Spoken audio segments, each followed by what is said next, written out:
gbogbo àwọn tó ti bá ṣe ló ń betray ó mọ̀ tó bá fẹ́ parọ́ because àwọn tó nífẹ̀ẹ́ mi nígbà tọ́rọ̀ ìṣẹ̀lẹ̀ wọ́n wá jáde pé let's go there níbo lè ṣe kékeré níbo lè ti gbé níbo school lè lọ gbọ́n wọn rìn jìnnà lórí ọ̀rọ̀ tiẹ̀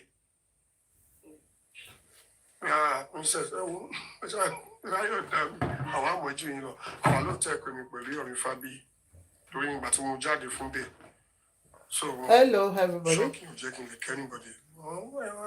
Guys, as you're coming in, please share the show for me, please. Princess, I'm that you see school Good evening, good evening, good evening. Even for 2 days, I wrote say some ladies and on job. Hi guys. Abroad. Happy Sunday, Ade. Happy Sunday. Well, help me to share the show. Let them know we're watching. Iyabo, the only authentic African store online. How are you, sis? Thank you, everybody. Please help me to just that's it. It's ye. Ever me that's it. Hey, John, to you, ever me power tap that dialogue TikTok. Yeah, big get power tap. People go come tiny. And I can't want me share. How are we? Good evening, everybody. Ekaleo. My sweetheart Olayemisi Omodara, happy Sunday. Your name is Omodara. I wonder how daraful you will be. You will be so dara. How are you? How are you, everybody that's been watching me? My Facebook people, let me see you say hi. I can see you're there, but let me just say you say hi. TikTok, say hi. YouTube, say hi, Ajoke. Olayemi, I don't know why Biola did it, so that's why I did here.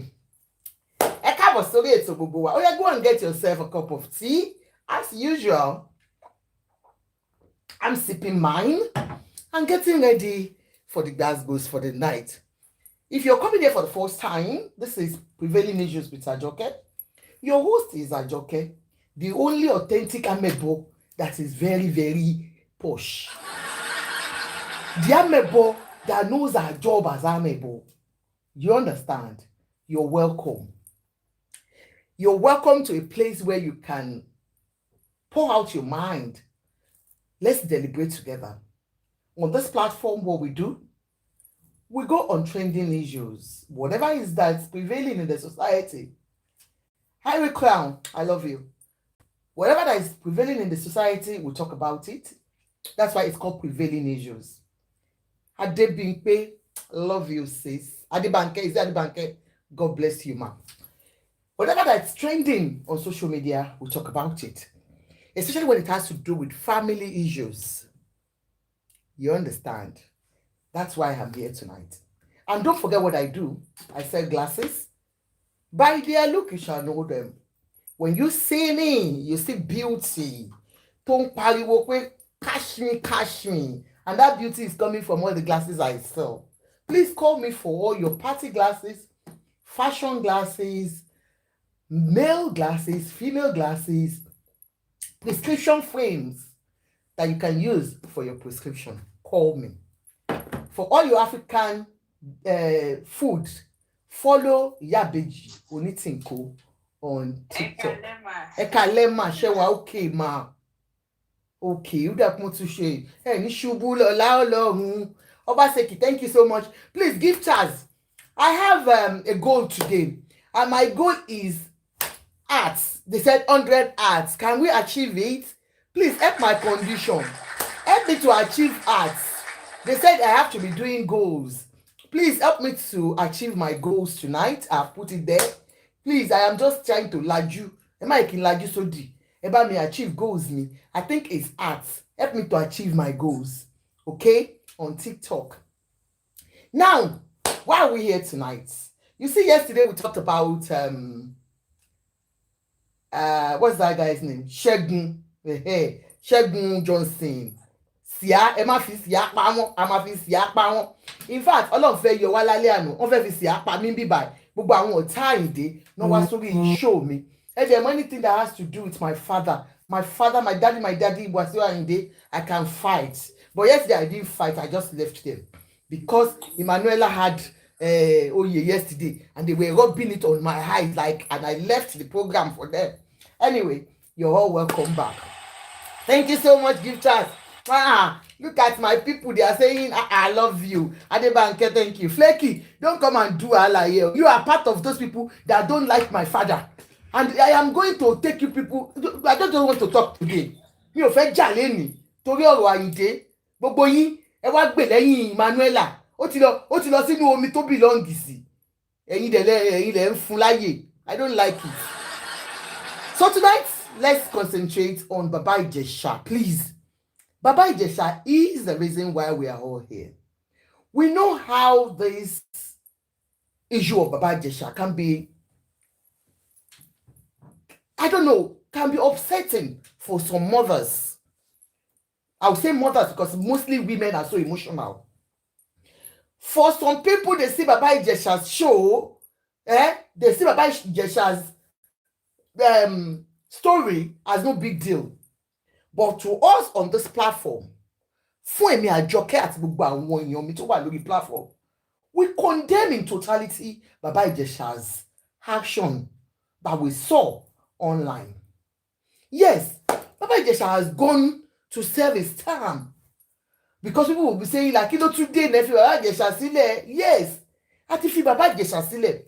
Baba Ijesha ti lọ jẹ̀yà ẹ̀, ó ti lọ sẹ́wọ̀n, ó ti lọ sí a correctional center where we thought he was going to learn and come back to behave himself in the society.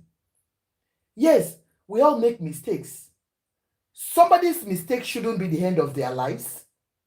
But when you go on such an errand and you're back, we expect you to show remorse in everything you do.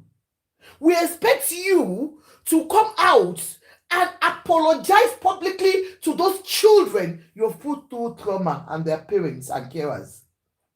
But Baba Ijesha has come out to start exonerating himself. Baba Ijesha jáde, ó feel pé kí ló lè ṣẹlẹ̀ no. Just about 2-3 weeks ago, he released the song. Yes, he went to prison for about 4 years or 3. I can't remember. He came out and released a song saying, "Be wakoba muni." Flory, if you're a woman tonight, I beg you, if you want to be negative on anything I'm going to say, where it concerns these children, please don't comment. Just don't leave my platform today. Tonight, I want to stand on the conviction of Baba Ijesha. No matter what you say, if you are opposite, don't comment. If not, you will see the other side of me tonight. You will see that I am not posh. Moras Baje. If you want to comment, use your number 6 to comment tonight. Mo fi Ọlọ́run bá bẹ̀ yín. If you want to see the other side of Àjọkẹ́, please say something that doesn't make sense. Because for you as a woman to come here and say, were you there? Ṣé o gbọ́ pé wọ́n ti convict ẹ ni? He's not a suspect. Baba Ijesha is not a suspect now. He's a convicted fellow. That his name is already on the list, the register. Do you not understand what it means? Whether it's fair judgment, whether it's unfair judgment, he is already a convicted fellow.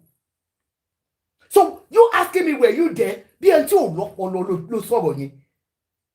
Tó bá gbé bí ìyá 70 ló wà ńbẹ̀, ẹ má bínú mọ́ mi, orí yín ò pé. Don't do that. Were you there after conviction? There are some things where ẹ̀yin ẹlòmíì ẹ máa wò pé kò ń ṣe nǹkan tẹ́tí ẹ lè dá sí rárá. You see that you just keep quiet and just watch from afar. President Salami, don't greet me today.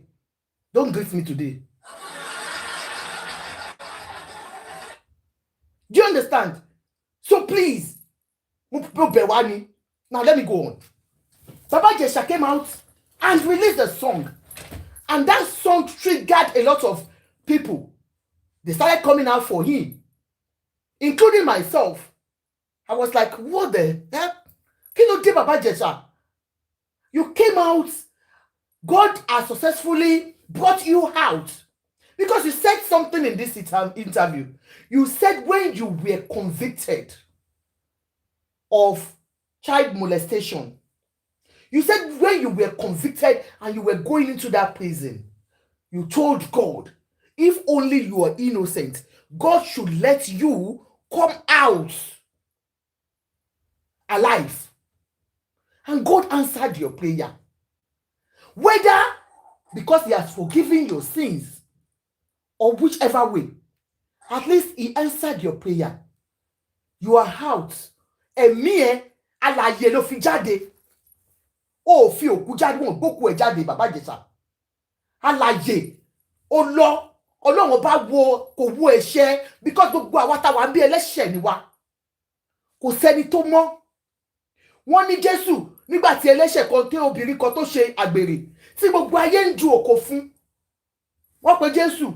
Jésù dẹ̀ ní ìwọ tó bá tí ṣe rí ju èké tó wà lọ́wọ́ ètò mú yẹn má jùlẹ̀ o gbogbo wọn jù sílẹ̀ ni. Because we all are shortfall of God's glory. Amọ̀pá ti ṣe Ọlọ́run. Kò sí ẹni tó mọ́ nínú wa. Nínú ìwà, nínú ìṣe. Àyànfẹ́ my darling sister, love you sis. Ẹ̀kálẹ̀. Nínú ìwà, nínú ìṣe láti fi ṣe Ọlọ́run ọba. Even àwọn ọkọ tó wà nínú ilé wa, wọ́n ń ṣẹ̀ lójoojúmọ́. And that is why I always tell you guys, most of our ladies are enablers of all these pedos. They are enablers. Mostly women. And that's why you will see them. I want to say wa papa. Ọmọ sáré wa ma comment bí en topolo wọn ti sùn. Ìwọ tó bá mọ̀ popolo ẹ ò jí, má wá bí. You know what I do? Yes, I'm a professional in this country. And I deal with vulnerable adults. People who cannot protect themselves. That is what I do here. And that is why I would always stand for any child or anybody. You understand? Any child or any vulnerable adult. Anywhere in the whole world. And when you see me being angered at some comments, it's because of what I do. Do you get me? So please, bear with me. Now, Abiola, you came out tonight. You're all welcome, Eshegoni. Thank you all. You came out today. I remember when we treated this case of Baba Ijesha few years back. If you all will go back to that video, watch it within yourselves. Ẹ jókòó kẹ́ lọ tún video Baba Ijesha pẹ̀lú ọmọ kékeré yẹn kẹ́ tún wò. Yes, you came out to say that you were invited for a movie. You came out, you said you were invited for a movie. As a failed actress that I am, proudly to say that a failed actress, because I was in the industry, I couldn't make it, I left there. So, as a failed actress that I am rather, you were invited for a movie. And you got to the location. There was nothing like cameras everywhere. Nígbà táwa máa ń ṣe film, tó bá ti dé location, crew members á ti lọ ra camera tó máa gbé iná burúkú sí ẹ ní ojú. Gbogbo ojú àwọn àǹtí Àbẹ̀ní tẹ́rí pé ojú wọn jóná yẹn. Kò ń ṣe cream nìkan ló jó wọn nínú lójú o. Cream kan ló jó wọn lójú o. Iná tó ń tàn sí wọn lójú ó wà nínú no àwọn náà lo cream ni o, but iná tó ń tàn sí wọn lójú ń jó wọn lójú o. Tó bá dé location, iná yẹn lásán á ti já ẹ láyà. Torí mo rántí tá bá fẹ́ wọ orí set báyìí, iná yẹn lásán gan ó lè má jẹ́ kó gbọ́ nǹkan tó máa sọ mọ́, á kọ́ da gbogbo ọkàn ẹrú. Torí ńgbà yẹn á lè lo fan. The fan will interfere with the voice with the audio. So we weren't able to use fan. And most of these people, so ẹ̀rù mẹ́sẹ̀ bá gbọ́ ogun bá mú yàn gan torí iná tó máa ń tàn sí wa lójú ni. Bàbá Ìjẹ̀ṣà àgbà tó débẹ̀ ṣé wọ́n tan iná sí ẹ ní ojú tó fi ríran mọ́ láti rí crew members. That was what you said you went to do. Yes, we will listen to the thing. And èyí tó bá jẹ́ ọlọ́pọlọ nínú yín ẹ bá mi kádọ lórí ẹ̀.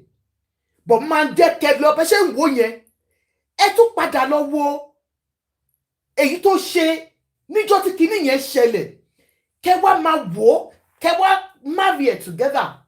Is it true that it was called for a production? I can see people are mixing things up.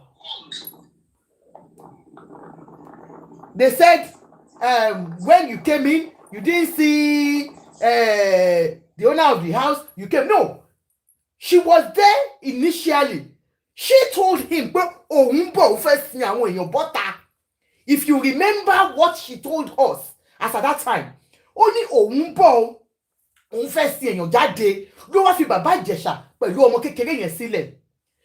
I can say that Yomi Fabiyi, I am calling Yomi Fabiyi out because I know you have been the enabler, the number one enabler for Baba Ijesha. Yomi Fabiyi, as a friend that you call yourself, you have consistently come out, okay, to say that Baba Ijesha was innocent of that offense. And Joteba today, when you come, please, can you mute? Ohun de le nto mo lowo yen, eh? E ba ti dey ma mute now. Baba Ijesha tó lọ sí ẹ̀wọ̀n tí Yomi Fabiyi ń jà fún. If truly Yomi Fabiyi, you call yourself a human rights activist, you came out truly to stand for somebody that's human rights. Nobody has the right to, convict somebody without, and then you were fighting for him. Kudos to you. But then after the conviction, you still held Lagos State responsible for that sin, saying that the judgment was not the right one. Tani man yi ma ṣe ile ṣe kí ló lóhun jẹ́ fidophilia àbí kí lóhun náà jẹ́ fidophilia. And on that video tí a rí níjọ́ yẹn, you were begging princess, o sun ẹkún, o bẹ princess ni, o ní jọ̀ọ́ má tú àṣírí mi síta, o mọ̀. And in that video, you were saying that you were begging as it was in the script. I tell you something, Baba Ijesha. Nǹkan tó ṣe ní èní, nǹkan tí wà tí Yomi Fabiyi, Yomi Fabiyi sọ fẹ́ pé kó máa sọ, but you should stand on that fact that you were framed. That was what Yomi Fabiyi told you that you should keep saying. I have said it. Yomi Fabiyi, you're not a human rights activist because you're sitting on one particular case. I've never seen any activist sitting on one particular case. Let's join. After Baba Ijesha's case, over the Mario, síkèsì àwọn Mohbad, ó di ẹni tó lọ ń bá wọn pa ẹdìyẹ tó ń pa ẹran, tó ń pa màálù. Yomi, you have an issue. The issue is you need help. Honestly, okay ni. You're not. Now, nǹkan tó máa ń dùn mí jù ni pé sometimes irú yín lè máa wá jẹ́ kí Baba Ijesha kókó fẹ́dà sí apá. Baba Ijesha, you went to prison. Are you telling us that the court of law to sentence in the first place wọ́n wrong? You went to court of appeal, Yomi, Baba Ijesha, and they still said, no, you must go back to jail. Are you rubbishing our legal system in Nigeria? Because I don't understand. Does it mean that because today you said something, only that means it's the police that did the bad job? They didn't, investigate well, according to you. The only thing you forgot to do, to say, to back Yomi up, was the fact that Yomi was saying that Benu Dake Koshilo.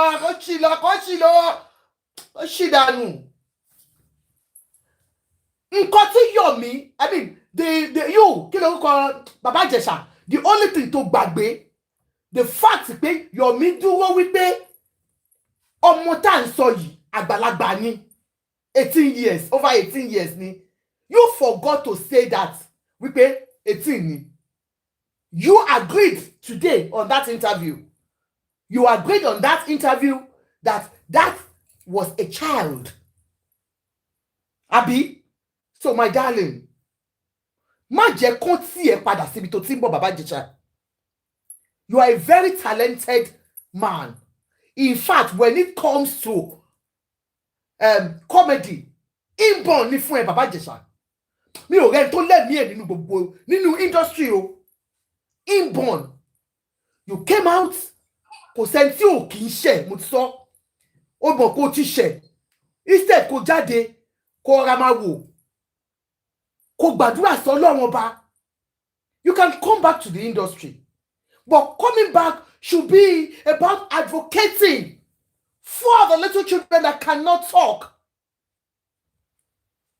For those little children that cannot talk. Surely, a large percentage of Nigerian men are into this, so I'm not surprised. Ẹ̀yin ọkùnrin Nàìjíríà lè máa ń bọ́ ọmọ ọ̀dọ̀ ọmọ kékeré sùn. Kọ́lá Àjàyí ẹjọ́ ẹ̀yin tẹ̀mí tẹ́ bá wà lórí Facebook ẹ lọ wo profile Kọ́lá Àjàyí yẹn. Ẹ ti mọ irú wọn. Irú yín lè máa ń bá àwọn ọmọ ọ̀dọ̀ yín sùn tó jẹ́ ọmọ kékeré. Ọmọ 14 years lè ń fún lóyún. Wọ́n máa fún yín lọ́rùn pàgbẹ̀yìn ni. Majority of you are guilty of that offense. That's why you don't see it as an offense. Look at that doctor, a medical doctor, to buy here because of come abomo kékeré sùn. Shebi he went back to the UK not even padà. Abi? So I am not surprised at Nigerian men coming to fight us. I am not surprised. Even if you are part of my platform, you love my platform, but for tonight, if you come here to what benu and yama. Oh, Nirepage, má jẹ́ kí n sọ̀rọ̀ tí ó dáa. So please, mo fọlọ́run bẹ̀ yín.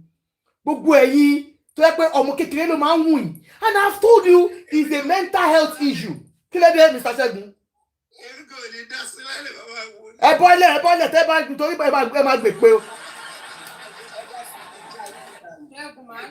Kọ́lá Àjàyí, please guys, go to Kọ́lá Àjàyí's profile. Look at him. You will know that he has been sleeping with his house help, 12 years old house help. Let me ban him. Most Nigerian men are like that, so I'm not surprised. Ẹ kóra yín sọ.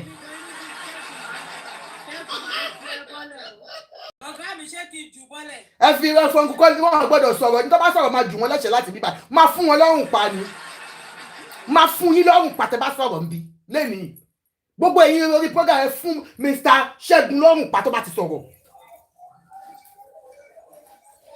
Èwo ni prophet tọ́dé ṣọ́dé ẹ̀dùnfọ́ lọ́nà.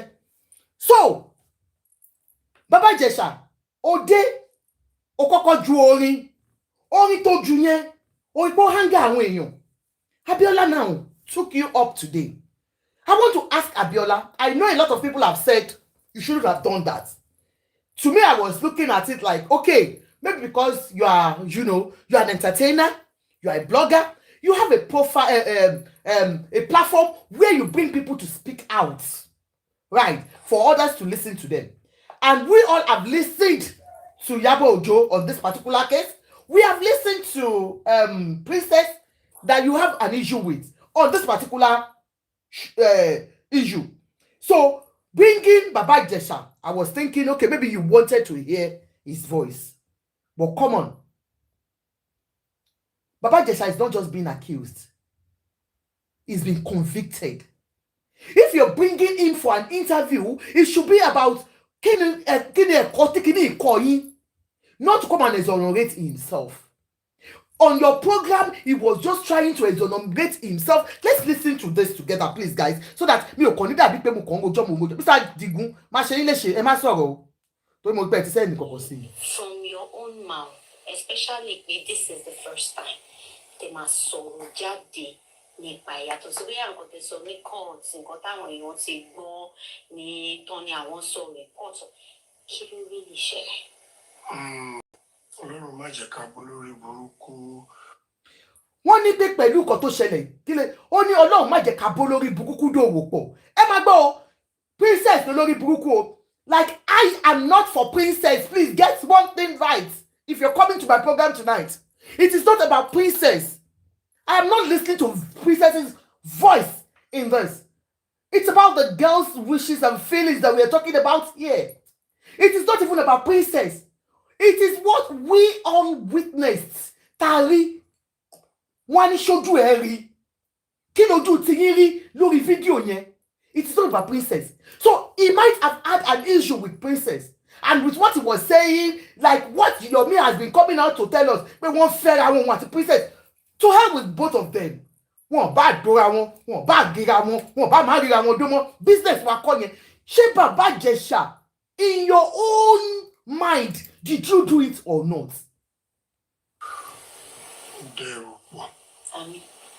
Even princess were ó mọ̀ pé gbogbo àwọn tó ń ti bá ṣe lòun betray ó mọ̀ ó bá fẹ́ parọ́ because àwọn tó nífẹ̀ẹ́ mi nígbà tọ́rọ̀ ìṣẹ̀lẹ̀ wọ́n wá jáde pé yá let's go there níbo lè ṣe é kéré níbo lè ti gbé níbo school lè lọ gbọ́n wọn ni jìnnà lórí ọ̀rọ̀ tiẹ̀ princess ẹ wo láyọ̀ dá mi àwọn àmọ̀jú yìí lọ àwọn ló tẹ̀ pé mi pẹ̀lú Yomi Fabiyi. Ṣé ti rí olóríire ló máa ń polóríire ìní ṣèdè yìí ó láwọn èèyàn lọ wọ́n find out nípa princess wọ́n láwọn mọ̀ jù. That is not what she asked you. Ẹgbẹ́ yẹn tún máa direct ẹ̀ sí question to be. You're talking about character. Yes, oníkálukú lè ní character. Princess lè jẹ́ the worst person to even move with. Ó lè jọ rẹ̀ burúkú ìyẹn kọ́ ló ń bẹ́ẹ̀ ṣe. Bàbá Ijesha ṣó mú ìka ọmọ yẹn ó fi sẹ́nu sexually or not? Were you performing sexual acts on that child? That is the question we are asking you. Ṣé gbogbo wa rí fídíò yẹn níbi tí Bàbá Ijesha ti mú ọmọ yẹn tó ń ti ọwọ́ bọ̀ lẹ́nu tó bá jẹ́ pé ẹ̀yin tẹ́ ń gbèjà Bàbá Ijesha tẹ́ ní wọ́n parọ́ mọ́ Bàbá Ijesha ká ní ọmọ bíbí inú yín lẹ jáde lẹ fi Bàbá Ijesha lẹ̀ fún ọmọ ẹ̀ tí ó mú ìka ọmọ kékeré ọmọ yín kó jẹ́ ọmọ 15 years old tó ti ní àyà torí Yomi Fabiyi came out one day and was saying tẹ́ bá rí nǹkan tó wà láyà ọmọ yẹn ẹ ti gbàgbé pé ọmọ 12 years nílùú yìí ẹ máa rí mi ìbáyọ̀ mo rí ọmọ kan tipẹ́ ti rí gbẹ̀yìn bóyá ọmọ yẹn 12 years ni ó wà lẹ́gbẹ̀ẹ́ ìyá ẹ̀ tí wàá múra African ìmúra fún. In fact àǹtí ni mo pè é nígbà tí mo rí 12 years old. Láìdé Bákàrè, we saw our first daughter. How old is that girl? Bóyá ṣe 16th birthday. Did you not see her with her mates? Does she look like 16? But Ọlọ́run fún ní growth. Kí ọmọ Bíọ́lá ọmọ Láìdé Bákàrè kó wá jókòó sínú ilé kó yẹ ẹ̀ sílẹ̀ pẹ̀lú Bàbá Ijesha. Kí kó wá dé kó bá Bàbá Ijesha kó máa lá ọwọ́ ẹ̀ kó máa kọ́ bó ṣe ń ṣe kó máa kọ́ bó ṣe ń ṣe. Inú yín á dẹ̀ dùn. Lórí ìgbà tí mo jáde fún bẹ́ẹ̀ so ṣọ́ọ̀kì ò jẹ́ kí n lè kẹ́ anybody. Bàbá Ijesha pé tẹ́ akínyìn tẹ̀ ẹ̀wọ̀n ọ̀rọ̀ obìnrin ó ní as you come in, please help me to power tap and let me meet my goal today. I want to open eye. Let me meet my goal, please.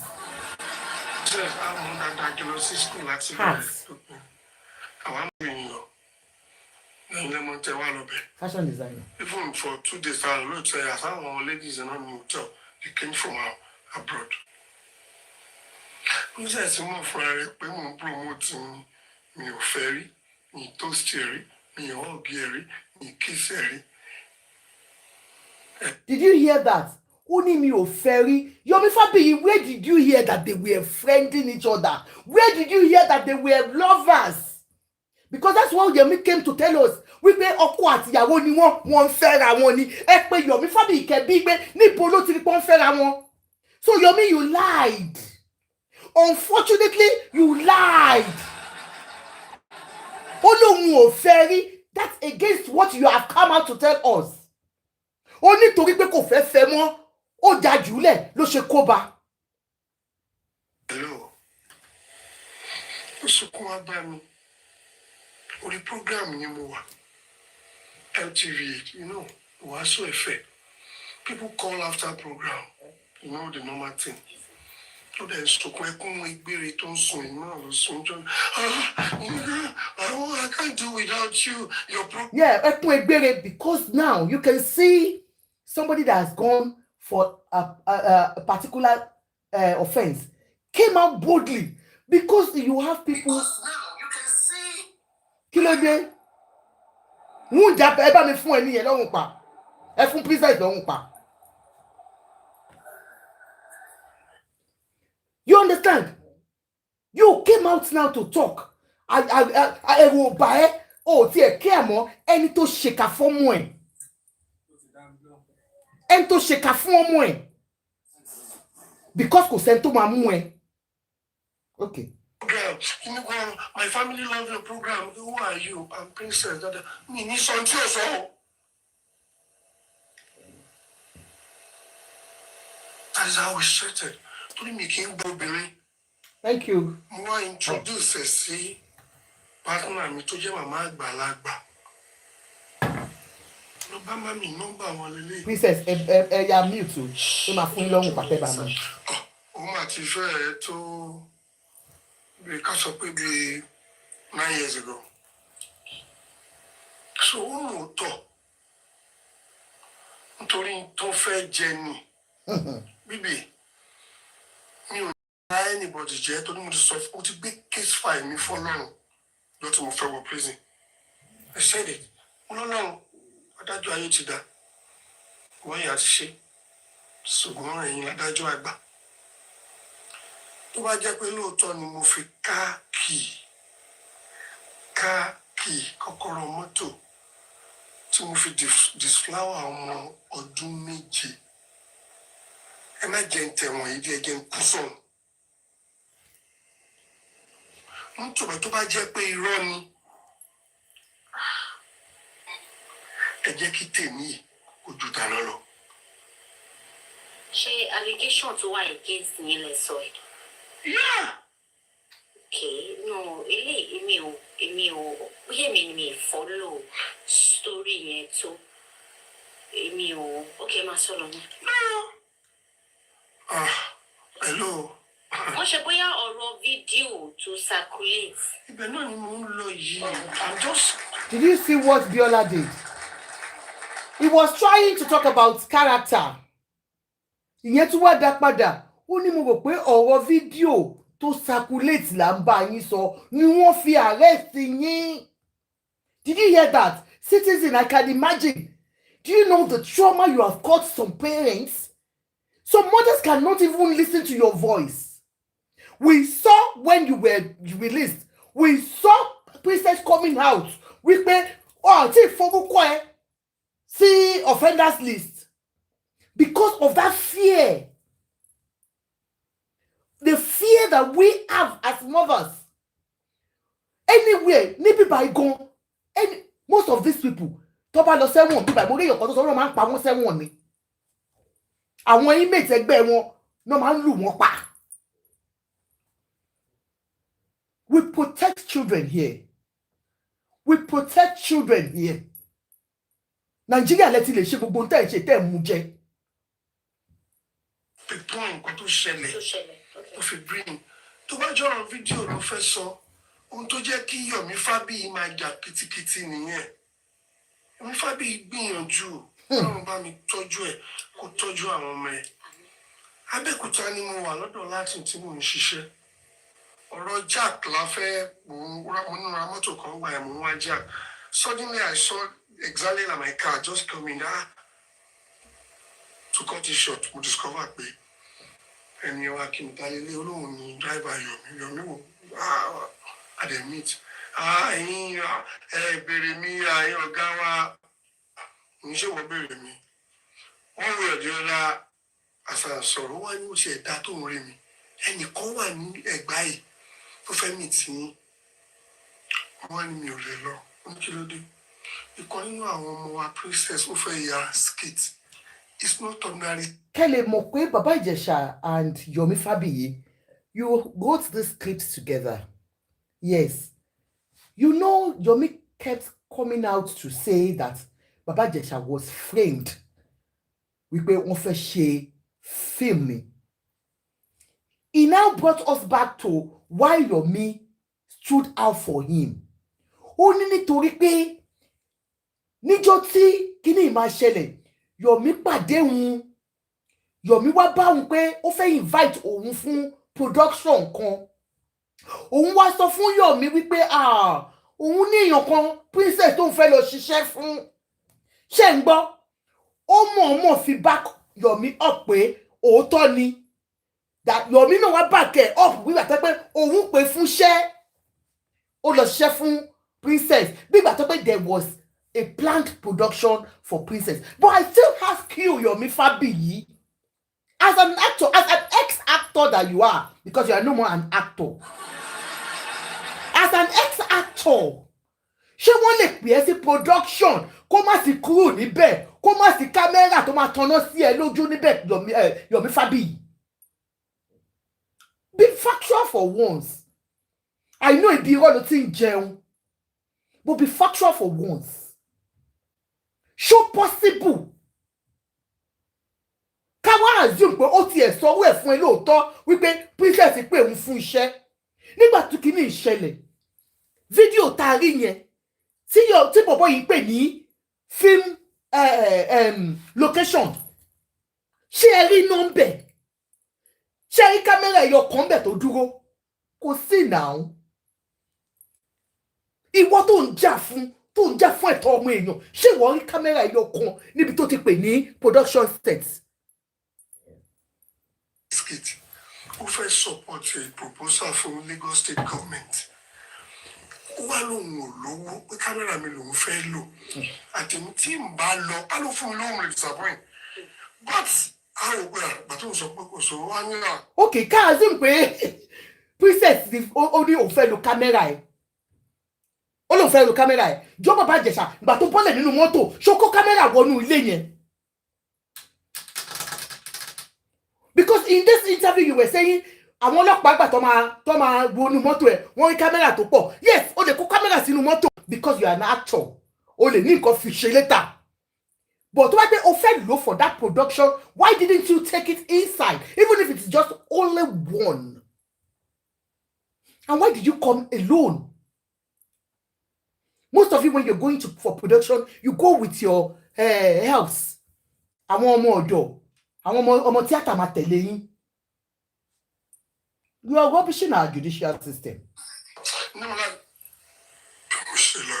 at this endorsement márùn-ún ni mo ní tí mo sọ fún princess pé I won't be able to. Ó ní nǹkan tó ṣe tí mo fi lè dànù náà. Mo promote ẹ̀ ní. Tó bá ní kí n má sọ̀rọ̀, yáà. Ṣé gbogbo time tó ń wá sọ́dọ̀ yín yẹn àwọn wọ́n wá bí ọmọṣẹ́ ni? Ọmọṣẹ́ kọ̀. Okay. Ó ní òun fẹ́, ó láwọn èèyàn lòun fẹ́ rí mọ́, ó láwọn èèyàn ó ṣàlàyé tá bá lè rewind tá sọ fún MTN gbogbo nǹkan yìí tí n bá parọ́ wọ́n máa rí i. So ó sọ gbogbo problem ẹ̀ mọ̀ ẹni ó fẹ́ bá obìnrin jẹ́, obìnrin ló bí mi. Gbogbo ṣe ṣe pàpàpàpà yẹn èmi ti fi dájọ́ fún Ọlọ́run ṣùgbọ́n mò ń dúpẹ́. Love is this. If you live in England and you're between Ṣẹ́gbọ́n nǹkan tó ń sọ. Ó lóun ò fẹ́ bóbìnrin jẹ́ torí obìnrin ló bí òun. Ó ń sọ bí gbàtẹ́ pé tóun bá sọ̀rọ̀ princess gbogbo yìí ẹ máa fún lọ́rùn pa ni. I've said it. When you are talking about people, stop talking about character. I don't care about character here. We are talking about what you did. Tí mo introduce òun sí kò mọ̀ pé mother-in-law mi ni. Are you with me? Yes, sir. Ohun tó ṣẹlẹ̀ ọ̀tọ̀, ohun táwọn èèyàn ń treat ọ̀tọ̀. Okay. I am not a pedophile. I am not a rapist, and I will never be. Ohun tó ṣẹlẹ̀ nìyí níbi. Àǹtí Àṣàbí Olóríṣà ti ṣe show lálẹ́ yìí. Mo débẹ̀ later. Mo rí pé ó ti ṣe show, mo cut ẹ̀. Àǹtí Àṣàbí said, you tried to do it with her. I'll play that later, guys. Àṣàbí Olóríṣà is an actress. She took you into her house, allegedly by her. And she told us that you tried to open her bum ní alẹ́. Ó fẹ́ dó àǹtí àgbàlagbà. Àǹtí Àṣàbí máa sí kí ló ń jẹ́ náà. Ó fẹ́ tó kó bọ́ǹdì. Did you try to do it with Àṣàbí Olóríṣà or not? Even you are saying you are not a pedo. You are not a IAPIST. But you have been convicted, so you are. Abiola, you're a professional. And I know you're a doctor. I guess you're a PhD holder. Somebody's sitting down there to say I am not when he has been convicted. He has been convicted. And you couldn't cut that. My dear brother, everybody will assume you are because you have been convicted.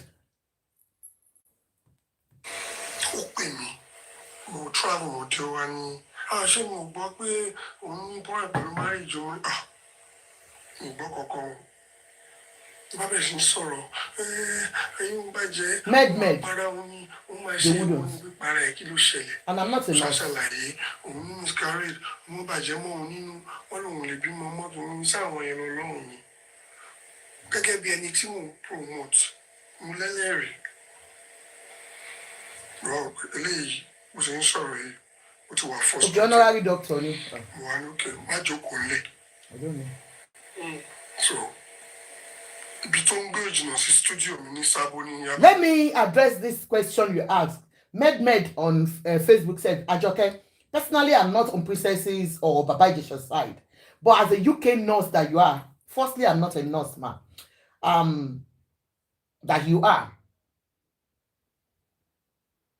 Do you think the British justice system will convict anyone without gathering tangible evidence? Mommy, Med, I guess you are a nurse because you are asking if I'm a nurse. I'm not a nurse. I don't think any reasonable judicial system will convict anybody without evidence. Most of us will live on emotions on social media. And I do say it, social media is not the judge. Social media will just say all we will say, but that does not give us any, it doesn't do anything to the case. And the court of law works on facts and evidence. If you don't have evidence, there is nothing they can do. For Baba Ijesha to have gone through the normal courts and the appeal court, and he was still found guilty, ma, what do you think we should do? We should pat him at the back and say he has not done anything. If the Supreme Court the Court of Appeal cannot do anything, so we should say the court did not do their job well, Nima. No.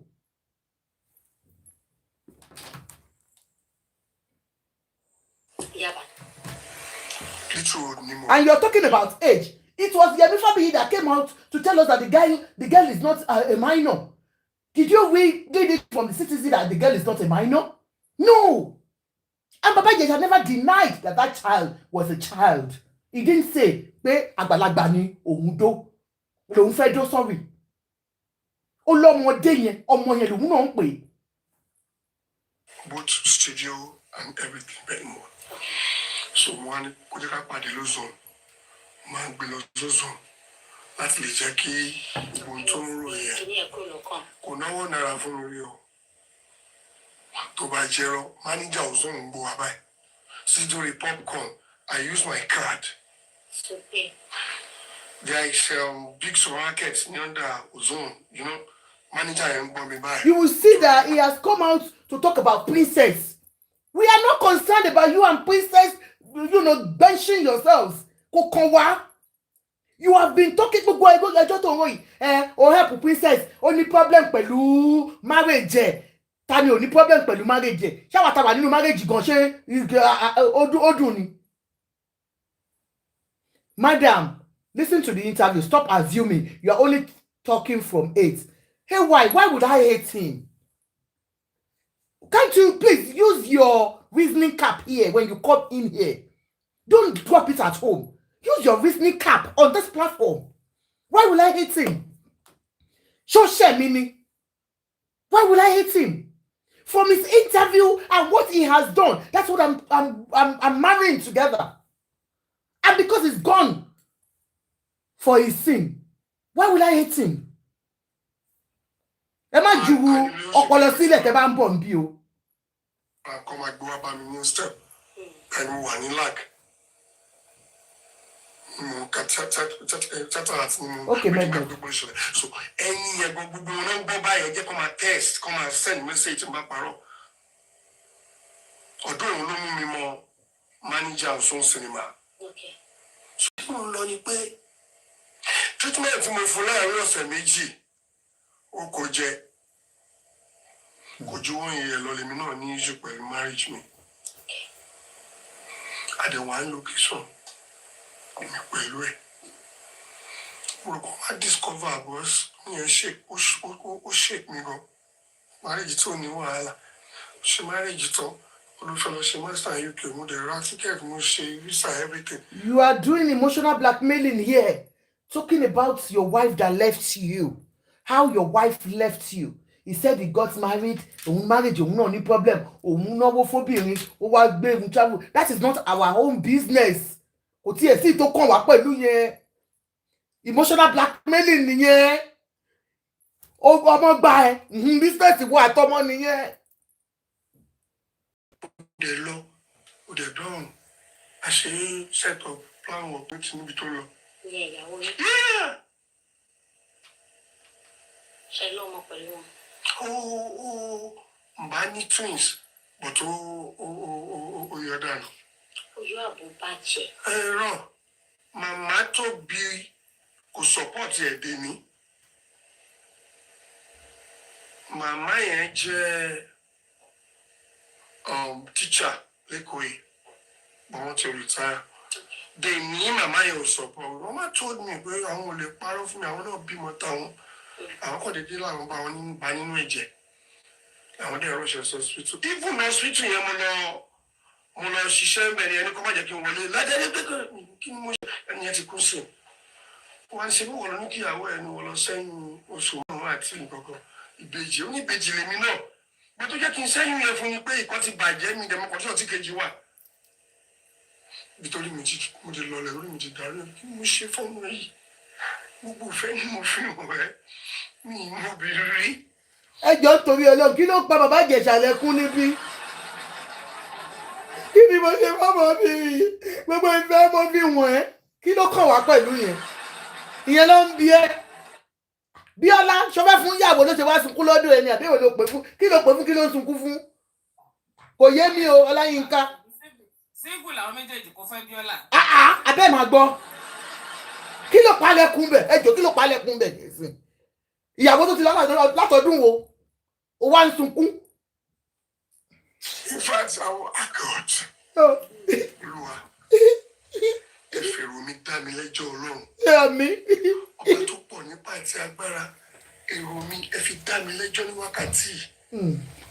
Ọláyínká. Bíbí, ìyẹn lọ bẹ́ẹ̀. Sọ́símẹ́ǹtì tí mo fún yẹn, a wà ní location. Ó ní nǹkan tí princess ṣe, tá fi lè kúrò, omi ní sọ.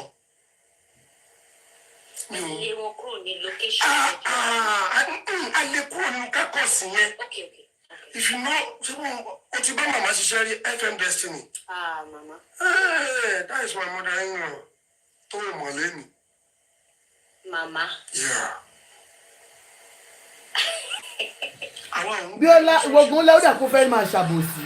Gbogbo máa ń sọ pé tó bá wá fún ẹ máa wá fún ó dà kó fẹ́ máa ṣàbòsí. Ó máa ṣe bí ìgbà tẹ́ pé gbogbo nǹkan tí yóò ń sọ yìí ń fẹ́ ó strange sí ẹ. Ó wá ṣe mama alábòsí ni àkókò rẹ̀ dà sọ mi láìpẹ́ mọ́. She's just like my mother. But the problem yẹn ṣẹlẹ̀ pé ká má fi máa ronú wọn ní mò ń ṣe bákan ti fẹ́ bọ́ sí. Òkè jẹ́ ká máa yaṣẹ́. Ó ní tí pírẹ̀sì tàbí lè kò sọ yẹn. Àti gbogbo àwọn oníṣekútu tó ń sọ, mo fà yín lọ́lọ́run lọ́wọ́. Má fà wá lọ́lọ́run lọ́wọ́, èṣù ni kò fà wá lé lọ́wọ́, má fà wá lọ́lọ́run lọ́wọ́. Fà wá láwọn tó jọ ń bú wa lọ́wọ́, má fà wá lọ́wọ́. Ọlọ́run kò ráyè gbogbo. Wo ọ̀rọ̀ pọ̀ lọ́kùn níwájú Ọlọ́run.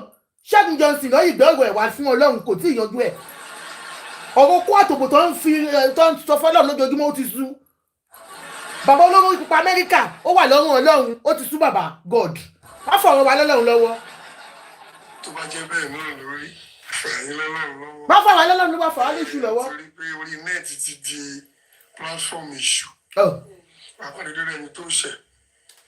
Àkọ́mọ́ bíbí ọ̀rọ̀ pọ̀. Mi ò mọ kankan nípa tí ó ṣẹlẹ̀. Ṣùgbọ́n tí mo máa sọ tó bí mí yẹn, mo sì ní mi ní sọ torí I'm prepare movie ni mo fẹ́ káwọn èèyàn wò. Kí wọ́n lè rí dí. Baba Ijesha, it's all about the movie you have come to promote. It's all about the money that you have come to solicit. For your information, everybody, Baba Ijesha is out for donation.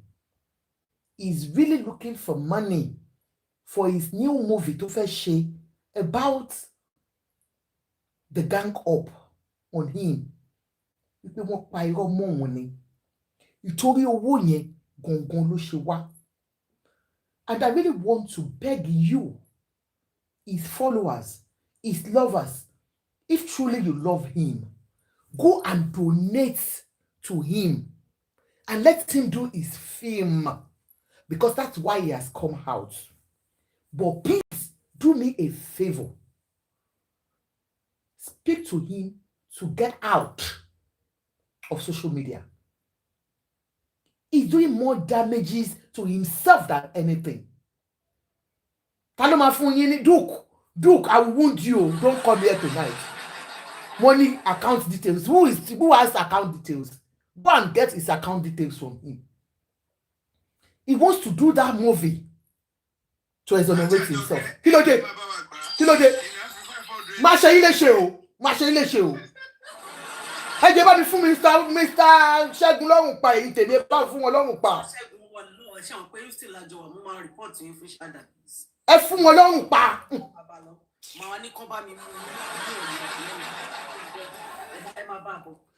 So, he's asking for money. That's why he has come tonight for this interview. And to get sympathy from you people. Shut him up. We live with emotion. We live on emotions. Tabati bonko. That is us Nigerians. I can see Agbala Gabriel out now, gallivanting as if he has done nothing. Donation continues for the gullible ones. You see, that is Nigerians for you. And you see people applauding rubbish. There is a village, Tony Martin grape, women in Nigeria. That story, I wanted to even talk about the story 2 days ago. The DPOs were aware of it. They didn't raise alarm. The elders of that community were aware of it. We don't protect our children and women in Nigeria. Why? Why? Shaye buruku la wani in Delta State Yabeji. Shaye buruku ni Ozora village in Delta State.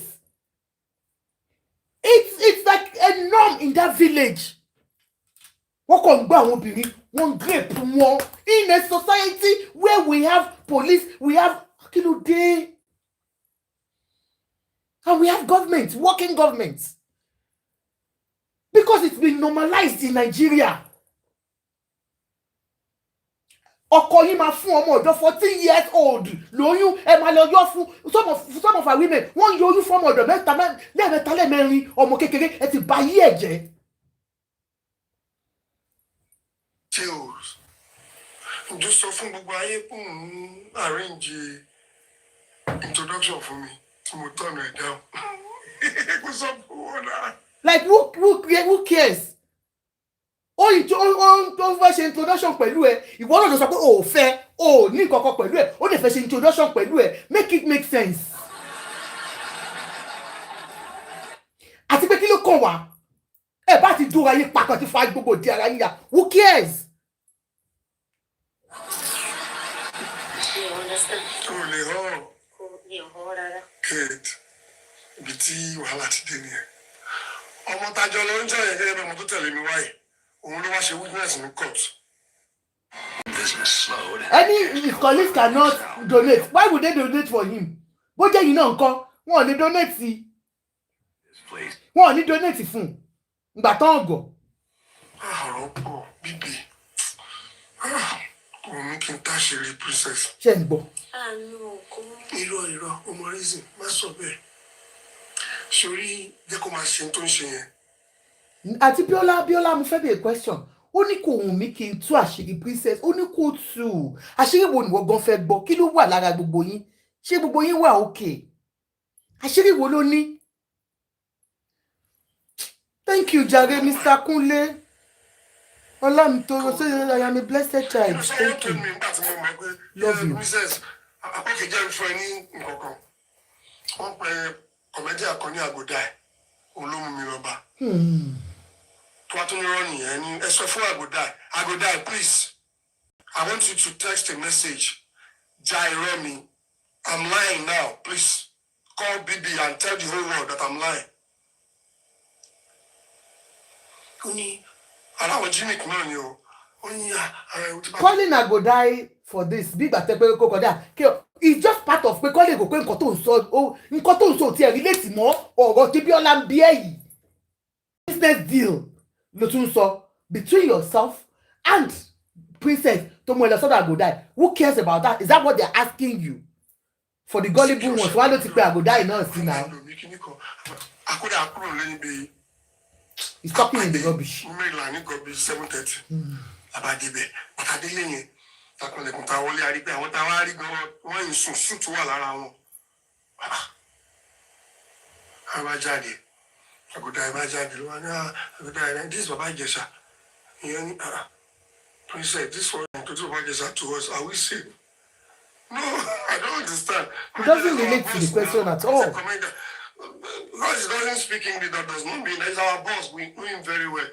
But when you have a collision, Baba just I'll be yet. You don't enter one chance. Because we know No head, no tail. Better happen when they introduce you. I say that guy is a prophet. Ibẹ̀ ni bá ti ronú pé àṣé wọ́n tọ́ ni wọ́n ti ṣe ṣó lánàá àwọn ń lọ ọjọ́ kejì wọ́n ń bá dá wò wọ́n kì í bá dá nǹkan pọ̀. Wá ká ní that very moment pé àràpọ̀ àwọn ìbí ti ṣe ṣó ìtàn when you see suit tó fi sùn sórí bed ó mọ̀ pé wọ́n ti ṣe ṣó mọ́jú àárọ̀ nìyẹn so àwọn èèyàn ò fẹ́ wá àwọn ò fẹ́ pè ifá tó fi nílẹ̀ bẹ́ẹ̀ ni. Kí ni intention títí wọn? Wọ́n fẹ́ mú yín wá sí ṣòyà, wọ́n fẹ́ wá introduce yín sáwọn.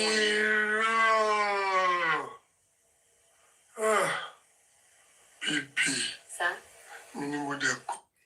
Honestly, Baba Ijesha, sorry, èkíní tó wá ṣe yìí gan. Even the interview, it's like you're coming to play with us. Maybe you don't know what you have done. As you're out, the trauma on that little child. Tó gbọ́ pé ó jáde lásán, ó bà nínú jẹ́. Because we don't even know that girl. If she's here, she'll be getting, all the necessary support. Wo bó ṣe ń sọ̀rọ̀, bíbí. Irọ́ ẹ ti sọ di eré ìwọ àti Bíọ́lá ti sọ ilé di eré. Gbogbo yín lọ́rọ̀ sísọ o ti wá fẹ́ mọ́jú mi lọ o bó ṣe ń dùn mí lábẹ́rẹ́ ó ń dùn mí lẹ́gbẹ̀ẹ́. Rárá sá. Mi fẹ́ sọ̀rọ̀. Mi ò ní pé kẹ́tù àṣírí wọn. Kí n kò sọ tó fẹ́ gbọ́. Ọ̀rọ̀ tẹ́ bá sọ ẹ là kó yé wa. Ẹ là lọ́rọ̀ bíbí káàbálà. Kò yéèyàn. Bíọ́lá, you know this one well. Jẹ́ kí n rà tẹ̀. Ọlá just change orúkọ mi sọ́lá ńgbà yẹn nígbà tí wọ́n ti ní feeling àmì Ìjẹ́jẹ̀ṣà. Ọlá kí ló ṣe é náà? Bó ṣe náà àtìlẹ́ẹ̀kan yẹn ní location yẹn ni àwọn èèyàn sọ pé ó sọ Ìjẹ̀ṣà dáadáa. Kí ló dé, is there any problem? ẹ jọ̀ọ́ nítorí Ọlọ́run gbogbo nǹkan tí Bíọ́lá ń bí ṣé ó tán mọ́ gbogbo eléyìí tó ń sọ yìí ó tún sọ báwọn bá ṣe lọ sí location bí gbogbo bí ṣe máa sọ̀rọ̀ sóhun sexily ẹ jọ̀ọ́ nítorí kí ló kàn wá pẹ̀lú gbogbo yẹn ẹ jọ̀ọ́ nítorí Ọlọ́run rádaràdá. Kò ní kò sí problem. Ta ni Bùnmi? Ní Bùnmi? Miss Bùnmi? So fẹ́ gbọ́ mo ti wà lẹ́yìn ilẹ̀kùn láti bí 20 minutes. I was talking to my ex then. Mo ń bẹ̀ ń gbà ẹ̀. Nonsense. Àṣé ó ti wà lẹ́yìn ilẹ̀kùn tó ń bọ̀. Mo wá fọ́ọ̀tù láti sọ fún. Wọ́n á ní kí ló ń ṣe? Kò wá béèrè ọkùnrin náà wọ́n ń tà. Kò wá béèrè lọ́wọ́ àwọn ọkùnrin kan. Ó sáré pé mò ń ké. Ó wá ní ṣé mi kì í na obìnrin nínú? Ṣé kì í ṣe pé mò ń ṣe kí ní olókè ọlá máa yanjú ẹ̀? Ó ní kí n fún ní nọ́mbà. Ó ní kò sí Nàìjíríà UK lọ́wọ́ náà ń lọ UK next week. Bá fún ní nọ́mbà. That was my great mistake. Mo rò pé ó lọ wá olójú ọ̀nà pé ẹ wà. Òun ò lọ́kọ. Òrè lẹ́yìn fọkùnrin sakọ. Ó sì padà nìyẹn. Talking about bó ṣe gba nọ́mbà ó lóun fẹ́ lọ bá ìyàwó òun lọ bẹ̀ ìyàwó òun ó wá change mind ẹ̀ tó fẹ́ fẹ́ òun kí ni wí ló ń sọ ẹjọ́ bàbá Ìjẹ̀ṣà tó gbádùn ẹjọ́ ẹ̀kọ́. Mo fẹ́ dẹ lóòrùn. Mo ṣe bẹ̀rẹ̀ strategy script. Ẹnìkan lè pè mí pé Bàbá Ìjẹ̀ṣà, are you Bàbá Ìjẹ̀ṣà? Yes, okay, we had a job for you in Lekki. Yes, about 25 scenes. So how much will you collect? Give me 5 million naira. We normalize rubbish, honestly. Okay, which date? My phone date. Kí ni yóò charge? Wọ́n lè pè mí pé ẹ ti ẹgbẹ́ kó láti ní nọ́mbà yín. I thought, ẹ wo, princess yẹn èèyàn ní o. Tó bá jẹ́ pé àwọn ni ẹni táwọn máa fẹ́ nìyẹn. Obìnrin tó fẹ́ oríire fún yàn. Obìnrin tó ṣe gbá, obìnrin tó ṣe ó jà fún lórí irọ́ yìí gan kìíní kan gbàgà ẹ̀kínlẹ̀ kejì ẹ̀kẹta jẹ́ kó lọ wò nínú móvì. Ṣẹ́gbọ́n jẹ́ kó lọ wò nínú móvì. Àwọn àṣírí wà o. Ẹ tí tú kankan. Ìjọba wọ́n tọ ìjọba ni. Ṣé ẹ gbọ́ ó láwọn àṣírí wa yẹn ní ẹ̀ tí ì tú kọ̀ọ̀kan kí lẹ̀ sọ látàárọ̀ ló ń jẹ yìí. Imagine ó wá ní wọ́n tan àwọn ìjọba ní ẹ máa gbọ́ o. Ìjọba Èkó ò ṣe nǹkan tí ò dáa o. Gbogbo ọlájọ sòfin o. Tí n bá fọwọ́ pọ̀ ẹ́ sìn tó bá láìpẹ́ tó bá lọ report ó lè gbé mi lọ sí court kí n lọ sẹ́wọ̀n náà harassment ni. Àfi tó bá ti gbòó létò. Gbogbo ọlájọ sòfin àṣemáwá bùjọ ya pé wọ́n ṣe dáa. Ìjọba ṣe nǹkan tó yẹ kó ṣe bíbí. Àwọn tó rán ni wọ́n ṣe. Pẹ́pẹ́ kí ìjọba ṣe. Ọ̀rọ̀ ṣẹlẹ̀. Wọ́n rí báyìí wọ́n ní ẹ ṣe báyìí kọ́ báyìí láwọn rí. Àwọn tí wọ́n kéèsì mi arímájèlé wà náà ní kọ́ ni ìkọ̀sán pọ̀ májèlé ò sàn. Òwe la máa pa torí tọ́lọ́run bá sọwọ́ fún mi tọ́lọ́run dágbà mi padà tí mo padà sórí bí mo ṣe ń tèmi náà ṣe rí àwọn èèyàn lọ́wọ́ ó mọ̀ mí nà ọ́. Ṣẹ́rí. Mo fẹ́ ṣe múmi yẹn ó lè wà ní àtàwọn èèyàn kó lè rí i pé ohun tó gbé lágbájá ṣubú ká fi kọ́gbọ́n kí tàmẹ̀tún máa sọ pé ṣé kò ríran ní ajá mi tó relé ẹkùn ẹ kì í kú àbọ̀ má ṣe gbọ́ ọ̀rẹ́ lẹ́yìn o má ṣe fi núwénú kó má jẹ́wọ́ ọmọ aráyé wọn burú jù lọ. Sọ̀rọ̀ fún ọmọ tẹ́gùnkẹ́. Very emotional something. Bí Ọlọ́run tún ní kó pẹ̀lẹ́. Orí ìwà àti òláwọ̀. Ṣé pé wèrè ni pẹ̀lẹ́ bébì? Ṣé pé wèrè ni bàbá yẹn ṣe ò gbádùn o? Bíbí nǹkan ṣe mí. Nǹkan ṣe mí. Ṣùgbọ́n mo nígbàgbọ́ nínú Ọlọ́run.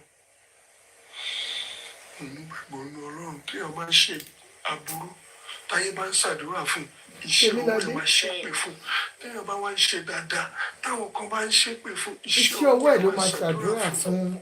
kí ni accusation tó wà before you. ó yẹ bá mi pàtẹ́wọ́ fún Bíọ́lá ẹ jẹ́ bá mi pàtẹ́wọ́ fún ẹ. Bíọ́lá mọ̀ pé Baba Ijesha is an actor. I am an actor myself. And she was like, come on, guy. You are just crying and kí ló kàn wá pẹ̀lú gbogbo yẹn. Kí ni accusation tó fi fún ẹ tó fi lọ ẹ̀wọ̀n? That tí wọ́n fi in prison yẹn. Ìgbà tá a lọ sí appeal on your rape, on your rape. Okay.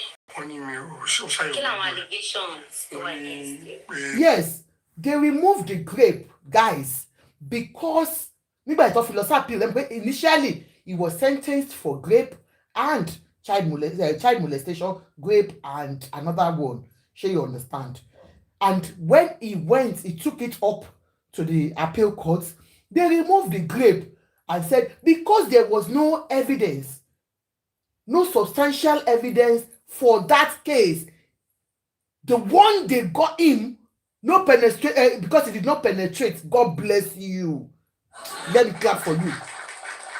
One removed grape because he did not penetrate.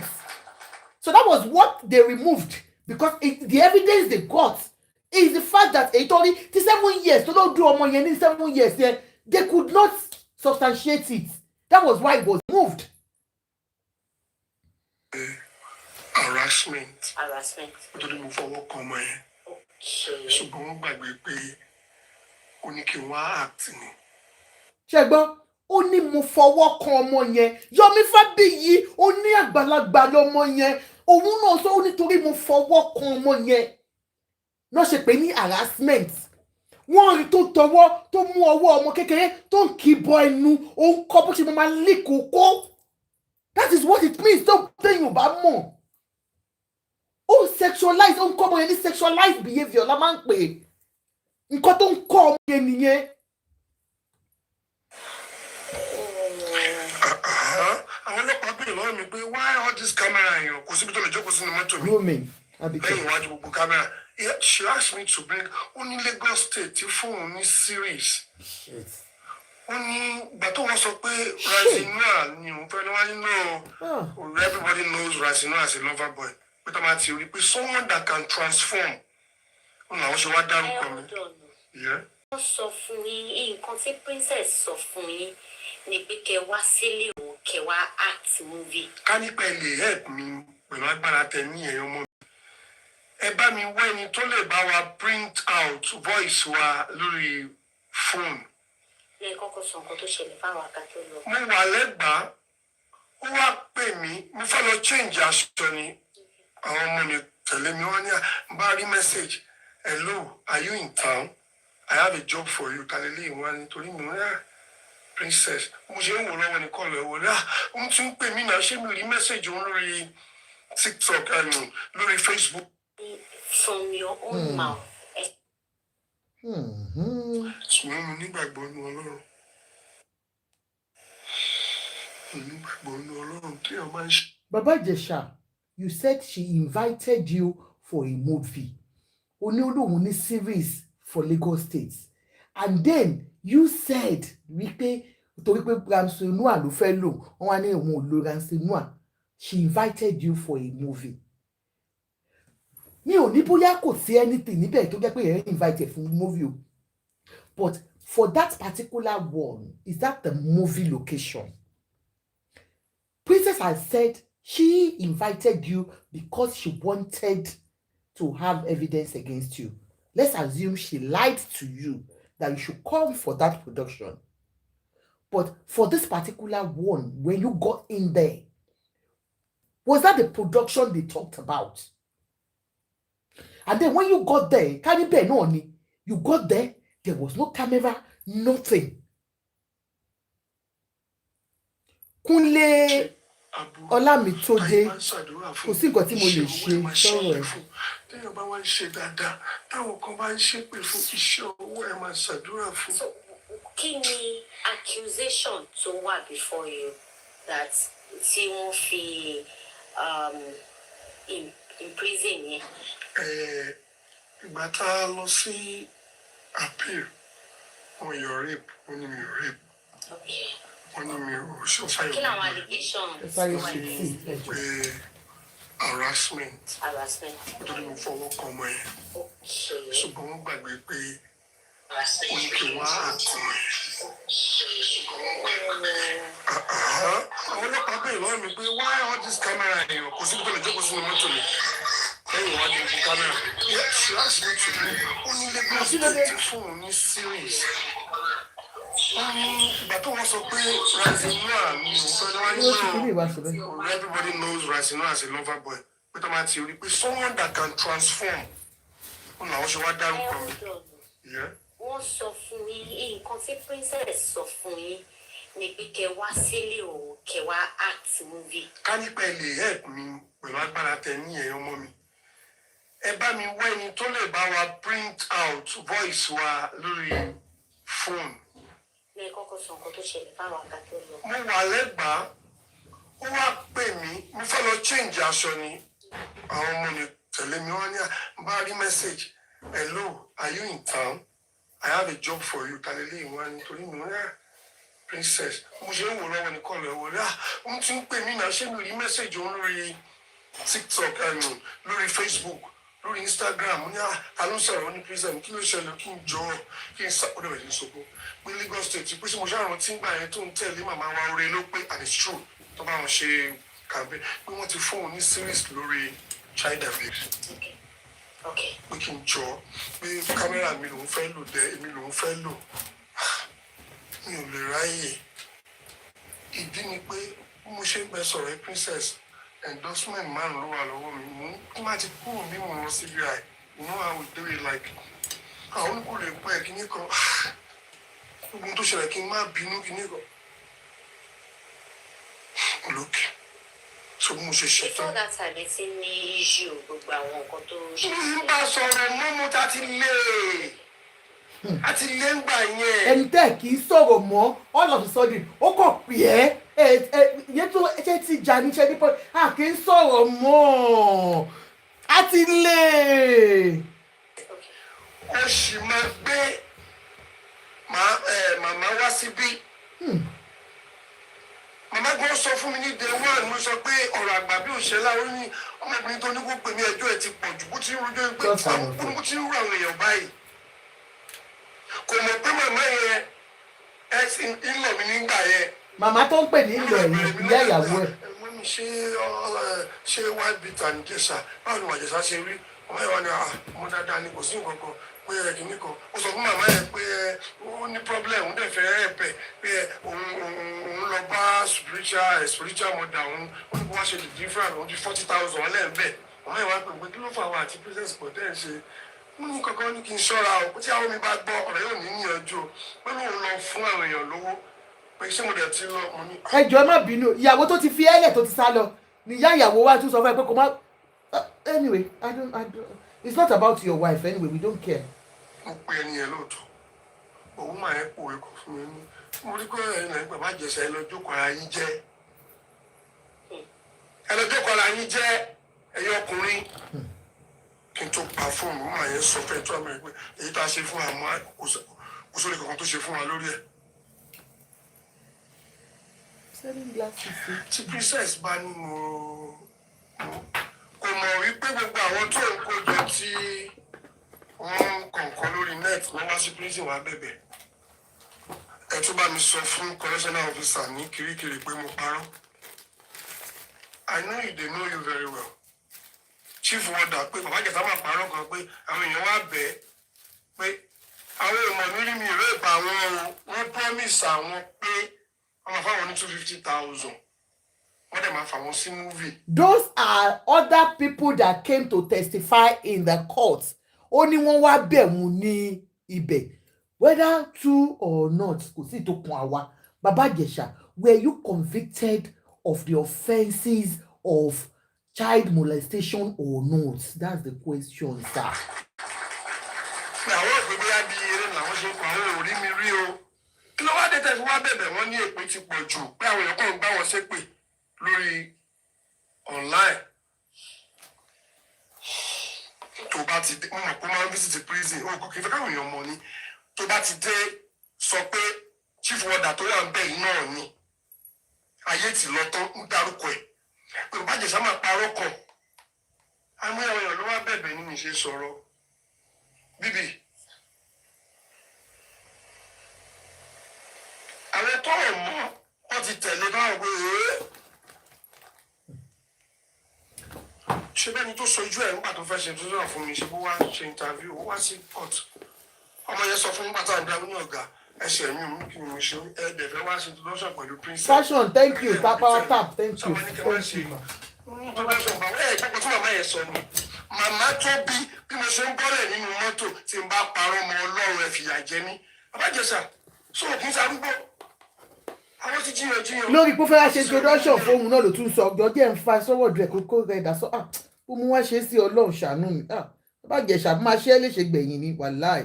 Ní àmúláre iwájú sọ ọtí ẹ̀ náà tí wọ́n gbọ́dọ̀ pè wá ń pa.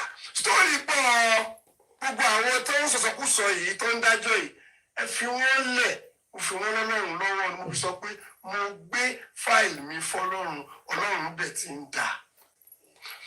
Mi lè sọ jù yẹn lọ. Kẹtó fi lọ́lọ́run lọ́wọ́ tẹ́fẹ́ fi lé mi lọ́wọ́. Wọ́n ní kẹtó fi lọ́lọ́run lọ́wọ́ kẹ fi lóhùn lọ́wọ́. Ìyẹn ní kẹtó fi lọ́lọ́run lọ́wọ́ kọ́kọ́ fi lé mi lọ́wọ́. Àti mo mọ̀ bí tó mo mọ̀.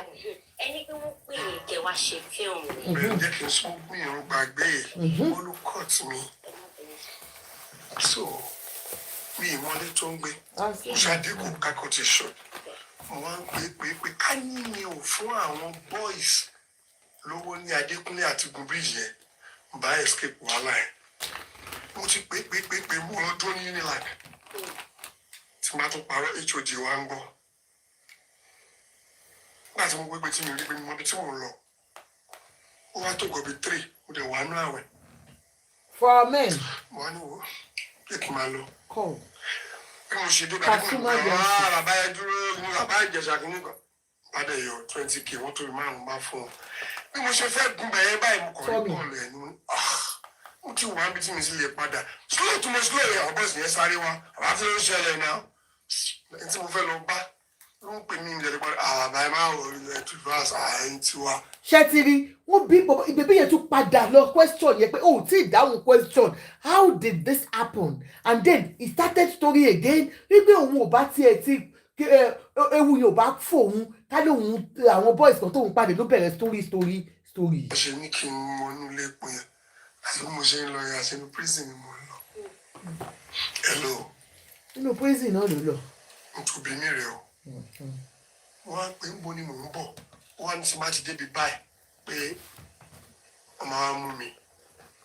Kódà mo ra èso dání tí mo fi break dẹ̀ pé eré tèmi ń bá lọ ni pé àwọn olóyìnbó ló pè I love you too jare. Òun pé òun sọ fún wọn pé òun ló ń jẹ́ pé because mo ti wà láì mo ti pé. Go Mo explain ṣe níbẹ̀ tí fire. mo bá wọn I'm sorry ẹ má bínú o. Ó bẹ̀rù ń bẹ̀. Mi ìmọ̀ pé tọ́ọ̀dì làwọn yẹn. Fún àmọ́ fún wọn ní èso tó wà lọ́wọ́ mi wọ́n kàn gbà wọn ló bá ní ẹkùn lọ múra ń sàlẹ̀ ó ní omi ìmúra bàbá Ìjẹ̀ṣà o. Ẹjọ́ ẹ̀yin guys ẹ máa bá mi dé o ibi tí mo fẹ́ ká gbọ́ gbọ̀ngàn nìyẹn o. You were invited for a movie. You said you got there. You made some talks there. And they said they were part of the crew. And the lady told you pé ó lóun fẹ́ lọ change. Ẹbí bàbá Ìjẹ̀ṣà ó lóun fẹ́ lọ change. Ó ní ìyẹn wá ní ṣe bí arúgbó ń bí o. Meanwhile, she has told you that you are coming for tẹ́ ẹ̀ bá mo bá ṣe ń ṣe production gbà tí kí tó di failed actress. Ó ti yé yín. Tó bá máa lọ, wọ́n á fún ẹ ní script. Whether hard paper àbí soft kini, wọ́n máa fún ẹ ní script tó máa kà níbẹ̀. So you will know the role you are going to play. Wọ́n kàn lè pè é nígbà tó kìí ṣe waka pass tí àwọn ògògó lò mí fúngbà kan tí mo ṣe máa ń ṣépè fún wọn pé wọ́n lò mí fún waka pass. Tó bá fẹ́ jẹ́ pé waka pass ni ẹ́ wọ́n kàn máa pè é ní Bánkúnjọ. Ṣé ti rí wọn? Wọ́n dé.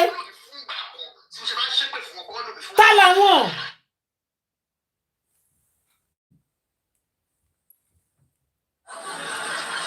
àwọn wakapas yẹn ló kàn máa pè é wípé Àjọkẹ́ ẹ máa bọ̀ ẹ máa wà nínú production èmi náà kì í ṣàtìhàn ń bẹ̀ ayagbẹ́rù mi nínú ilé ọkọ mi màá lọ jókòó sí ọdún Ifá kó ṣáà lè lò mí ṣá ó ti yé yín so ó kì í ṣe wakapas ó ti di olórúkọ èèyàn they cannot just call you máa bọ̀ mo ní production kókò wá jókòó sí kí ni fẹ́ wá ṣe you don't even know what you're coming there to do to the extent that you got there and then you thought they were going to use you as bàbá arúgbó olóòfẹ́ lọ change láti lè ṣe bàbá Ìjẹ̀ṣà tó fẹ́ ṣe come on sir it doesn't make sense.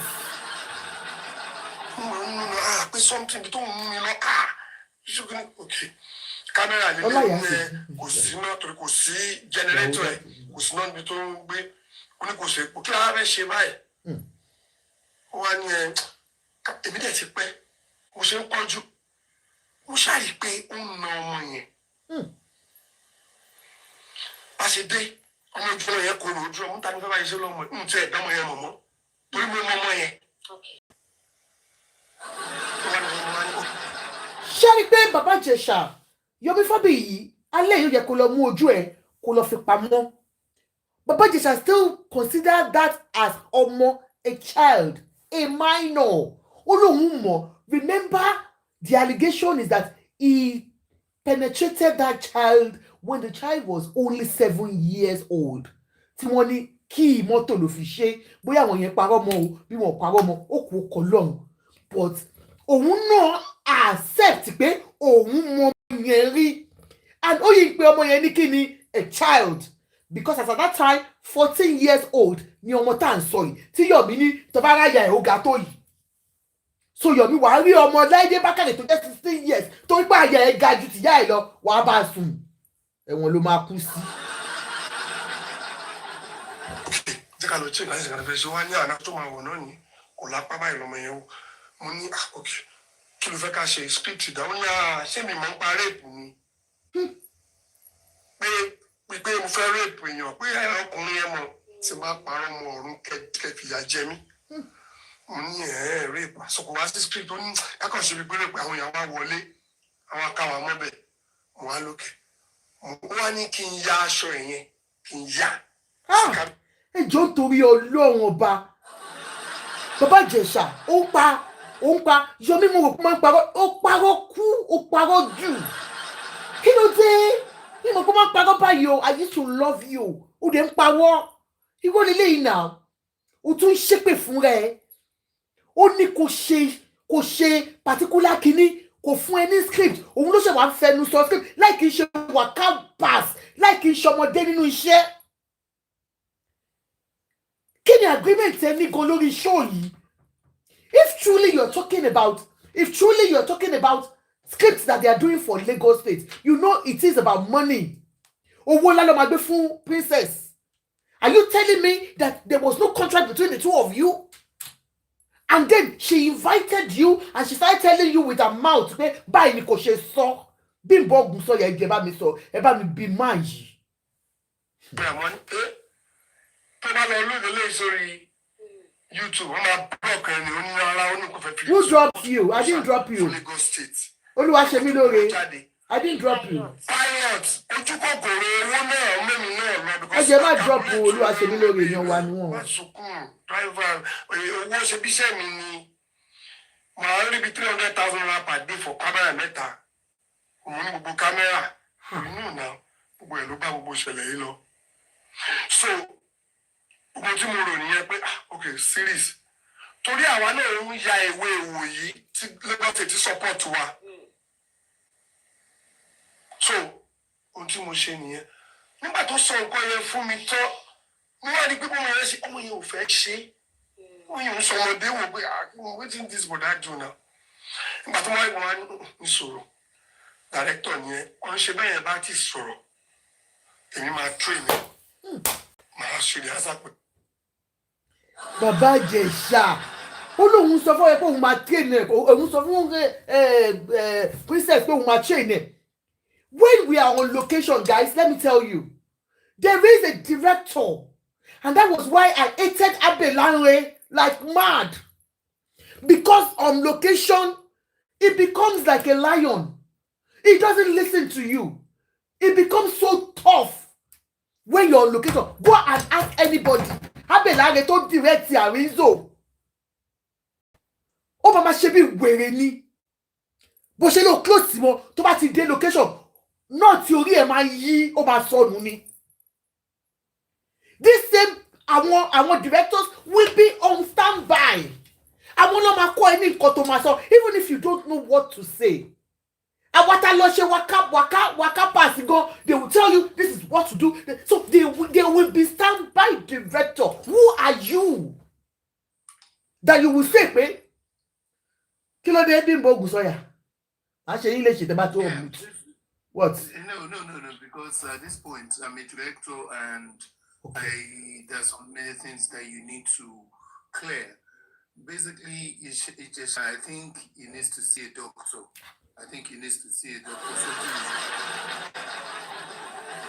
Because we that is writing this story for, we are not stupid people. He needs to understand that we are not stupid people, and a lot of us understand the way it works. This story has come and gone. You have gone to start. So you just look for something else and start up your life from somewhere else instead of trying to. The judiciary system, does it feel they are mad people? All the lawyers and the rest of them, does it feel they don't know what they are doing? And your own lawyer too. You had your own legal representative. You understand me? The girl in question, I made a video some years ago, a gyration video. Okay. That was done by Basics. There's a guy called Basics. Okay. The gyration video. Okay. There was this part of the song that they say, Caro, yellow, CC. The girl, the little child that was carried in that video was the child that was molested. That was the child that was molested. The little child. So when the whole thing, as I said, even when we made the video, she was a baby. Okay, sir. So you know the child. How old do you think the child was when this thing happened? Yes, I know. Was she a child? I think she should be within, if I'm going to calculate by the video was about, let's say 15, 16. She's still a minor. She's still she's a minor because the child was actually, there's this girl that came on set that was like, do you know there's this way that they always call me Egomi, that they have all this princess thing. That's actually the mother of the child. You understand? Because even the mother of the child was not like old. The mother was still a young lady. Naturally. You understand me? So because even everything you could see from the mother and everything, now we need to first of all try to understand something. Pedophile is a pedophile. It's a mental issue. Health issue. Mental situation. That anybody that is been affected, you understand me? Issues it's just annoying because when I was listening to it, I was just thank you, Ijesha, will you just shut up? Ijesha, will you just shut up? You understand? Just shut up and just let sleeping dog lie. Let everything just go. Because the girl in question, I'm telling you, very, very. It's traumatic for the child. Thank you, Oluwakemi. Love you. You understand? It's so traumatic for the child because he is not thinking about the child's life. He's not thinking about the way things are working for the child. And anybody that has really been supporting this thing, I think we all need to check ourselves. You understand me? Because put yourself in your shoes. If you feel okay, whatever Princess did was wrong, maybe you should put your child in the same room with him and see whether it will happen or it will not happen again. Do you understand me? So I think they should, so maybe somebody, maybe a medical doctor or something, should just invite him to maybe some session. If they can give him a free session and check his brain, he should just stop talking. That's actually my mission. Thank you so much, sir. Yes, we have preached it severally even when this thing happened. It's a mental health issue. Pedophilia is a mental health issue that needs help for those that are affected. They see children, babies, they see the features of an adult in babies, just go and search for it. So they don't even, they don't, females too. yeah.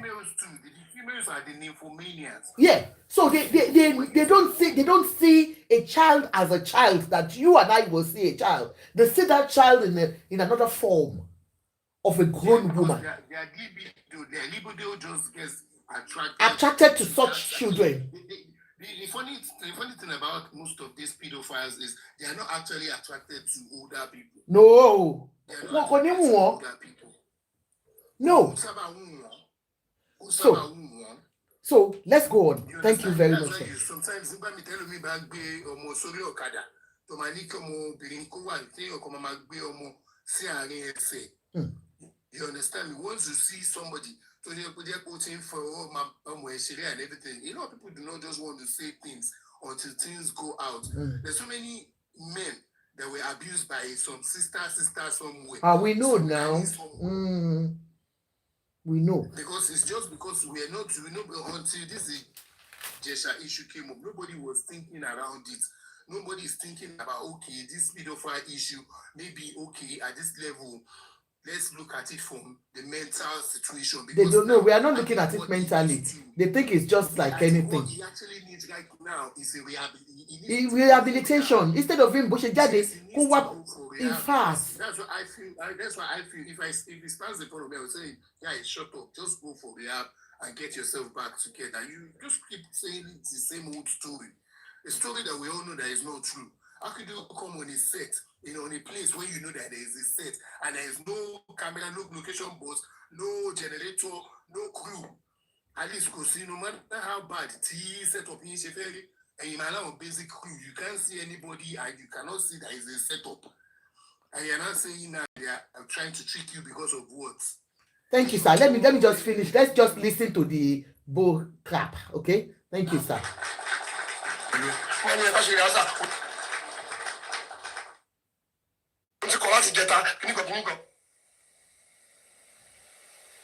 So man, how fair requirement am I say? I'm pre clinical shoot. Tani je ko mo tama kasare ya kini e mo ani taba tun se rehearsal e to tin so nkan to so e kan record get the best. Did you hear what he said? Only òun sọ fún pé táwọn bá ti ń ṣe rehearsal yẹn kó record. Ta ló fẹ́ record? Ẹ jọ̀ọ́ nítorí Ọlọ́run bá mi bẹ̀ ẹbí bàbá Ìjẹ̀ṣà. Do you think we are stupid? And the intent gbèjà bàbá Ìjẹ̀ṣà ó ti kó sí yín lọ́wọ́ pẹ̀lú nǹkan tó sọ yìí. Ó lóun ní ẹ táwọn bá ti ń record táwọn bá ṣe pre-rehearsal kó record. Who was there to record? Gbogbo ọ̀rọ̀ tí mo gbọ́ ọmọ yẹn sọ náà mute audio ẹ̀ ni. Hello, how old are you? Only I'm an adult. So you don't have boyfriend. You don't know like when someone wants to rape. Maybe that one bad sorrow. Only ginger. I will do it.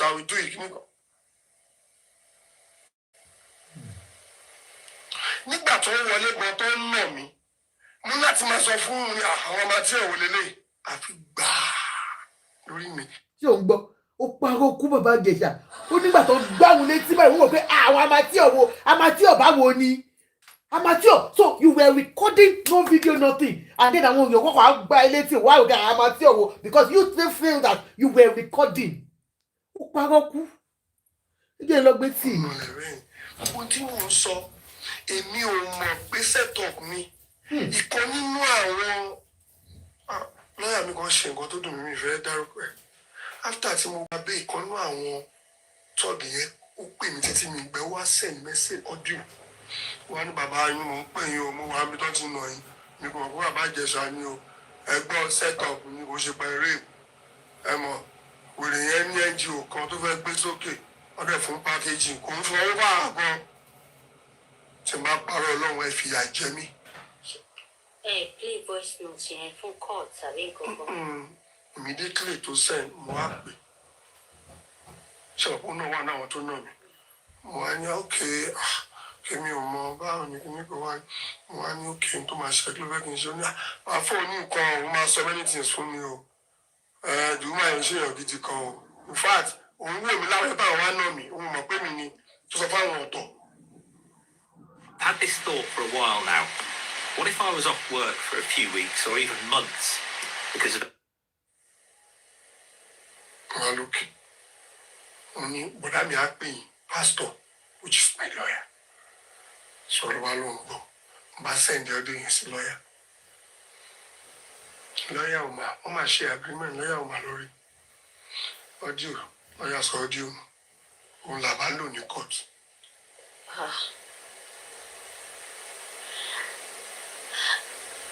Nínú fídíò yẹn, ẹ̀ ń bẹ̀ wọ́n. Bẹ́ẹ̀ náà ni mo lọ. Bọ̀bọ́ ẹ̀ ní ó ní èmi ni mo òótọ́ ni mo fẹsẹ̀ ó ní princess ń fóònù.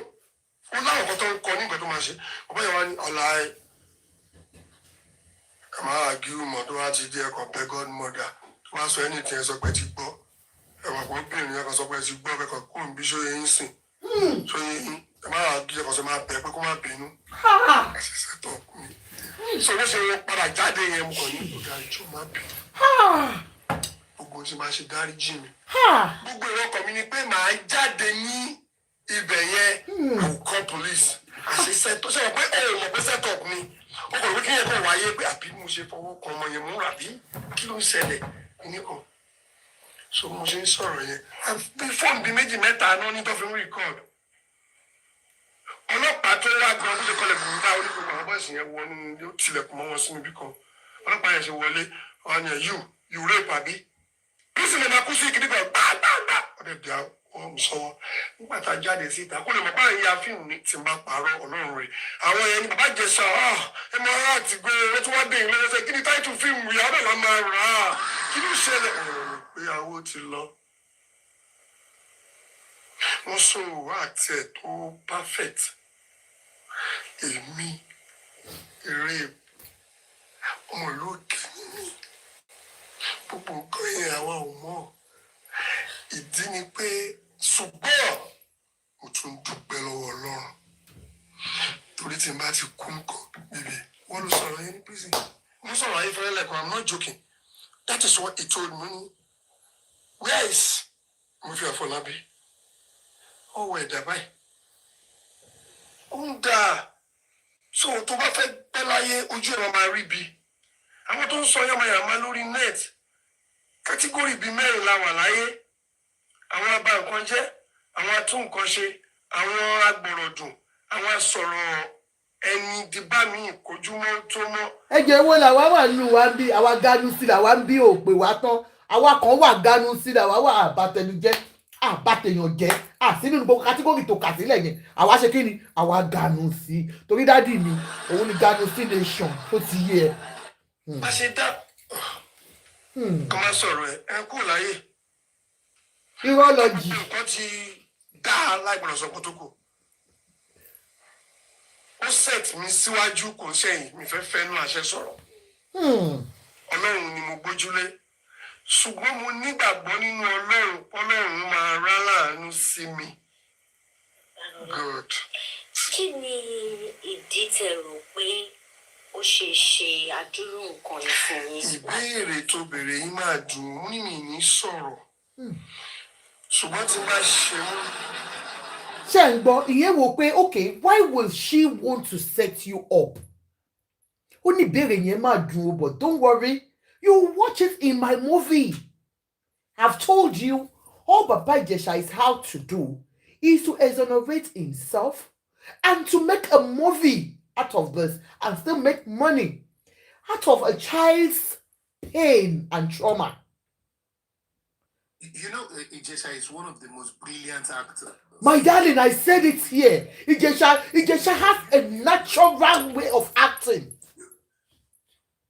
You remember the days when you used to present at Horizon TV? Who presents? You remember when you used to present at Horizon TV? Who? I remember when we brought Ijesha to Horizon. Okay, you. Okay, because I don't present. Ijesha is a very brilliant guy. Gbogbo tó ń sọ yìí, gbogbo ni. Ó wà intelligent ju level tí everybody. Àní gbogbo wa mọ̀, ẹ jẹ́ a máa gbọ́ lọ. Àwa ń ganu sí ni, ẹ jẹ́ a máa gbọ́ lọ. Ó parọ́.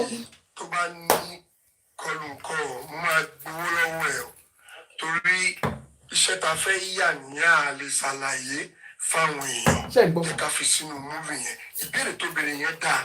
èmi náà ń bí pé ẹ̀yìn yẹn ẹ̀ tí ẹ̀ bí rè pé kí ni ìdí tó fi set mi hàn. Ó fẹ́ dún ẹni. Agbẹnìkan ní Atlanta Better Foundation àbí ẹ ọ̀rọ̀ ń bọ̀ lórí ẹ̀. He's just out to make money. I'm telling you, 100%. Ẹ̀yin ò lè He's just bójú trying to make money. He's a very intelligent guy. ariwo ò lè bójú. So he won't act. He won't act. Ibi tá a bí mi wáyé náà ni mò ń lò yìí. Bíbí mo ti wáyé rí o. Bẹ́ẹ̀ ni mo sọ fún ẹ. O lè má mọ̀, ó lè rú ẹ lójú. Báwo ìfẹ́ mọ̀ ṣé mi bá yín wáyé? Sọ pé ìbá mi wáyé. So mo ti experience many things in life. Kí ọ̀rọ̀ tó dayọ̀ ojú ti rí. Mo ti jìyà. Naira, thank you so much for the gift. For the Orí máa stars. ṣe Thank you. gbẹ́rìn. Bọ́lá kan là ń sọ lẹ́ẹ̀kan, ó ní ẹ̀gbọ́n. Ẹni tó bá ti mọ ibi tó ń lọ. Ní ẹ̀yìn tèmi, mo tún kí lẹ́ẹ̀kan sí Ọmọ Yemen, my ọmọ tó sweet dùn heart. nínú. Bá mi káwọn olólùfẹ́ mi bíbí. Ṣé ń gbọ́? Bá mi Let me káwọn count fans mi. olólùfẹ́ mi bíbí. Bá mi káwọn supporters mi. Nígbà tí mo dé tí mo ní message, Ọlọ́run wà lẹ́yìn mi. Ṣé gbogbo 2-3 ọ̀dọ́ sọ yẹn, ẹ fílẹ̀ fọlọ́run. Ìdájọ́ ń bọ̀ lórí ẹnì kọ̀ọ̀kan. Gbogbo ẹni tó ń tún nǹkan ṣe, Wọ́n ṣe o. ó ní ìdájọ́. Gbogbo ẹni tó ń ba nǹkan jẹ́, ó ní ìdájọ́. Tó bá wà lórí chair tó bá sùn, ó ní mò ń sọ fáwọn ọmọ ẹ níta. Yóò gbé mi sàn. Prison, mo send owó sí i, mo wá rí, mo mọ̀ yín rí. Mi ò lè ní mi ò mọ̀ yín mọ́ nítorí pé ẹ wà nínú ìṣòro.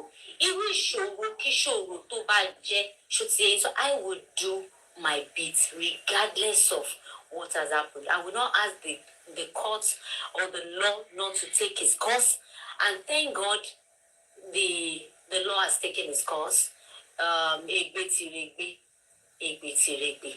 Àdúrà tèmi ni fún yín pé k'Ọlọ́run jọ kó dá yín padà ju bẹ́ ṣe wà tẹ́lẹ̀ lọ. Kí Bíbélì sọ wípé ìgbà tí Olúwa dá ìkó lọ sí òní padà, àwa dàbí àwọn tó ń làlà. Kí ọ̀rọ̀ yín dàbí àlá. Look, some people are saying, do you want him dead even after serving his time? You know, when you know sincerely you've done something, you've paid your price for it, and paying his prices by going, to prison to serve his time. He's out now. All he needs is rehabilitation. He needs to start all over again. He has lost a lot of money. He has lost endorsements. Nobody is saying, "Aye, eti bàjẹ́ tán." No. We expect him to come back. The society he will apologize to the whole world. And then he will pick. To my Papa Ijesha, to bá jáde, after to jáde, to do my interview. Tony, no, I know I have messed up. It's one of those things. Nigerians, please forgive me. Stand by me. Bring me up back. Make videos to let people know that the one you are talking about, maybe by telling Biola about bí ẹ̀wọ̀n ṣe rí àwọn aláìṣẹ̀ tó wà ńbẹ̀. Those are things that you're supposed to come and present in your videos. But coming out to say all this.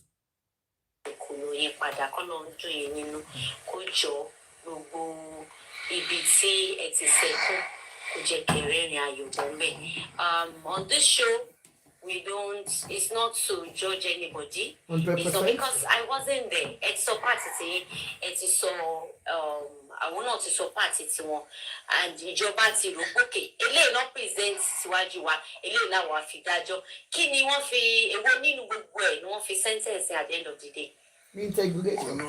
Molestation. Harassment. Ó ní mo ti sọ pé ìjọba ò jẹ̀bi. Àwọn present evidence now. Ṣé tí a fẹ́ ṣàsọdùn káyé lè fẹ́ràn. Olamilekan, you said, why will he apologize to what he didn't do? Let's use our brain now. Mr. Olamilekan, if you've got any brain at all, you will know that coming here to make such a comment means that you have left your brain in your wife's obo. Because ẹni tó pọ̀lú ẹ pé á mọ̀ pé wọ́n ti ṣe investigation. He had his counsel. bóyá orí yín ò pé tó pé bọ̀bọ̀ yìí ti lọ sí ẹ̀wọ̀n tó tún lọ fún appeal, court of appeal. So that means pé kò ní competent lawyers. He was using activists and they know better. So for his ẹ̀wọ̀n to be reduced to just harassment means he actually did the harassment. And he accepted that he did it in a law court. So for us to say, pé kó jáde, kó apologize, because he did it. Mr. Olamilekan, bí orí kò nínú òbò ìyàwó ẹ kò lè wo lórí dáadáa. Àwọn òbí tó bí mi Ọlọ́run fún wọn. Maybe Mr. Olamilekan needs to see a doctor too. Ó bí wọn ò pé wọ́n wà nínú àwọn tí mo sọ pé ń dó àwọn ọmọọṣẹ́ wọn. Kẹwọn tí máa ń bọ̀ lásìkò tí máa jà. Tọ́mọ ìgbésẹ̀ rí gbogbo mo máa rojọ́ nǹkan tó ṣẹlẹ̀ máa rò mọ́ èmi ni mo jẹ̀bi. Ọ̀bí máa ń sọ fún mi, kò sí iṣẹ́ rí, kò jẹ́wọ́ ohun tó bá ṣe, kì í ṣe fẹ́yàn fọlọ́run. Tó bá lè arrange debate mi àti ẹ̀ka jókòó báyìí. Ó dá George béèrè pé kí ni fídíò tẹ mú wáyé ò ní ọ́díò? Bó ṣe bí CCTV ni. CCTV lè má ní ọ́díò. Kò ṣe gbogbo ẹ̀ ló máa ń ní ọ́díò. Ibẹ̀ náà là ń lọ, kò ń ṣe CCTV. Okay. Fóònù mi. So wọ́n á wo gbogbo nǹkan wọ́n ní kí ló dé? Tó fi rí àwọn nìkan lọ pé specialist wa. Àti ìyẹn wá dé, wọ́n wá play kìíní yẹn, wọ́n wá ní wait, ṣe ní nǹkan tó wọ́n fẹ́. Kìíní yẹn, wọ́n wá ní my lord, ẹ jẹ́ kí àwọn journalist tó jókòó ikọ́ wá wa Google application yìí in short. So wọ́n wá rí pé èmi ní application for Android. And I don't know, understand. Fídíò yìí, ẹni tó rẹ́dí ti ṣe yìí fẹ́ ṣe ìka ẹyọ kan, ó fi 200 ṣíra ẹ̀. Tó bá fẹ́ lo application yìí ní short, á bí ẹ pé advert or no advert. But torí pé ò lórí ìwà nínú advert tó máa rò ní pé kó má disturb ẹ. By the time tó bá parí editing, to save ẹ, to send ẹ, the logo will be there. Wọ́n yẹ wá ní ohun tó fi edit ni pé voice tẹ́ gbọ́ yìí wọ́n mute ẹ̀ ni. Wákìtà tó sáré wọlé kò sáré wọlé, àwọn ọmọ fast ẹ̀ bẹ́ẹ̀. Nítorí nígbà nísìnyí yẹn, èmi ọmọ mo sọ pé alẹ́ wà ń bẹ bàtà ọkùnrin bọ̀ afẹ́ sí window ká lè ní light because kò síná. Ilẹ̀ kò wà báyìí. Ẹ jọ̀ọ́ nítorí Ọlọ́run, ẹ̀yin ọlọ́pọlọ. In fact, I know most of you artists, Nigerian Nollywood stars, Nollywood professionals. You know Baba Ijesha parọ́ lórí ilé. You cannot record without lights. You know the truth. Oh, you can form Baba Ijesha létí ni. In fact, Yomi Fabi, sọ fún Baba Ijesha pé kò gbà kó ṣe ìlọ́wọ́ ẹ̀ dáadáa kó tó lọ parọ́ yìí níta. Ó láwọn láti ṣí window so that iná á lè torí kò síná. Who does that? We don't record like that. Ẹnu bẹ̀yẹn, wọ́n ṣe pé ẹ ṣí window yìí. So I ní light fún kọ́ta fẹ́ yà. So ẹ ya ṣẹ́ láì níná. Fóònù yà. Oh shey, baby Allah, you just help my condition. Did you hear? Ó ní ẹ̀yin yaṣẹ́ láìsí iná. Àní wọ́n ní kí n má kó ó ti ṣe wà pé ní ìmọ̀ pé ó ní àlè lo iná pé jẹ́rẹ́tọ̀ yẹn ò lè kó sèmi nìkan mo wà ń bẹ̀rẹ̀. Even nǹkan tó fọ́ ni mo pe cameraman dání. Ó wá di tó pè mí mo sáré lọ síta. Hello, Junior Bolúwa. Wọ́n á ní fẹ́ bẹ̀rẹ̀ pé kí ni address bẹ̀rẹ̀ mo á ní ibi ìwàyà. Kí ni kò wá ní ṣé kò sọ̀rọ̀ princess? Mo ní ẹ, ó ní mi ò wá o. Rector kí lẹ wí Kí ló dé? pé. Mi wá. Kí ló ṣẹlẹ̀? Kẹ̀wá iṣẹ́ kò ní fún yín lówó. Wọ́n máa sọ fún yín, wọ́n máa sunkún egbére kan ni o. Ṣé wọ́n sọ fún pé máṣẹ̀ wà lọ́wọ́ mi over 8 months? Mọ́mí ló wà ń bẹ̀bẹ̀. Màmá yẹn ló bí cameraman yẹn. Mọ̀dá yín lẹ̀ mí ọkùnrin wọn nìyẹn. Pé 8 months ní kíní ẹ̀ ló lọ́wọ́ òun tó wò fún ọ ẹ̀sẹ̀ bẹ̀rù ni. Lọ́lẹ́ wọn máa pa o. tó bá ti parí sọ ma bẹ̀rẹ̀ sí sunkún mo bá yẹn wà láyé mo sọ pé àwọn nǹkan kan wà mi ì fẹ́ sọ èmi ò fẹ́ lo emotion àsunkún àṣekẹ́ ló wà wò kó kéku ṣùgbọ́n mọ̀ fúnra ara ẹ̀ mo sọ pé àgọ́dá ẹ̀. What's softer than a baby? tí ẹ ń gbọ́ àgọ́dá yìí mọ̀ ń pa ẹ̀ kí ló àgọ́dá yìí kí ló kọ́ àgọ́dá yìí pẹ̀lú ẹjọ́ yìí kí ló kọ́ àgọ́dá yìí pẹ̀lú eléyìí ṣé yí bàbá Ìjẹ̀ṣà bó ṣe ń pa irọ́ tí ò make sense ó dẹ̀ ń pa ó tọ́ yìí Obíọ́lá torí kálẹ̀ mi ni inú àti bí mi mo lè fọ orí ẹ̀ mo lè fún lọ́rùn pa mi tó ti ń sọ̀rọ̀ yẹn má ti fún lọ́rùn pa ó dẹ̀ ń pa irọ́ it's so shameful. Wá ó jẹ́ lẹ́rìí pé ṣé lóòótọ́ kò ṣe sẹ́yìn nìkan àmọ́ yẹn máa ló bá Ìjẹ̀ṣà ẹ̀rọ máa dúpọ́ lọ princess náà nígbà yẹn she wanted to have me. Wọ́n ò pé kí lóun lè ṣe wọ́n á ti irọ́ yẹn sí mi. Nǹkan pọ̀ nítorí pé ó fẹ́ gbàwé sìn ní UK ó fẹ́ lọ jẹ́ àdúró ó dẹ̀ mọ̀ pé tóun máa ń lo pákéjì yẹn tóyìnbó bá ń gbọ́ wọn á lè yín lóyìnbó tá a dún lọ́lọ́lọ́lọ́lọ́lọ́lọ́lọ́. So èmi ò ní bàjẹ́. I heard Baba Ijesha is now in the UK. I'm not sure if that is true. So people said he's in the UK. Baba Ijesha, I wish you all the best. You too can go for Aduro if truly, because only the other lady, Otimomo Yewa Aduro mbi, because of àwọn èèyàn náà nígbà tí gbogbo kìíní yẹn ṣẹlẹ̀ tó bẹ̀rẹ̀ sí lọ attack ẹ̀. Yeah. So ìwọ náà ní right láti jẹ Aduro kò ní dán purọ́ mọ́ ẹ lọ sẹ́wọ̀n ṣó sì yí ẹ ó lè lọ fàdúró. Débi tí ò bá ṣe mi ní fi kún kankan ẹ jẹ́ kóun máa fi kún bó ṣe ń fún pákéjì sí yẹn kò mọ̀ pápọ̀lọpọ̀ lòun ti wá bẹ̀bẹ̀ ní prison. Ó dà àwọn tó fi jọba ṣẹlẹ̀ rí ṣótọ́. Police officer ó tún fi ṣẹlẹ̀ rí chief wọ́n dà ó ní bàbá Ìjẹ̀ṣà yẹn kọ́ lọ lọ́rùn. Okay, ayọ̀ ni mo fẹ́ àdó. bí tó mo ti wá bá yẹn ibẹ̀ yẹn gbọ́ngàn làwọn ẹjọ́ náà. Ṣé pẹ̀lú àwọn wọ̀nyẹn ìjọba ò lè pè wọ́n lẹ́jọ́ padà ní. Wo o ṣe jàre bóyá Bíọ́lá náà ń play along ni because if truly you have all this kí ló dé kí ìjọba lè ó lè arrest ẹ̀ náà wípé okay gbogbo àwọn tó mú wá as witnesses wọ́n ti wá bẹ̀bẹ̀ can you imagine. Àbí àwọn yẹn ò ní testify àbí. Kò ní lè sọ̀rọ̀. Ọ̀dà ẹ má wọrí ó ti yé mi ẹ jẹ́ ká mẹ́nu kúrò lórí ọ̀rẹ́ ẹ jẹ́ ká sọ she knows. prison experience. Ṣé bí experience tá a máa ń wò nínú movie bẹ́ẹ̀ ni prison ṣe rí ni àbí kí ni àwọn ẹ̀kọ́ tó wà ń bẹ̀ tó yẹ káwọn èèyàn kan kí ni àwọn nǹkan tẹ́ lè sọ pé tó bá débí báyìí orí àpè ó máa wí ìwà tó máa gbé ẹ débí báyìí fún especially àwọn ọ̀dọ́ ẹ jẹ́ ká sọ̀rọ̀ nípa prison experience.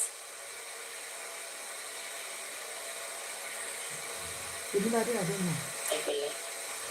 Wọ́n lè ó tún ké ìgbà tó ní kó sọ̀rọ̀ nípa prison experience ó wò pé àìmọye lọ́ọ̀yà lálágbọ̀n àìmọye bàbá Ìjẹ̀ṣà lálágbọ̀n àìmọye Yorùbá ní ìlálágbọ̀n tọwọ́ alágbọ̀n bá tẹ̀ oríṣi ìyànà máa fi jẹ́ àgbọ̀n rárá tó bá bẹ̀rẹ̀ kú. Mo ní pé ká sọ̀rọ̀ nípa prison experience. Kí ni àwọn nǹkan tó wà nínú prison tó yàtọ̀ sáwọn nǹkan táwọn wò nínú movie?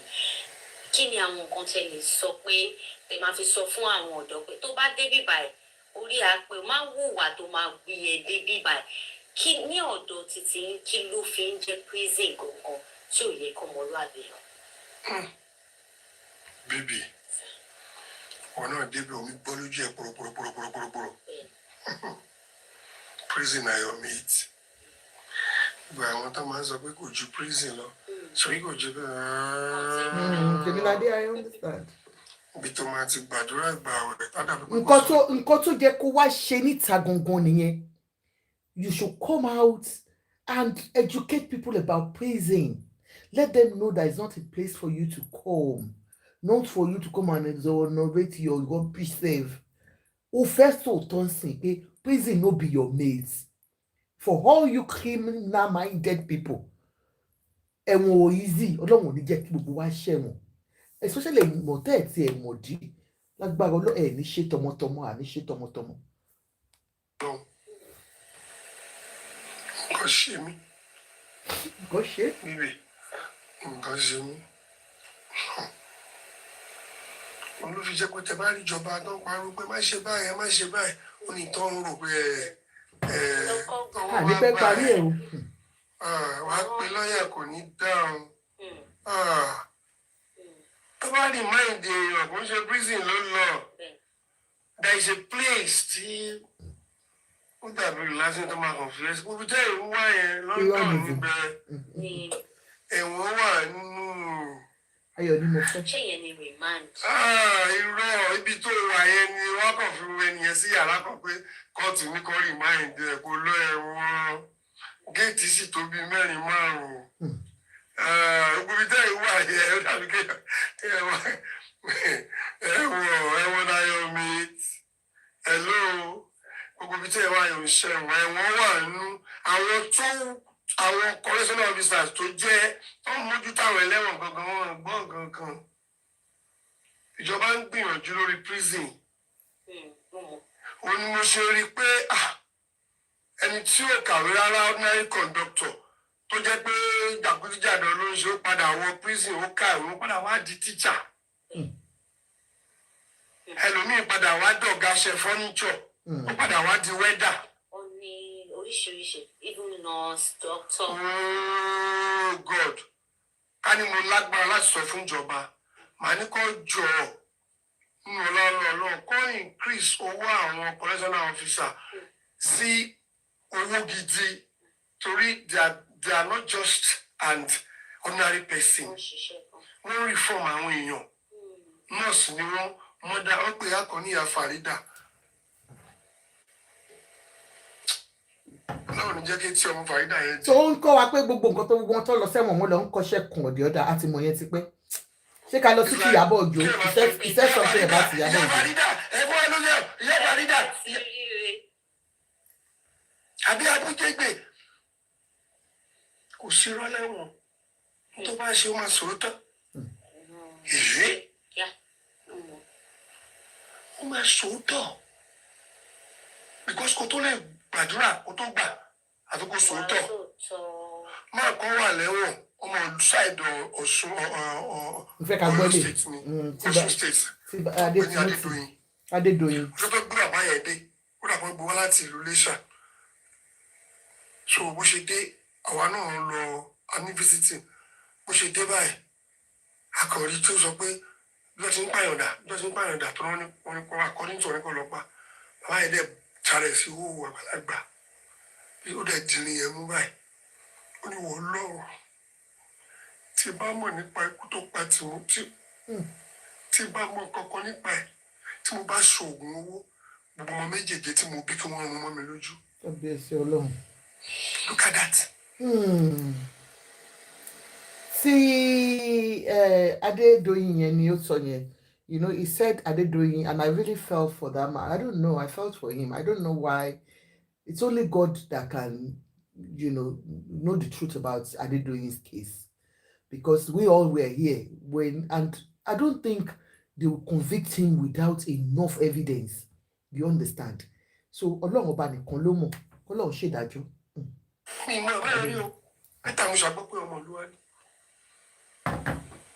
Ìyá jẹ́ aṣọ ti Ìyábọ̀ kò sí ìtókàn mi pẹ̀lú yẹn. Now, ó ní òun ò mọ tí Ìyábọ̀ dà yìí ò yé mi. Bàbá Ìjẹ̀ṣà kí ni Ìyábọ̀ dà? Ṣódò lórí burúkú ni àbódèèyàn dáadáa àbí kí ni Ìyábọ̀ dà? Is it about your campaign to destroy Iyabo Ojo that you have brought this to yourself again? Yes, for every one of you that you are talking about Iyabo Ojo, why I will always stand for Iyabo Ojo anytime, any day, is the fact that she came out to stand against child abusers. And like I told you earlier on, that's where I work. I don't care how you feel. Anybody to abuse ọmọdé, abẹ tó wà vulnerable, I will not love them. I will not like them. But if you are an advocate for child protection, I will stand by you. And that's why Iyabo will offend most Nigerian men, because, like you know, percentage of them are into it. That's why they feel Iyabo. And for some of you women that are just jealous for no reason, you can as well go and eat your whatsoever. We care less. Iyabo Ojo has come to stay. The return of Arizo is on. A John Tori Olong, starting on the 3rd of March, on the 3rd of April. Eloba Wo, return of Arizo. Whether you love her or you hate her, it's your business. Somebody that stands for the truth. Kò sẹ́ni tí wọ́n kì í tó bá ti jẹ́ pé ó ń jà fún ẹ̀tọ́ ọmọ ènìyàn ní ọ̀nà tó tọ́, you would not like that person. Iyabo stood against child molestation. Iyabo stood against widow victimization, and you're fighting her. Come on. I on my platform and all my people. I on my platform and my people, we love Iyabo Ojo. I will continue to support her. Eloba Wo, the return of Arizo. Baba Ijesha, this is a failed one you have come to do. Yes, Etimope, she's out. Just last week. No, lẹ gbé àwọn alájọ wèrè àtàwọn wèrè tó fẹ́ máa ṣe I love Iyabo Ojo by all means tó fẹ́ bá lórúkọ jẹ́. Today, this week again, you have brought Baba Ijesha out. And that's why people are condemning Biola for this now. Why are you promoting this video now? Why? You know the truth. For now, this lady is on everybody's lips. What if I should video movie? What Baba Ijesha wa? I'm sure this you didn't record this week. Ṣé bóyá ká bira wa léèrè? Ohun tó dùn mí jù ọ̀rọ̀ Iyabo Ojo ni pé ìjọba kó ti fi Priscilla àtọmọ yẹn ṣọ́ mi nígbà tó kéré. Mo wà nílùú Péjú, ó ní ṣọ́ọ̀bù kan nílùú Péjú, èmi wá gba CD a ṣe fún Lagos State. So a fẹ́ ṣe bí 50, so ẹni wa lóun lè ṣe. Mo ṣe rí ni ó dẹ̀ yọ mọ́ mi ní ṣọ́ọ̀bù òun lélẹ̀ mi. Iyabo Ojo kò dẹ̀ wọlé. Ó dẹ̀ fa àwọn ọmọ méjèèjì yẹn ṣọ́ mi. Mo pàkó wọn tó wá lọ ra rap suya. Suya táwọn mọ́là máa ń rà. Ó wá lọ kò máa dé bí almost 2 hours. Bá pa àwọn sẹ́yìn pé ẹni tó lọ ra suya fún wa ẹja wa lọ. Làbá bá fi ọmọ mi kàn tí àwọn ọmọ yẹn. After the 2 hours mo ti wà pẹ̀lú àwọn ọmọ yẹn nínú bẹ̀. Bá wa lọ́ngbà tí màá débẹ̀. Àṣebi suya yẹn ṣebi tí ẹ̀kọ́ lè débẹ̀. Kò máa lóun fẹ́ ra suya àwọn èèyàn tó ní. So ohun tí mo mọ̀ pé àárín àyẹn ló ń gbé. Ohun tó dùn mí ni pé wọ́n wá sọ fún mi pé Iyabo Ojo sọ wípé mo sọ pé òun ṣoògùn owó. Wọ́n ní ògùn. Number one, this allegation of got to say wípé Iyabo left her children with you when you saw her. Yes, she had a shop there. Olóògbàbẹ̀ kọjá orí ẹ̀, ó pọ́n ẹ lé, ó fẹ́ lọ ra súyà fún ẹ, súyà tó máa jẹ. Olúwa fi àwọn ọmọ ẹ̀ ṣọ́ ẹ rí bí ìgbà tẹ́ pé ó jẹ́ nání. Iyabo has come out to debunk you. She said, má fi orúkọ òun sí ẹnu again, Baba Ijesha. You were convicted of that offense. Yes, Iyabo Ojo came out. All the stuff about Thailand talk because she saw the video we couldn't see. The main video. Tí ó yẹ kí Baba Ijesha ti fẹ́ tí ó kó bọ́ ọmọ nídìí. Wọ́n fún gbogbo àwa Nigerians láti rí. Most of you, àwọn evidence tó gbé jáde, àwa ò rí o. Iyabo saw it and said, no, that was why you could see that she was like, láyé, mi ò ní gbà.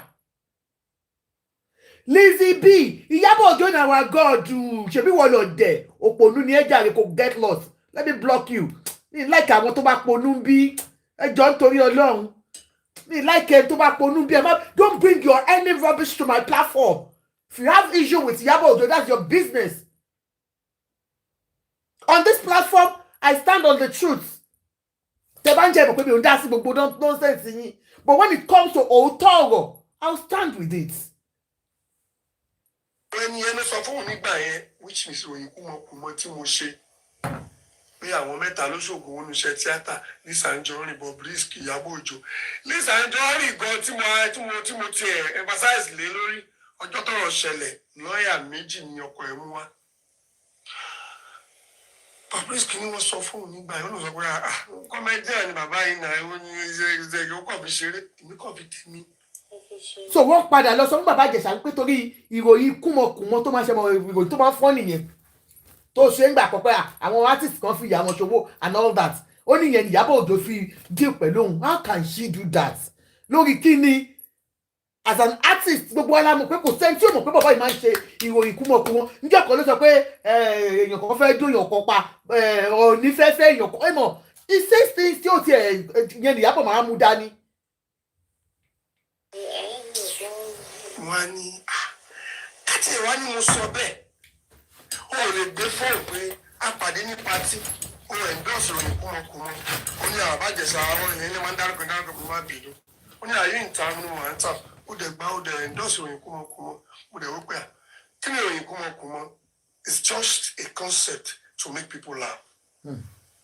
ṣé tí n bá sọ pé bá sọ pé doing very well. lọ sí Jerusalem sórí òní tí n bá ní bàbá wa ò ní rìsà afẹ́fẹ́ ẹ̀bùsẹ̀tà níwúrà sórí òní I am just creativity ni. But who said that has got anything to do with the fight Iyabo Ojo fight? God bless you.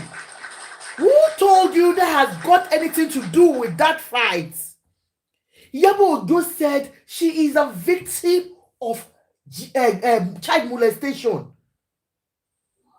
Let me second you on that.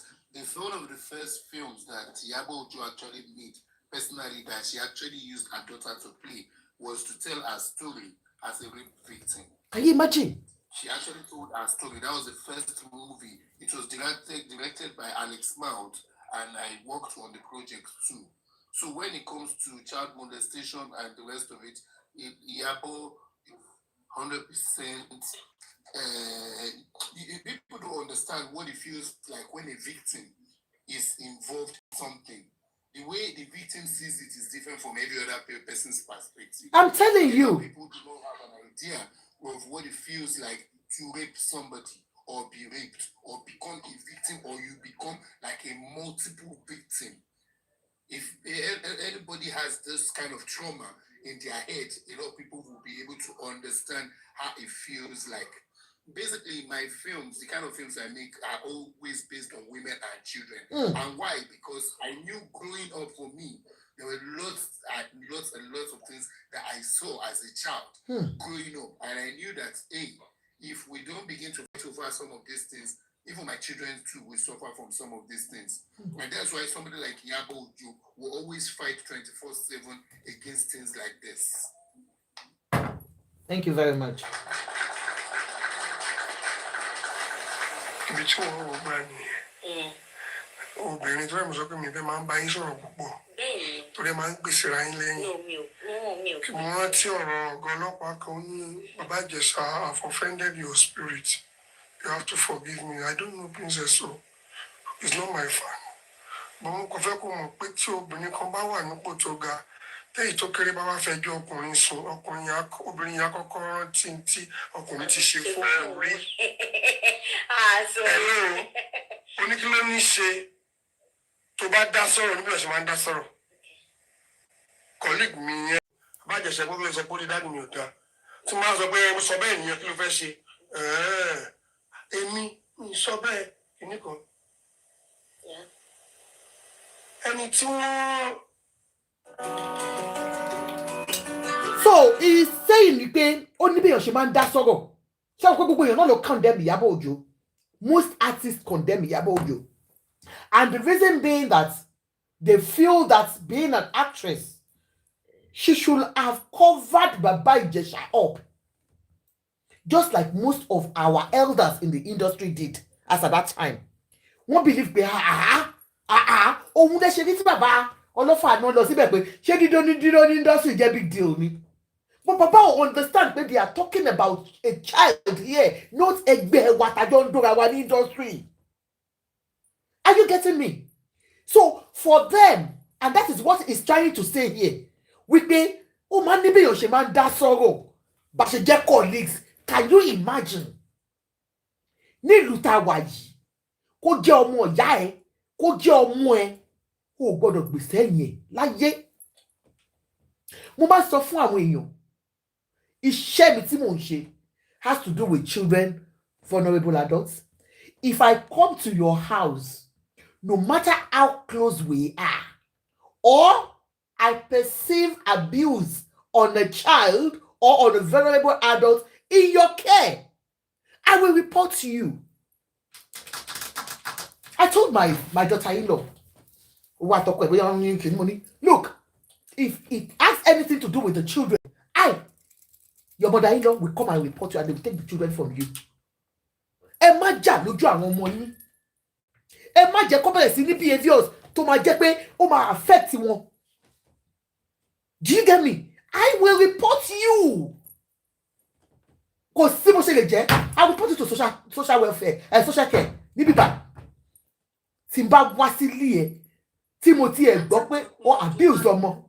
Adájọ́kẹ́ ọ̀dọ̀ ẹjọ́ torí ọ̀nà ẹ má bú anybody, we don't abuse people here. Kí ló ṣe? Ọ̀dọ̀ ẹ̀ ń ṣépè fún Bíọ́lá bíbẹ́. Ẹ má bú Bíọ́lá ẹjọ́, ẹ má ṣépè fún Bíọ́lá bí ẹjọ́ nítorí ọ̀rọ̀. Stop, and I've told you, stop cursing somebody. I will tún wá sọ pé òní fún rẹ̀. I will delete you for me. Ẹ má delete wọn, má delete nǹkan tó bá sọ ẹjọ́, ẹ kàn delete wọn. Ṣé you understand?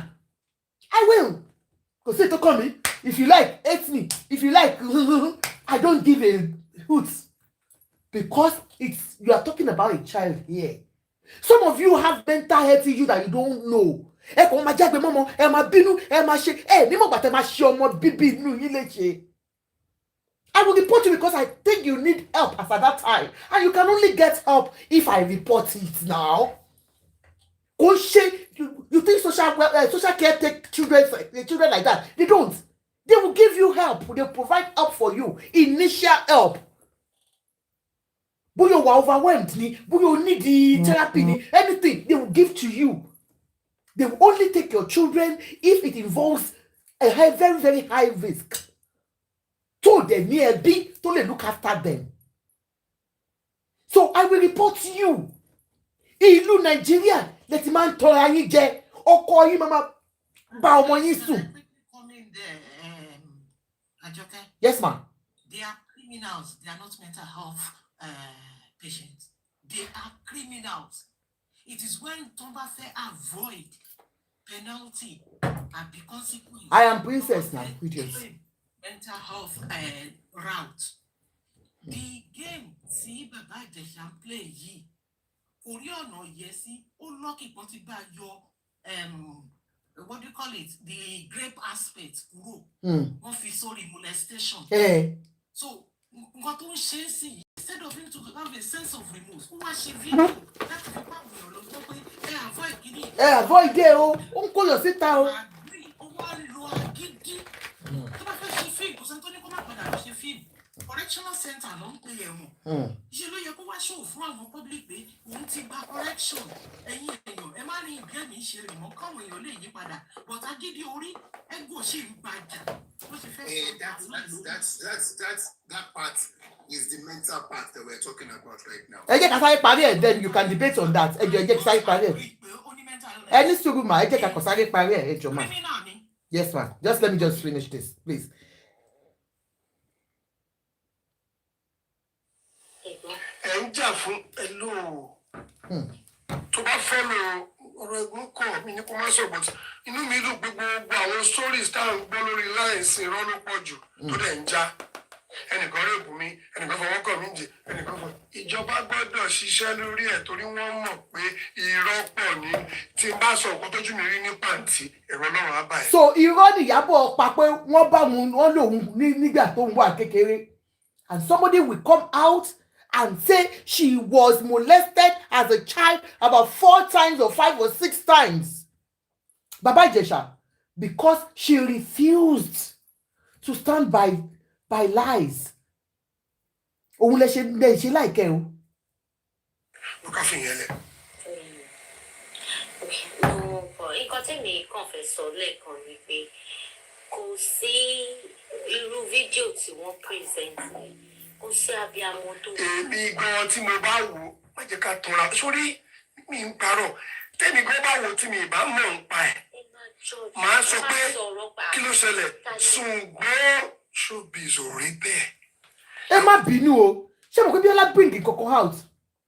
What did Iyabo see that made her feel so irritated, so angered, so traumatized? It's the video we all saw. And the video we saw is a small one compared to what was presented at the court of law. Kò yé yín? So for Iyabo to have reacted that way, Nigerians, ẹ má bínú, ẹ jọ̀ọ́, ẹ̀yin náà ẹ ṣe bí abiyamọ. Ẹ gbọ́ nǹkan tóun náà sọ. Ó ní Bàbá Ìjẹ̀ṣà sọ pé kò sẹ́ni tó máa rí fídíò yẹn tí ò ní rò bẹ́ẹ̀. Ó ní but showbiz ò rí bẹ́ẹ̀. What is the showbiz in this? Tẹ bá lọ́wọ́ ẹ̀ Linda Nkeji ó ṣe ó ń present now tí ò bá ti sí. Lọ́lá Àlàó ó lóun ló ń pè Ìyábọ̀. Bẹ́ẹ̀ni. Ó bá wọn pé lọ́ọ̀yà lọ fún Ìjẹ̀ṣà. Mo mọ̀ mà. Ìjẹ̀ṣà tí Ìjẹ̀ṣà kúrò yìí sí pé Ìyábọ̀ ní problem pẹ̀lú òun. Can you imagine? Ìjẹ̀ṣà ni Ìyábọ̀ lọ bá o ló gbé lọ́ọ̀yà lọ bá o. Kí ni ló lọ bá Lọ́lá ló lọ pé Ìyábọ̀. Ìyábọ̀ kí Ìyábọ̀ tó mọ̀ sí o. Ìgbà tí ẹ rí nǹkan tó ṣẹlẹ̀ lórí ẹ̀ gbóná. Ó wà mà. Ó yá ẹ jẹ́ kí n. Àrí májèlé wà náà ní ikọ́ sọ tó májèlé ò sọ. Nínú indọ́sì wa iná wà nínú ẹ̀ unnecessarily breathing. Wọ́n kàn máa breathe ẹ̀. So wọ́n beef ẹ. Ṣé gbọ́ ní industry wa unnecessary beefing? Can we say you all are beefing that Iyabo Ojo now? Because why are you hearing this now that our movie is just next week? Or few weeks time, 2 weeks time. On the 3rd of April, the return of Arizo, go and watch it. So you are beefing. That's why you are doing this program. Ọba yìí wọ́n bá tún máa bíra ẹni rè pé kí ni mo ṣe? Hello. Àwọn èèyàn mọ princess dáadáa. Àwọn tó wà ní diaspora wọ́n gbéra wọn lọ síbi gbogbo ibi tó ti gbé. Ibi tó ti kúrò kí ló dé tó fi kúrò ńbẹ̀. Ibi tó bọ́ sí kí ló tó fi kúrò ńbẹ̀. Ibi tó ti kúrò kí ló tó fi kúrò ńbẹ̀. I won't say more than that. So you are trailing her. If she says that you are trailing her, that's kí ló ń jẹ́ princess. Ẹ gbọ́ ó níbi tó wà ó ti kúrò ńbẹ̀ ó tún ti lọ ibì kan ó ti kúrò àwọn diaspora one trade ṣé ti gbọ́. You can imagine. I don't mind. You don't mind? Tẹ bá lè náwó ẹ gbé wá láti ìlú òyìnbó káwájọ jókòó báyìí kó n kẹlẹ́rìí tiẹ̀ dúró kémi náà kẹlẹ́rìí mi dúró. Justice Taiwo kì í ṣe Father Christmas náà nǹkan tó bá present síwájú ẹ̀. Oh, of course. Mi dá wọn lẹ́bi ó kàn jẹ́ pé ẹ jẹ́ ká ṣe rere láyé wa wọn ò lè ròyìn wa tá a bá gbogbo tá à ń jà sí i tá à ń pariwo ẹ̀ gbogbo ẹnu tá à ń lé bébébé yìí ọjọ́ kan gbogbo ẹ̀ ó dìtàn wọ́n bá wí kú apá babaláwo bí ẹni tí ọgbọ́n fa bàbá mi ló lòkè yín bàbá mi ló lòkè ọ̀hún ìjọ tí igbó àtìjú bá dilẹ̀ lẹ́yìn àṣùṣù jẹ òjò ńlá ó dilẹ̀ lẹ́yìn àgbẹ̀ ayé máa tán àpáta lè kókó olóko dá sí olóko rò pé àpáta máa wúlò fóun nígbà tó ń wà láyé olóko wà láyé àpáta ò wúlò fún ó kú tán àpáta ò wúlò fún àpáta wà láyé olóko ti kú gbogbo tó bá ń. Let me give you guys time to just discuss about this. That's all he's done. He's done the video. He's been interviewed by Biola, and like I said, I think Biola was just being trying to be, open-minded on this case. She has interviewed Iyabo Ojo on this particular case. She has interviewed Princess on this case, and I think she just feels that it's fair to hear Baba Ijesha's own side of the story. But one thing I want us to know is the fact that he's been convicted. Even if you want to allow him to speak on your platform, she should have educated him on the fact that you have been convicted. What we want to hear is that, okay, this happened, but trying to exonerate himself is putting him through and putting our own platform like there's something, And because Iyabo Ojo's film is coming up, a lot of people are feeling like, why is she bringing this out? Iyabo sọ pé there was never a time you helped her to look after the children, that she had people working for her. She went to buy suya for you, and she had people looking after her children as at that time. Irọ́ ló pa, according to her. Now I'll leave everybody to just have their say on the platform. Go on. Hello, Auntie Ajoke. Auntie Jumi, Yes, sir. Good evening, everybody. Good evening, ma. How is everybody's weekend? Auntie Ajoke, thank you for yesterday. You just drop everybody to the Babu Daddy. Yes, Emma buying. Anyway, Abiola, I'm going to advise Abiola. Abiola, you know a lot of people loves you. A lot of people loves you. And when we are talking about people that loves you so much, it's our obere. I'm telling you, our obere la love it gone. And I can see a lot of people like they are like typing a lot of stuff like blah blah blah, I'll tell you shaking it on and you cost it. I'm gonna let you know this evening. You cost everything. Whatever software you cost it. You know, next week Sunday is going to have a premiere of a movie in the biggest way. And you know, on my bedtime I see another thing which is not making sense. No, you know, a week to our program. Can you pay to basic interview Baba Ijesha? That's not fair, honestly. That is not fair. I'm not going to direct whatever you want to do. It's your platform, but you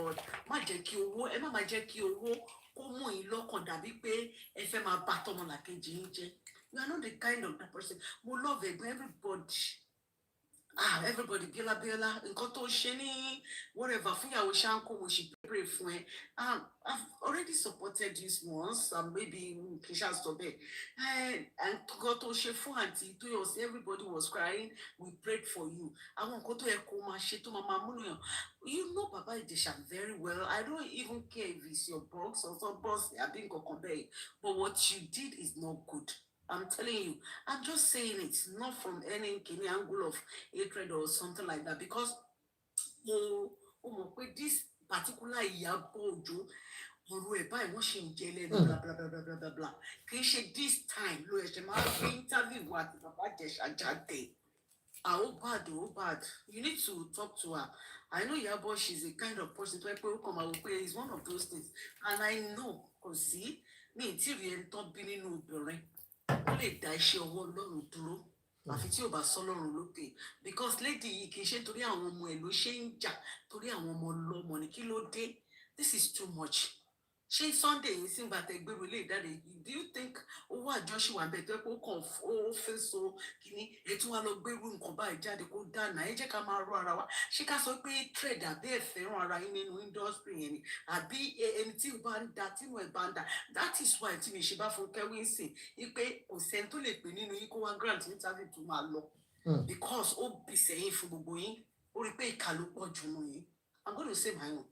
Ó rí pé ìkà Bíbélì ní òun dá wọn tó nínú bàjẹ́, ó ní torí pé èrò wa ó kún fún ibi ni. Why today? Why this Sunday? Ó ti bọ́ sí ìjọ́ kejì lọ́dọ̀ ẹ̀, bóyá lọ́dọ̀ ẹ̀yin ará Naija, but àwa ṣì wà ní Sunday 5 something. Why do I pé àárọ̀ ẹ̀ nílẹ̀ gbé kínní ẹ̀ jáde? It's like it's not making sense. And Baba Ijesha, let me tell you something. Well, you want to put yourself into another problem. The banger is going to be too much. Tó bá fẹ́ràn ara ẹ̀, mú ọ̀rọ̀ Iyabo kúrò lẹ́nu, because nǹkan tó ṣe aláìlójútì ni ẹ́. Ní ìléwó fídíò bí tó ti ń lá ọ̀kà wọn yẹn, bẹ́ẹ̀ ni pé ẹni tó bá ti lápọ́nrán rí, á mọ̀ pé bọ́ ṣe ń lápọ́nrán nìyẹn. Wàá tún lábá ìwà tó fi sẹ́ni, èyí ni màá kọ́kọ́ rí. Èyí ni màá kọ́kọ́ ní ìléwó ń gbà yẹn torí gbogbo ìgbà yẹn tí báwo bá omi ń dà lójú mi ni. I have girls.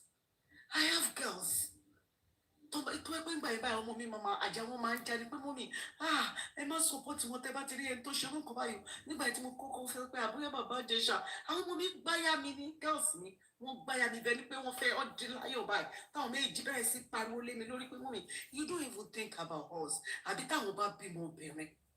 Èmi àti àjọkẹ́ ni mo tó lè wo kíbi tó ti ń lá fíńgà wọn ẹ̀. Go and look at it ìgbà tí eye opener àbí kí wọ́n pe lady yẹn tó gbé síbẹ̀. He was sucking the finger like pé kéèyàn máa suck nǹkan ọmọkùnrin. Ó sexualize, ó ń kọ́ ní sexualized behaviour ni. Honestly, I don't know about it. Ó ń groom ẹ̀. Is that the movie whatever you call it? Ṣé aṣàmárí tó máa ń ṣe action? A máa rí pé àwọn èèyàn máa kọ ibùgbé àwọn ọkùnrin àtobìnrin tó máa sùn léra wọn. A lè rí èèyàn mẹ́fà méje mẹ́jọ tó máa wà ń bẹ̀ tó máa rẹ́rìn tó máa pàtẹ́wọ́ tẹ́ bá ṣe tán tó máa fún wa ní behind the show. Kí ló dé tí tiẹ̀ ò rí bẹ́ẹ̀ tó wá lọ dá wà lé? Bàbá Ìjẹ̀ṣà sórí ẹ̀ pé ṣá ó ponú gan. O ò jù mí lọ ní ìṣẹ́gbẹ́ ẹ̀. Ṣé orí ẹ pé ṣé o ní àwọn èèyàn tó bẹ́ẹ̀ mo dẹ̀ mú ẹni tó gbà ẹ́ lẹ̀ nínú kíní ẹnì kan ṣoṣo tí mo mọ̀ lamẹ́ríkà tó dúró tiẹ̀ everybody ran away from you. Àǹtí Àjọkẹ́ ṣé mo sọ Mo mọ̀. Ojú sí everybody ran away from you and I'm gonna call my uncle. Màá sọ nǹkan tó tún lọ ṣe léyìn fún wọn. Ṣé o ponú ṣá? This is the only person tó dúró tiẹ̀ nínú gbogbo àwọn èèyàn tó mú ẹ ní diaspora. He told me that he spent over $10,000 just for you to be okay. So bá ti wá fẹ́ ṣe movie, nobody say you should not go back to whatever pé kò fi build ara ẹ̀ padà but kò rí orí tó ń rí nínú tó ń ro ó wá bọ́ta ó tún wá bẹ̀rẹ̀ sí formulate Bíọ́lá tó wá jókòó sí ẹ̀bí bí àrìndì ó yẹ kó máa ja irú ẹ̀ ni because I know Bíọ́lá for pé ó máa ń fẹ́ sọ pé nǹkan báyẹn ṣe but òun náà wá bẹ̀rẹ̀ kàtíkè fúlógbò Bàbá Ìjẹ̀ṣà yóò sáré ṣe rubbish tó bá sọ bíbí ó pé bíbí yẹn tó more than 1 million nínú interview ẹ̀ ṣá máa jẹ́ ká sọ̀rọ̀ tó yẹ pé wọ́n ṣèkà fún ẹni ó yẹ kó ibẹ̀ ló mo jẹ́rìí ẹ̀wà tí máa sọ́n bẹ̀ ó lórí tòrò ṣebí màmá kan tó wà ní ẹ́sítàbù màmá àgbàlagbà yẹn wọ́n sọ pé ìgbà tán tiẹ̀ bọ́ta tó lọ fẹ́ lọ tó lọ ń ṣí aṣọ ìyàwó níyàwó àwọn gbà ẹ̀ sílé the same thing tó ń ṣe fún ìyàwó níyàwó yẹn ó tún wá ṣe fáwọn òun kọ́ náà tí Àṣàbí tó sọ léèlé kí ló dé náà irú ẹ̀ ó yẹ kó lọ sinmi ni àbí kọ́ lọ fi ẹ́ sínú kéèjì ni kọ́ mọ́ ẹ lọ zoom ni kí gbogbo èèyàn máa lọ wù ẹ́ ni because eléyìí sìn àwọn èèyàn tún bí ní ìsìn tó ti sọ pé ń purọ́ ó tún ti ní another plan fún èèyàn ni àwọn tó bá gbà ìsílẹ̀ wà ní wọ́n ṣe bí kó mọ́ ọmọ kó fàáǹdì ayẹ́kẹ̀yẹ̀kẹ̀ kò sí ètò kan wà ṣó ti yẹ because ìka èèyàn ni ẹ́ so now Iyabo you started talking rubbish about Iyabo ò ráyè tìyín gbogbo yẹn lọ gbéjẹ́ fẹ́ni tọ́lọ́run bá ṣàánú kí ló dé tẹ̀kí lórí tó ro ó dé nìsín tó yẹ pé kò ṣe ébí fún àwọn tó tiẹ̀ kò sí fáì Iyabo ẹ̀gàn kó wá lọ bẹ́ẹ̀ ipò kè help me Iyabo will help you I know her ó ní ọkàn gold ó máa donate owó fún ẹ ó máa bẹ́ẹ̀ promote movie ẹ̀ ó máa ní òkè Bàbá Ìjẹ̀ṣà ti ṣẹ̀ ẹ́ jẹ́ ká gbàgbé ẹ̀ ó ní ọ̀tá òun gan tó ti jẹ́ ọ̀tá òun rí tó bá padà wá òun sì máa dọ̀rẹ́ pẹ̀lú ẹ̀ because bíbélì ní ó ní Ọlọ́run ò fẹ́ kó ẹlẹ́ṣẹ̀ bí kò ṣe kó ronú kó pé wà dárí but ìwọ ò fẹ́ ronú tó wá bẹ̀rẹ̀ sí rán ẹnu ẹ̀ nítorí owó tó fẹ́ donate fún ẹ gbá pé kínní lọ jọ kó gba station lọ kó lọ mú gbogbo evidence òṣì tó lò ní ìwà ní evidence wà ló 4 or 3 years yẹn níbẹ̀ yẹn wọ́n ti ní kọ́ lọ mú princess ó mọ̀ pé ọmọ yẹn ó tún fún ní another trauma ó tún fún ọmọ yẹn ní another kínní ni ṣé ọmọ yẹn wo interview tó ṣe lẹ́nu kálí mi ni princess mi tó bá wà London they will fish you out and they will wàá tún lọ fún another jail àbí kí princess ṣẹ̀ṣẹ̀ ní kọ́mọ yẹn gangan ó kó lọ sùn ẹ̀ fúnra rẹ̀ ipò tó ti bẹ̀rẹ̀ sí bá òun lórúkọ jẹ́ ìbanilórúkọ jẹ́ ló máa mú ẹ fún ẹ ṣe wà tẹ́ẹ̀tì ẹ̀ lórí tẹ́ ẹ̀rọ báyìí àwọn òpònú èèyàn kan wọ́n dẹ̀ ṣe é sọ̀pọ̀tẹ̀ ẹnikẹ́ni tó bá sọ̀pọ̀tẹ̀ àdàbí táwọn náà bá bímọ ẹni tó bá ti mọ nǹkan tó ń pè ní mọ̀lẹ́ àwa yìí gbàtà kiri àti wọ́n ti mú lẹ́sì wárí ẹni tó bá mọ nǹkan tó ń pè bẹ́ẹ̀ kò ní sọ̀pọ̀tẹ̀ kí ló dé ẹ̀dẹ̀ wá jókòó dé ẹ̀dẹ̀ wá sọ̀rọ̀ ẹ̀ ń dán lóhùn Ìyábọ̀ ẹnikẹ́ni tó bá fẹ́ já ọmọbìnrin yẹn bọ́ Ọlọ́run á dìde fún àwọn áńgẹ́lì ìgbéníjà wọ́n máa kọlu gbogbo yín pátápátá ni ọ̀tẹ̀ ti pọ̀ jù ní ìjọ ẹ lọ wá bí jókòó sí ẹjọ́ kẹlòmí sọ̀rọ̀ Àǹtí Àjọkẹ́. Thank you ma. Next person lágbẹ́ ló jẹ́ kó sọ̀rọ̀. Okay. Please wait Olúwaṣẹ́milére ló kàn hold on please. Ẹ kálẹ́ ma. Yes ma. Ẹ ṣe gan ni ìgbà tí mo rí kinní yẹn ní ọwọ́ ọ̀sán yìí àkójọ fún mi ní owó bí ni mo ti gbọ́ 1 minute gan trigger mi fún PTSD báyìí plan mo láti ní. láì kí n ṣàǹtí mi kẹ́ mi. a rí nǹkan tó wà glaring ni tó mú ọmọ yẹn tó ń la rẹ̀ tó wá wo wájú tó wẹ̀yìn bóyá èèyàn ń bọ̀ kí tẹ̀ lórúkọ ẹ̀ real name ẹ̀ gangan yín mi káàbí kí ló lòun jẹ́. You are a fucked up man. Mi mọ̀ bóyá ó wà ní UK ó torí BNS Dúpẹ́ mo rí mi tó ti post ẹ̀ tó gbogbo wọn kí gbogbo wọn dẹ̀ lọ mọ́ gbogbo ilẹ̀ lọ mọ́ anyway nemesis ni nǹkan tí wọ́n bá ṣe ló máa gbà then àwọn màmá tó ń support ẹnu tíátà náà gbogbo yín kẹ́ tó jáde láyé Ọlọ́run máa fún yín ní èrè iṣẹ́ ọwọ́ yín ẹ lè máa package ẹ̀ kéèyàn máa rò pé èèyàn dáadáa ní ẹ tẹ́ ẹ wà lẹ́yìn Omiyinka kí ló ń jẹ náà gbogbo ẹ̀ máa gbèrè iṣẹ́ ọwọ́ yín kẹ́ tó jáde láyé ẹ̀yin yóò sì tẹ̀ support ẹ̀ ṣé nǹkan tó ṣe ṣó dáa ṣé nǹkan tí ó ṣe ṣó dáa ó wá tún wá mú ẹ wá kẹlì ṣé ká kẹlì bá jáde ṣé ó lè máa grant ẹ̀ níta kó máa ṣe tábìlì káàkiri. bó ṣe ń lá owó ọmọ yẹn ó dà pé ọmọ lá okó mà ní ọlọ́mọ lẹ́dà gbọ́. àwọn tí ń gbé káàkiri wọn lọ ti ń gàgẹ̀ lórí Twitter sí. ẹ wo ẹ ṣe kí n. ṣáàkẹ́lì gbọ́dọ̀ jáde kó máa grant tábìlì káàkiri ẹ bó ṣe ń ṣe náà rí mọ́ sùn àtọ̀. ó wá jẹ́ kí wọ́n fi ọgbọ́n ẹ̀kọ́ tó ń gbọ́dọ̀ mí gbà yẹn á máa ṣe ọmọ mi wà bíi tí a máa sọ àwọn pípù yìí ka níwọ̀n o tí bá mọ bí tí stupid boy yìí wà báyìí ó bá ṣe pé wà UK lóòótọ́ ni mo mọ̀ kọ́ tí a máa lọ wá bá ṣe máa lọ máa rìpọ́ọ̀tì ẹ̀ dẹ́tí bí ọlọ́ọ̀bá jáde kó ṣe apọ́lọ́jì a máa rìpọ́ọ̀tì péjì ẹ̀ YouTube èmi tẹ̀ tí ń ṣe ọ̀rẹ́dì mo ti rìpọ́ọ̀tì ẹ̀. ẹ má ṣe bẹ́ẹ̀ ẹ má ṣe bẹ́ẹ̀ fún ibi tó ti ń jẹun ẹ má ṣe bẹ́ẹ̀ fún.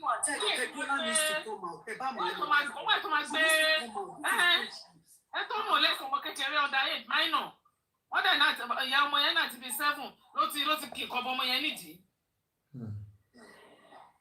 bí mo ṣe wò orí mi kọ ìṣẹ́jú àjọjì ni màá yóò blind tó di ojú dùn ní bàtẹ ṣé ẹ rí ni ṣé ẹ rí CCTV ni.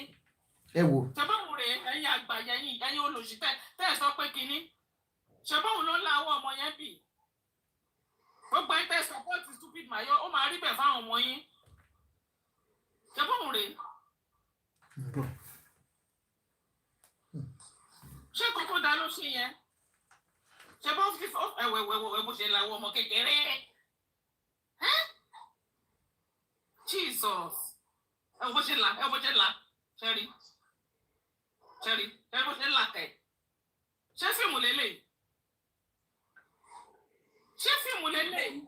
Nobody was there. It's only Papa Ijesha and this girl. Oh my God. Lórí burúkú ọkùnrin. Bó ṣe láwọn ọmọ yẹn. Káwọn èèyàn máa wò ó zoom kọ́ máa sọ̀kò fún bẹ́ẹ̀. Jesus. Bó ṣe láwọn ọmọ 14 years old.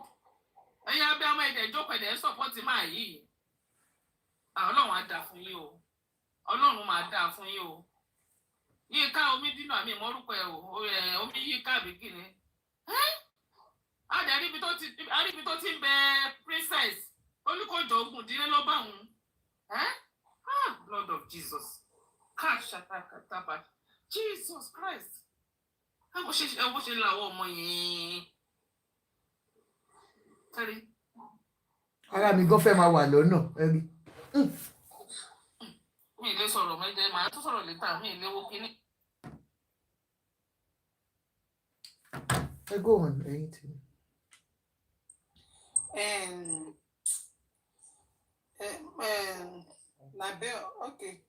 Labẹ́ sọ̀rọ̀. No, ẹni sọ̀rọ̀ labẹ́ máa sọ̀rọ̀. Ahmed ẹja ló ní ẹjọ́ ẹ sọ̀rọ̀. Hold on. Ó dà pé ọkọ fẹ́ sọ̀rọ̀. Ṣé fẹ́ sọ̀rọ̀ ni? Ẹjọ́. Hold on. Ẹ kọ́lẹ̀ máa ẹjọ́ má bínú ọkọ fẹ́. Ẹ kọ́lẹ̀ gbogbo ilé. Yes, wọ́n ń gbọ́ yín. Amen. Tí bá sọ fún yín pé láti ìjọ tó ti ń ṣe kéèsì yìí, I only went by what the victims, the people that were involved were saying because I could not bring myself to watch the video.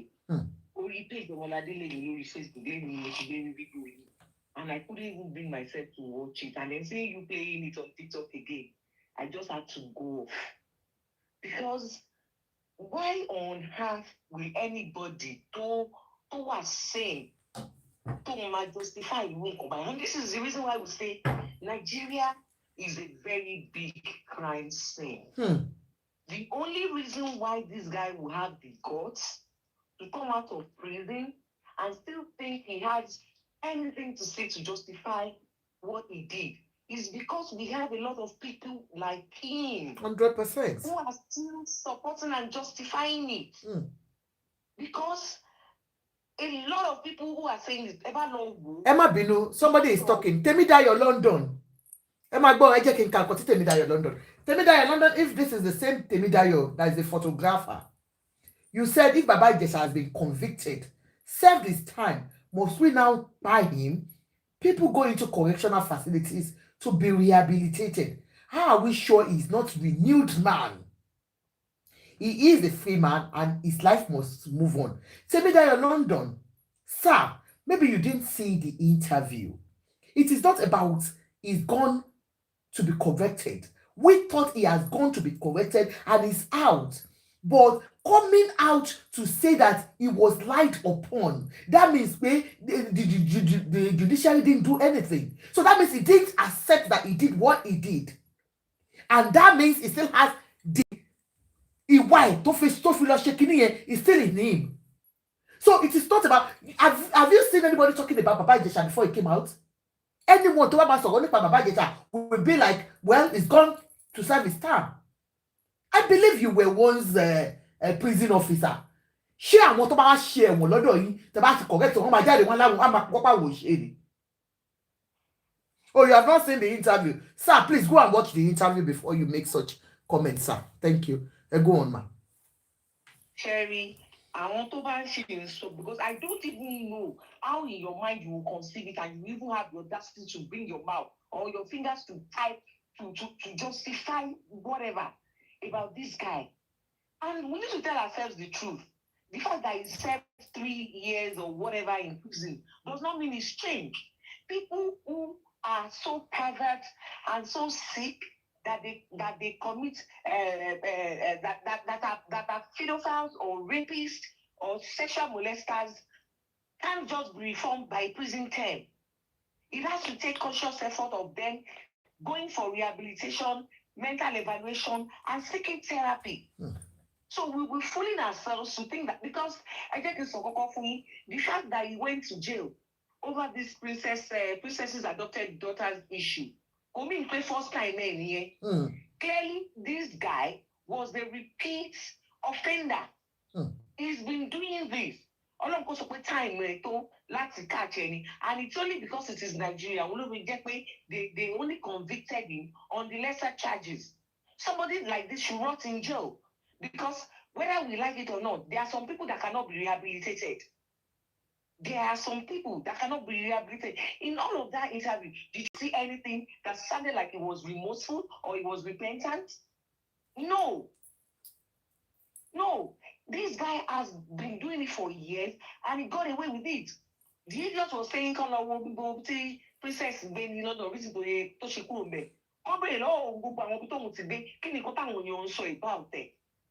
it's just because not until that princess daddy, a lot of those victims in the past couldn't come out because they did not have the right platform or they did not have the wherewithal to be able to make it to the public and then have the law take its course.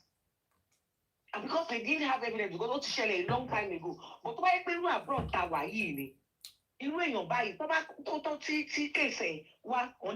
have gone to check his background, his history.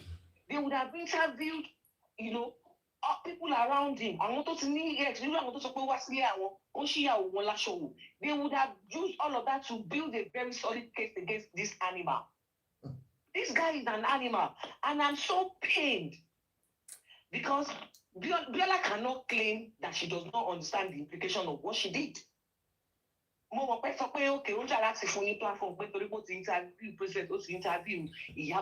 is not the same. Giving a platform to come and say this trash you cannot equate that with fair airing that word, fair airing after someone has been convicted. And then Bella is smarter than the way she conducted the interview. I expected that she would have brought this kind of video to show to him because she was asking questions that he wasn't able to provide answers, and she was letting it slide. If it's something donate a single view me. Sorry, video, so I will not go on our YouTube page to even watch it. The much I will get from it will be clips like this, no social media, because I will be contributing to her making money for this nonsense that she did. Even Iyabo release film in a week's time. It was wrong that she gave him that platform to come and be spewing this nonsense, because she cannot claim not to know why they were there for the interview, what the interview was meant to achieve. What is she trying to say? At least she claimed to be educated, even if her doctorate is honorary. Somebody has been convicted.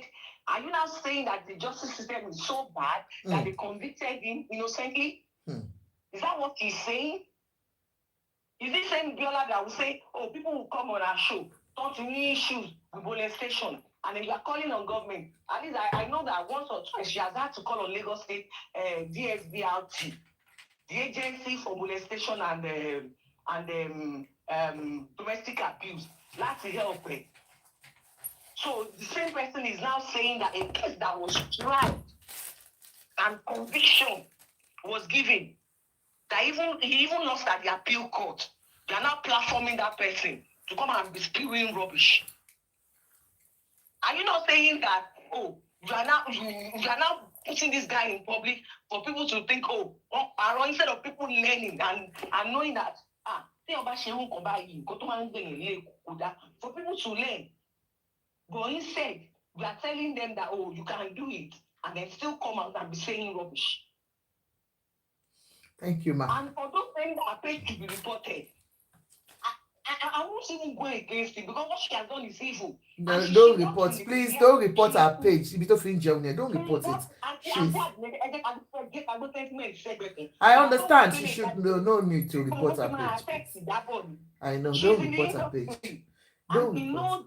How what she has done can affect our upcoming premiere and the movie. Whether we like it or not, we have a lot of evil people not in Nigeria. And they are still against Iyabo, saying that she was against Ijesha. It's like you are now bringing bringing anger in people towards Iyabo. If we want to be honest with ourselves, most people who are so vocal about their hatred towards Iyabo today, the man making Iyabo Shifun, wọ́n lè ní nǹkan sọ ju ọ̀rọ̀ bàbá Ijesha yìí lọ. Abiola knows that. So why would she do this interview? It was wrong that she did this interview in the first place, even if Iyabo wasn't having a movie. Because this guy will come, he would definitely mention Iyabo's name. And I think Abiola did it purposely, because the name Iyabo will bring traffic for her. She's in the industry. She cannot claim not to know the impact this kind of video being released at this particular time will have on Iyabo's movie. I'm taking this very, very personal, because I've been triggered all day. I have been triggered on the body Facebook. I want to show Lenny everywhere. You see comments, and I was asked Biola, sorry, page, sorry, she's not. She's can't way Abiamo Biola Bodo down. She's not an Abiamo. You don't need to experience molestation before you feel it. You only need to be human. There's no excuse she's going to give. There's no excuse anybody is going to make for Biola, because she's not a baby. She knew what she was doing before she released that interview. So please don't make excuses for her. And as someone that also say chemical, say my blame one. The boss ain't shame me.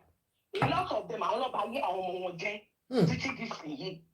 Ẹ̀gbọ́n gbà tí ìyá Dr. Lálẹ́yẹ tó sọ pé ọmọ òun next ọmọ cousin ìyàwó ẹ̀ òun kọ́ ló máa kọ́kọ́ ṣe òun dẹ̀ kọ́ ló máa get the last. And then we got to know that this guy, right from when he was a young child, ló ti máa ń molest àwọn èèyàn kiri, ló ti máa ń rape àwọn èèyàn kiri. So are you now surprised that you have àwọn Yarimba, àwọn Lọ́fààná, don't sọ pé it's no big deal? Because even people, parents, our own generation, they are still making excuses for animals like this in our society. I don't think that it's Ìjìyẹ Kúlẹ̀ tó wá expose ọ̀pọ̀ ẹ̀. Ìyá wọn tó jẹ́ everything, òun kọ́kọ́ ló make excuses tó sọ pé wọ́n fi ṣe ni. And that is very rampant in our society, whether we believe it or not. We see mothers who allow their husbands to rape their children, who allow their husbands to molest their children. House elves, underage house elves. Underage. Ẹ máa lẹ́yìn tó máa sọ pé mo tí lórí Facebook jẹ́ kó lè fẹ́ blow ìjọ yẹn. Tẹ́ni yẹn ní pé ọkọ òun apáyé òun kọ́ ló bímọ yẹn fún. Tó ń molest ọmọ ẹ̀. And I saw women saying ọmọ ẹ̀ kò ní sọ fẹ́ láti dọ́jọ́ ẹ̀. Ó enjoy ẹ̀ ni kó ya mọ́ wọn yẹn kó ya lé dànù. Ọmọ yẹn fẹ́ bá marriage jẹjẹ ni. Yìí máa jẹ. Àwọn ẹ̀ báwọn lọ́kùnrin bò wọn bí àwọn ọmọ tá à ń sọ yìí. And they still support their child's abusers. They traumatize and destroy these children. And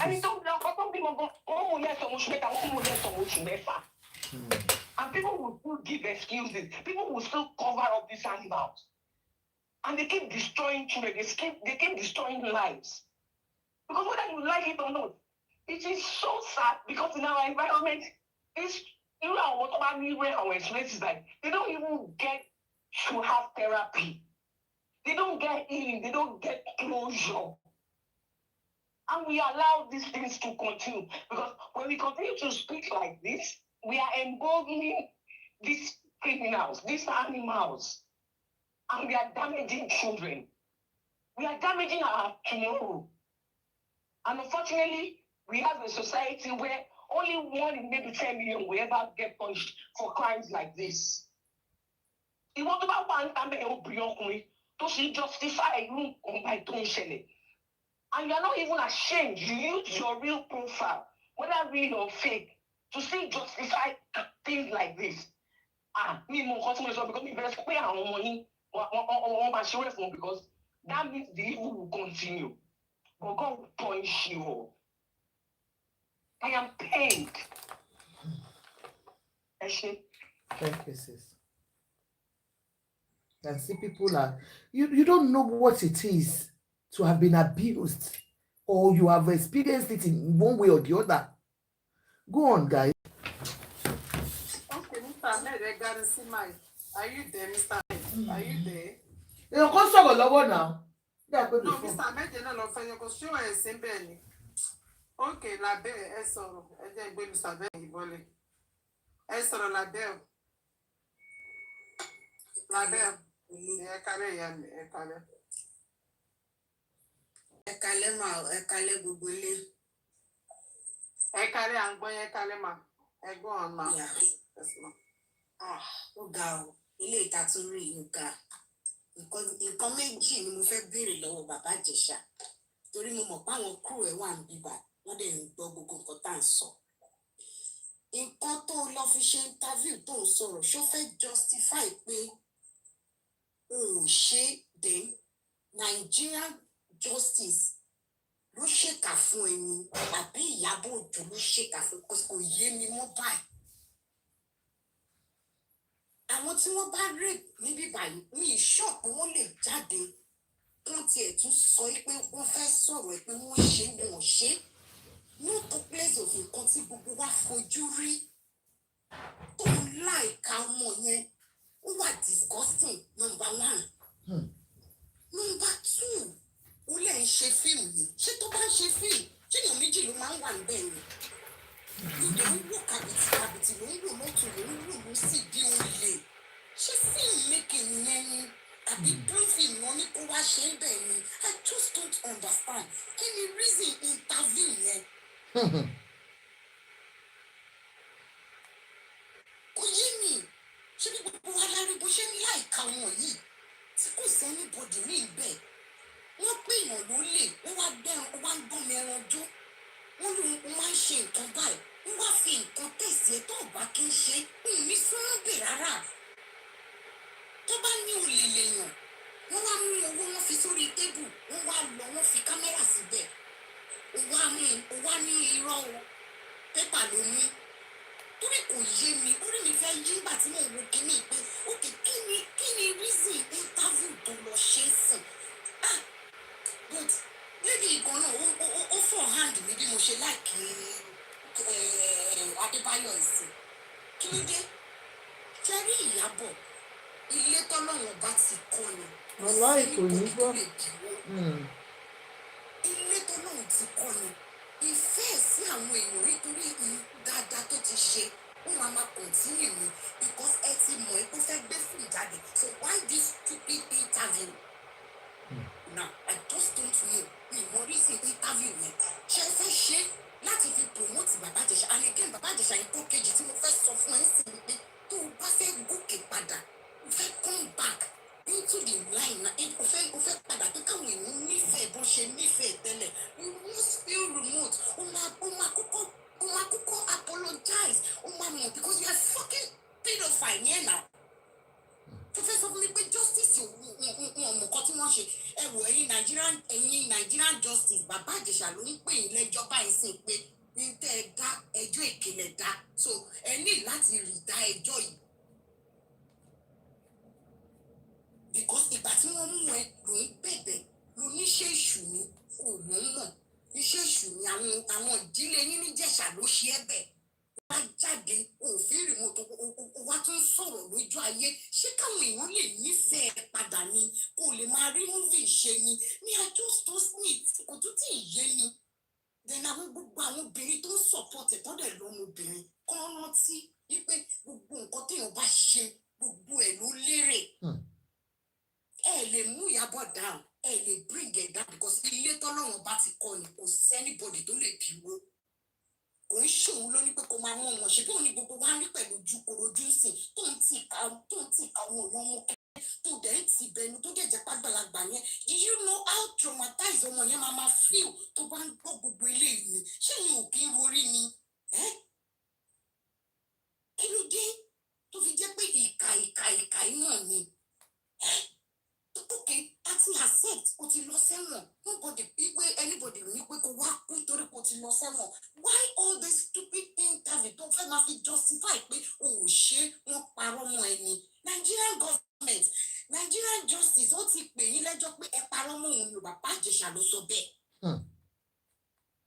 ó ti pè yín lẹ́jọ́ báyìí sí pé ẹjọ́ ọ̀rọ̀ lẹ́ta tó bá lè jẹ́ pé èèyàn ló ń tì ẹ́ lẹ́yìn wípé kó máa lọ kó máa nìṣó wà á bẹ̀rù ẹni bòde sórí star tó lo tó fẹ́ di padà yẹn ní ìṣọ́ọ̀kù tó máa gbóhùn ẹ̀mọ́ títí ilé ayé máa fi parẹ́ bùkọ́ ìkànnì ẹ̀ ò dẹ̀ sí remote fún nǹkan tó ṣe ìkànnì ẹ̀ àǹtí Àjọkẹ́ mo dúró náà báyìí. Thank you, ma. Thank you so much. Okay, Mommy Seun, Shani, Mommy Seun.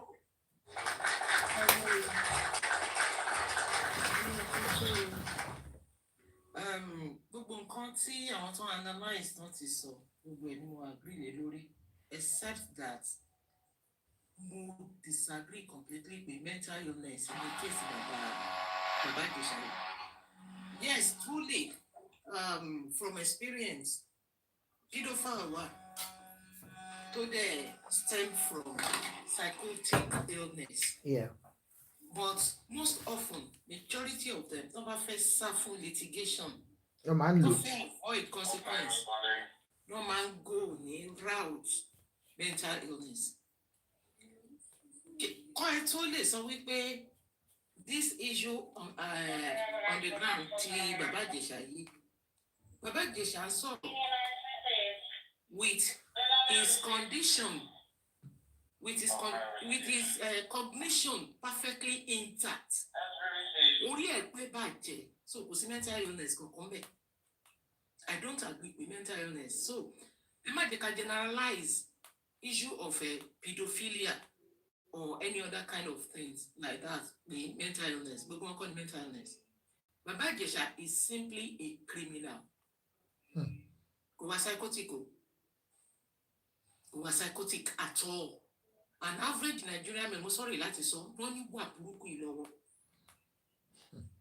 It's unfortunate Nigerian society tá a bá ara wa tó bí wa sí, nothing works there. Because tó bá jẹ́ pò míì ni, by the time tó bá máa jáde, in fact, I fit for rehabilitation. Stage tí Baba Ìjẹ̀ṣà wà yìí, uncle kan sọ̀rọ̀ lẹ́ẹ̀kan pé rehabilitation. Ó ní insight tó mọ nǹkan tó ṣe. Ẹni tó máa fún ní rehabilitation already fún rẹ̀ ló máa request for service yẹn. Baba Ìjẹ̀ṣà sì ń jáwé pé wọ́n parọ́ mọ́ òun ni. Ó sì fẹ́ máa yí ọ̀rọ̀ ní so kò tí ì dé level yẹn rárá. Ìwà ìkà sì wà nínú ẹ̀. Because wọ́n jẹ́ pé tó ti ní sense of remorse ni. Irú fíìmù tó fẹ́ ṣe yìí, ó máa fẹ́ fi kọ́ àwọn èèyàn lọ́gbọ́n pé èyí wà padà ẹ̀rọ onípòwàdà ẹ má ṣerú nǹkan báyìí tó gbóhùn lọ sẹ́wọ̀n ó máa fi kó àwọn èèyàn lọ́gbọ́n ni so it's just wicked bí àwọn ẹgbẹ́ ètò kù wọ́n pọ̀ káàkiri like you said àwọn ọkùnrin míì housemaid ìyàwó wọn náà máa fún lóyún àwọn ọkùnrin míì nínú ilé míì some cousins ẹ̀ lè lọ ṣọlidé lọ́dọ̀ àwọn extended family àwọn bọ̀dá àgbàyà bọ̀dá àdúgbò even cousin to cousin màmá tọwọ́ bọ̀dá wọn dì bàbá Ìjẹ̀ṣà nǹkan tó ń ṣe torí pé ó get away with the issue of a grape wọ́n kàn lo molestation fún òun náà ṣamọ́lẹ̀ ló wá rò pé òun á bọ́ síta ó tún fẹ́ gba yìí níta wá ṣe ní bóróbóróbóróbóró gbogbo èèyàn tó wà ní ìgboro tó wà society kò ló stupid o we saw the evidence it's not about Iyabo pé Iyabo ló ràn lọ Iyabo ràn lọ I'm not a fan of Iyabo but fact wá established wípé ìwọ ló rán ra ẹ lọ sẹ́wọ̀n ó ti yọ owó bu ọmọ yẹn lẹ́nu náà tó bá jẹ́ pé ọmọ tiẹ̀ ní lẹ́lòmíì ṣe bẹ́ẹ̀ yẹn fún kí wàá sọ wípé wọ́n ṣe fíìmù the issue of mental health yẹn gangan ni mo fẹ́ kẹ́ ìrèsì lórí. ẹ ṣe mà. ẹ ṣe ọjọ́ kẹ́lò ní sọ̀rọ̀. Thank you, ma. Thank you. Okay, goddess, hold on, Uncle Bimbo, ẹ náà bèrè ṣe ọ̀pẹ tí sọ̀rọ̀ ẹ ti interject nígbà tí speak. Ẹ jẹ́ kí goddess sọ̀rọ̀ sọ̀rọ̀ after goddess you can talk. Goddess go ahead. Nǹkan tí mo kọ́kọ́ fẹ́ béèrè lọ́wọ́ Bíọ́lá ni wípé tó bá jẹ́ pé ọmọ bíbí inú ẹ̀ òun ni nǹkan tó ṣẹlẹ̀ sọ́mọ yẹn ṣẹlẹ̀ sí fún máa bí bàbá Ìjẹ̀ṣà wá ṣe interview. So torí pé ọmọ yẹn kò kí ń ṣọmọ tìbí ó dẹ̀ fíìmù pé kọ́líìgì ni o mo gbúdọ̀ dáṣọ bò ó bó ṣe ṣe nǹkan tó ṣe yẹn. Àwọn sọ pé Nàìjíríà ò tẹ̀síwájú ẹ jọ̀ọ́ báwo Nàìjíríà ṣe fẹ́ move forward. Nígbà tí ẹni tó ti lọ ó ti dé nobody is saying she should not bring him to her platform bí láti contribute to go for to raise money for him to start all over again she understand nobody is saying that. Ẹ máa rí pé even the way he was speaking there was no any sight of remorsefulness in him. Ó sì ń justify nǹkan tó ń ṣe pé nǹkan tó right lòun ṣe and that alone is even nǹkan tí àwọn èèyàn tó ní láti watch out because definitely ìjọkan ó tún ṣe máa tún kìíní yẹn ṣe fún ọmọ ẹlòmíì. You understand? Unfortunately obìnrin náà ló máa ń kú obìnrin náà. You understand? Obìnrin lọ tá obìnrin. Sorry mo fẹ́ remove ẹni mo lọ ṣe láfẹ́. Wọ́n festival tó ṣẹlẹ̀ ní ilẹ̀ Ìgbò Delta State yẹn ó ní kinní kan ọ̀zọ̀ọ̀zọ̀ kinní kan. Imagine. Ìyẹn kò tí ì kúrò nílẹ̀. People are still angry. People are still traumatized. People are still talking about that incident. Òtún wá gbé bàbá Ìjẹ̀ṣà wá. So indirectly, kí Nàìjíríà láti sọ pé àwọn people yìí wọ́n that means pé ẹ̀yin obìnrin míì. Please help us to power tap and gift, please. Rí big deal, rí crime. Nínú nǹkan táwọn ọkùnrin yìí ń ṣe. Indirectly, ó jẹ́ kí n realize pé àwọn obìnrin míì ó kí nǹkan crime yìí ó sit well with them. For men to be molesting minors and women. Or women. Tó bá jẹ́ pé nígbà tí ọ̀rọ̀ yìí ṣẹlẹ̀, irú àwọn ìyá bíi ìyá Rainbow, bàbá ọlọ́fà náà yẹn àti Yomi yẹn everybody ti pa ẹnu pọ̀. Bá bàbá Ìjẹ̀ṣà wí pé nǹkan tó ń ṣe yìí ó kù díẹ̀ káàtó, kò ní courage gbogbo nǹkan tó ń ṣe. But torí pé ó ráwọn èèyàn tó sì ń kì lẹ́yìn, ó dẹ̀ gbàdúrà gbogbo ayé tẹ́ ó gbé obìnrin tẹ́ ń kì lẹ́yìn, ó pray kí ó dẹ̀ má ṣẹlẹ̀ sáwọn ọmọ yìí because ẹni ò kì í ṣe ìyá òṣè. I have daughters. Because it's not only pé you need to feel maybe you were subjected to all this kind of rape or molestation in the past. You need empathy fún àwọn ọmọ tí wọ́n máa ń go through nǹkan báyìí. Àwọn ọmọ yẹn máa wà some of them wọ́n máa wà destroyed for the rest of their life. nǹkan méjì máa ń pín sí because I work with them. Nínú kan ya ọmọ àṣà tó jẹ́ pé wọ́n máa ṣàṣẹwò. Oh my God. Or kò máa sá fọkàn. Nǹkan méjì ló máa ń result sí. Àwọn ọmọ yẹn emotional wọn, mental health wọn, sometimes they recover from it. Ìmí ni wọ́n máa ń result sí pé kó wọ́n máa di pé àwa máa lo substance abuse. Just to be able to get over that emotional trauma. Ẹ ń sọ ti bàbá Ìjẹ̀ṣà, àwọn ọmọ tó wá ń ṣe kínní fún, nobody is talking about them. Nǹkan táwọn ọmọ yẹn go through, sọ̀rọ̀ ń pa ẹ̀. Thank you, but bàbá Ìjẹ̀ṣà yẹn gangan ní kókó, ó gbúdọ̀ make orúkọ ẹ̀. Nobody is saying you should not make his name. Nobody is saying you should not act. Ẹ jọ̀ọ́, èmi ti lọ report Facebook Bíọ́lá o. Mo ṣe tẹ̀ mẹ́tẹ́n. Oh yeah, thank you so much. Because thank you for the gift. Mọ̀ pé àwọn ọkùnrin míì wọ́n máa rí bẹ́ẹ̀ ni pé wọ́n encourage àwọn láti máa ṣe kínní yìí. Pé àwọn obìnrin kan tẹ̀ ṣe wà tó ṣe ń support àwọn. Kódà ṣe bóun náà lọ́mọ tó gbàdúrà tó bẹ̀ ṣẹlẹ̀ sọ́mọ wọn ni.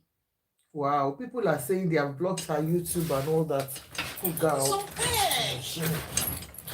Really unfair. Oh, God. Bàbá Ìjẹ̀ṣà, àwọn ọmọ yìí, I work with them. Wọ́n máa ń wà traumatized for the rest of their life. Èmi gan tó bá wọlé ọkọ gan kò ń enjoy ọ̀. Tó jẹ́ pé ọkọ yẹn gan á ní láti ní sùúrù fún ni because of that trauma. Who are disappointed now, honestly. I won't lie. I'm so much disappointed. And I want to use this medium to pass this message across to her. She's a child molester and apologies and enabler. Despite the fact that she kàwé tó, ó ń support àwọn ọkùnrin tó ń ṣerú nǹkan báyìí fáwọn ọmọ kéékèèké. Èèyàn kan sọ pé àǹtí Àṣàbí ẹgbẹ́ máa gbò mo fẹ́ ní kí n play kí ní àǹtí Àṣàbí tí mo rí lọ́dọ̀ amẹ̀bọ̀ sí ni ẹ bá ń gbé àǹtí Àṣàbí. Ẹ sọ̀rọ̀ tán àǹtí Àṣàbí ò tí gòkè ẹ ń gbé lábẹ́ ẹ̀ bọ́lẹ̀.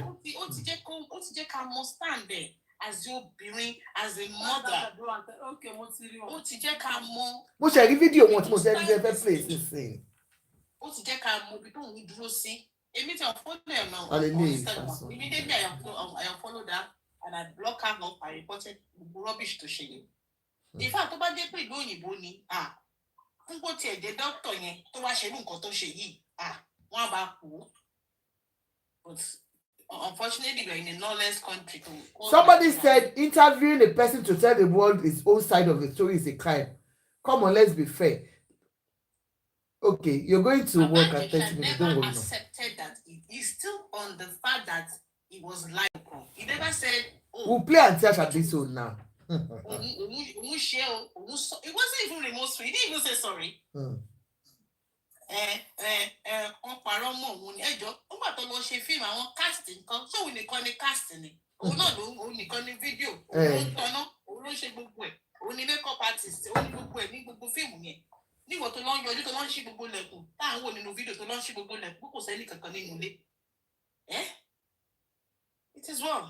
Nàìjíríà yẹn only God ló lè tún Nàìjíríà ṣe. Àǹtí ẹ kálẹ́ mà Àǹtí Àṣàbí fídíò yìí mo ṣe fẹ́ play yìí mo ṣe rí sísìn ni.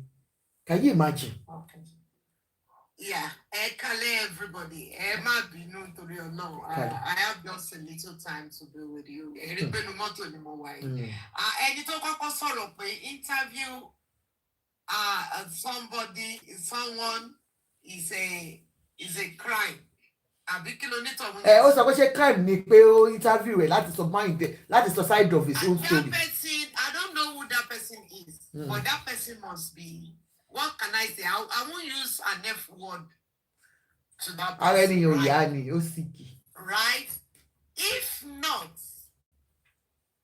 ẹni tó dẹ̀ sọ̀rọ̀ yín obìnrin ló máa jẹ́ o. obìnrin á dẹ̀ sọ̀rọ̀ nǹkan bẹ́ẹ̀ yẹn. That interview Biola granted him is a crime. But Biola ò mọ̀ wípé ó máa lọ bó ṣe lọ yẹn because Biola náà ń ṣe ẹni tó ń support irú nǹkan tí bàbá Ìjẹ̀ṣà ṣe yẹn. I have spoken to Biola and I have spoken to Iyabo. Not just text message. We have spoken. I have spoken to both of them, right?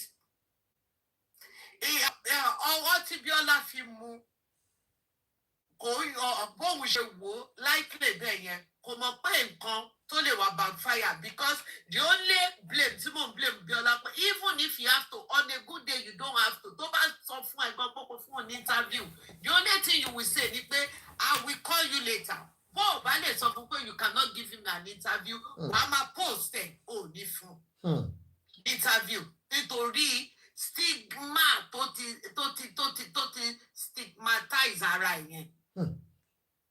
Nítorí ẹni tó bá ṣerú yẹn even ní western world tí Biola ti travel globally ẹni tó bá ṣerú nǹkan tí bàbá Ìjẹ̀ṣà ṣe yẹn tó dé láti ẹ̀wọ̀n kò sí television station tó máa interview ẹ̀.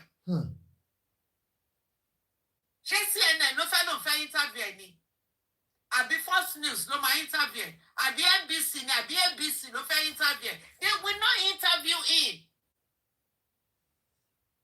And interview tí wọ́n wá ṣe ìtàn wá gbé sórí kínní ó tún wá open a lot of cans of worm.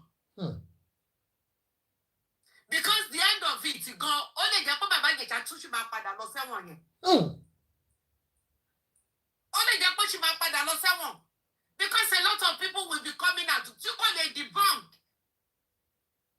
Tí kò ní lè debunk nígbà téèyàn kan méjì mẹ́ta tí wọ́n dẹ̀ sí ìlú kan náà. Èmi àti yẹn sábọ̀dù ṣe àǹṣọ lọ́rọ̀. Ṣebí similarity tó fẹ́ ṣe fẹ́mi ló ṣe fẹ́yàn kan tí yẹn sábọ̀dù mú lọ sọ́dọ̀ ẹ̀. Ṣé mo fẹ́ ṣe fún mi? Mo gbá lójú mo ti jáde ní mi big team. Kọ́nà bá mi foríjì bọ̀dá yẹn. Àwọn náà bẹ̀rẹ̀ sí bẹ́ẹ̀ mi èmi gọ́dọ̀ ni mo pe big team. Wípé ẹjọ́ brọ́dà mi báyìí bàbá Ìjẹ̀ṣà ẹjọ́ ẹ bá mi arrange ká tiẹ̀ ṣe show fún. But nítorí nǹkan tó ṣe fẹ́mi tó fẹ́ attempt pẹ̀lú mi with the show ta fẹ́ ṣe fún ní Maryland lọ́dún náà lọ́hùn mo back out. But lẹ́yìn láti wọ́n bẹ̀ mí títí mi ò gbà wọ́n láti mú lọ bá àwọn family friend wọn kan ní Virginia táwọn yẹn wá gbà sọ́dọ̀. So many things bẹ́ẹ̀ yẹn bọ̀bọ̀ yìí mọ̀ wípé òun ṣe àwọn tó dẹ̀ ń support ẹ̀ wọ́n ti kú lórí. Wọ́n ti kú lórí obìnrin tó bá ṣe ń support bàbá Ìjẹ̀ṣà wípé wọ́n parọ́ wọn ni. Tó bá bí gbogbo ìgbà ọmọ wọn máa rèpù gbogbo ọmọ ẹ̀ ni. Kó wá mọ bó ṣe rí. Ẹni tó bá jìyà tó domi lórí ọmọ tó da ẹ̀jẹ̀ lórí ọmọ tó ṣe wàhálà tó ru oyún tó ṣe gbogbo ẹ̀kọ́ ní máa support nǹkan tí bàbá Ìjẹ̀ṣà ṣe. It's not that Biola is supporting him. But the only mistake tí Biola ṣe ni pé allow him to come on our show. That was just the mistake tó ṣe. Torí tí o bá allow ẹ̀ kò lè ráyè sọ kò lè ráyè wá sọrú nǹkan bẹ́ẹ̀ nítorí kò ń sórí show Biola ló gbọ́dọ̀ ti lọ sọrú nǹkan bẹ́ẹ̀ yẹn kò ń sórí show Biola torí Biola ò support gbogbo orú nǹkan tó ṣe yẹn kò ń sórí show ẹ̀ ló gbọ́dọ̀ ti lọ support ẹ̀ but what are we going it has been done the only thing ni pé kí Biola lọ bring clip yẹn down kó lọ bring it down kó má tún lọ wú nǹkan míì sílẹ̀ nítorí a ṣì wà lórí bá ṣe ń bẹ Ìyábọ̀ tó ní tó bá lọ di pé Ìyábọ̀ wá lọ jáde a lot of things máa bàjẹ́ a lot of things máa bàjẹ́ not even this time of the this time tí Ìyábọ̀ wà tó ń try láti tó fẹ́ ṣe premier movie ẹ̀ kò ṣe pé Biola ready láti drag Ìyábọ̀ kò ready láti bá àṣẹ. But the unfortunate things tó ṣe ni pé kò sí ẹni tí ò lè kọsẹ̀ kò sí ẹni kọ́lọ́ má gbé wa ṣubú ni kọ́lọ́ má jẹ́ kí Biola ṣubú kọ́lọ́ má jẹ́ kí Ìyábọ̀ náà jábọ̀ Ìyábọ̀ tiẹ̀ lè jábọ̀ because téèyàn bá wo gbogbo bí wọ́n ṣe ń ṣe fún Ìyábọ̀ Ọlọ́run tún fi gbogbo ẹ̀rí àìsẹ̀ ọ̀pọ̀ tún fi ń bless ẹ̀ ó tún fi ń ṣe ni ibi tó ti máa mọ̀ wípé I said something on the show I did mo ní ẹni tó bá ń ṣe burúkú láyé kí gbogbo ayé yìí máa ṣàdúrà fún iṣẹ́ ọwọ́ ẹ̀ máa ṣépè fún mi. Bẹ́ẹ̀ni. onítàn dẹ̀ máa sunkún at the back of the door ni irú ẹkún tí kò ní rẹ̀ ní bẹ̀rù wọ́n á wá bọ́ síta wọ́n á ṣe mékọ̀pù sójú ẹ̀ nímọ̀ pé wọ́n ti sùn yálàyà ẹkún nínú ilé tí wọ́n ní rẹ̀ ní bẹ̀rù ẹni tó bá ń ṣe dáadáa láyé káwọn kan gang up against ẹ̀ iṣẹ́ ọwọ́ ẹ̀ máa gbé sókè á dẹ̀ máa ṣe dáadáa yẹn lọ sí ni òun ni bí ọ̀rọ̀ yẹn bó ṣe rí bí ọ̀rọ̀ Ìyábọ̀ ṣe rí nílé ayé ẹ̀ because ẹni tó bá mọ Ìyábọ̀ you just need to get tí o bá ṣe yẹn wo nǹkan tí àwọn ọmọ tán lọ ń fọ orúkọ ẹ̀ gba owó tán lọ fi ń ṣe kinní tó bá jẹ́ kó fẹ́ ṣe bí a lot of àwọn tó jẹ́ celebrate àwọn tó hàn tiẹ̀ celebrate tó láyé yìí kó máa look down on anybody kó rí ní títì kan kí kó kàn juwọ́ sí wọn aṣá àmọye àwọn irú wọn tí nínú Nollywood yẹn tọ́jú obìnrin bẹ̀ tí wọ́n máa fẹ́ báyà fọ́tò ní ìrẹ̀jì tó yẹ pé wọ́n máa kọ̀yìn sí wọn ni wọ́n máa walk away ni wọ́n ní fẹ́ kọ́ bá wọn ya fọ́tò but Iyabo is down to earth just too much down to earth kò ń ṣe pọ́nwó ló ní ìdí ọmọ olówó ni ó jogún nǹkan tí ò lè ná tán ó jogún nǹkan tí generation ẹ ò lè ná tán ẹni tó bá mọ̀ nǹkan tí generation ẹ ò lè ná tán láéláé ló jogún tó dẹ̀ tún ṣe lé lórí because most people tán ní bó ṣe ń rise bó ṣe ń ṣe dáadáa kinní kan ló ń ṣe kiri kinní aristo kan ni kinní kan ni because you don't know her. So tí bàbá Ìjẹ̀ṣà bá sọ pé òun mọ̀ bó ṣe lóun mọ̀ òun lọ sí ṣọ́ọ̀bù ẹ̀ òun bá dúró tọmọ lọ ra súyà bí kí ló lọ rà does that make sense? Ó sọ pé wọ́n set ẹ̀ up ó dẹ̀ ṣì ń repeat kó set ẹ̀ up ilé ẹjọ́ fàìdẹ́ duty wọ́n rán ẹ lọ sẹ́wọ̀n ó dé láti wà lẹ́wọ̀n ó tún lọ court of appeal wọ́n tún darí kéèsì ẹnu òní wọ́n pè é fún location kò sí script wọn fẹ́ script ó bá wọn simple ṣebí wọ́n rèé ó sì pẹ̀lú bó ṣe close mọ́ producer tó ẹjọ́ máa simple story script yẹn ni ó ní script lọ́wọ́ ó sì part of bẹ́ẹ̀ ṣe close production manager ló jẹ́ kó jẹ́ fún production yẹn ó dẹ̀ dé location kò sí director no production manager no casting no crew production assistant no crew no production crew ó dẹ̀ náà invite ẹ sí location ó wá débi ọmọ kékeré tó bá nínú ilé ó wá ń gbé ka ẹ̀ ó ń gbé ọwọ́ ẹ̀ sẹ́nu ó ń rò bá ṣẹ̀ ó jẹ́ kí producer tó invite ẹ sóko kó dé ó ti ẹ̀ bèrè pé ṣé wà tọmọ ìlójọ fẹ́ àti olóògbá dé olóòtí jáde ńgbà tó tún máa dé ó tún sọ wípé wọ́n sọ pé wà tọmọ yẹn lẹ́jọ́ máa wà lórí set does that make sense àwọn tó ń support ẹ̀ sórí gbogbo wọn pé ṣá òun rojọ́ òfin implicate ara ẹ̀ Biola made a big mistake tóun náà realize and I'm using this medium again I have spoken to Iyabo privately. I have spoken to Biola privately. I am still using this medium to beg Iyabo to please. I have told Biola to go and bring the show down.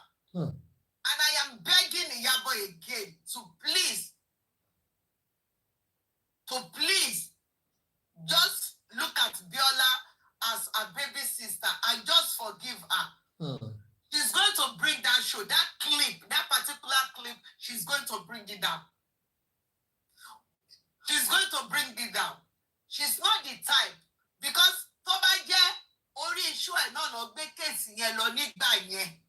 Orí iṣu Biola tó jẹ́ Biola ló jáde fún.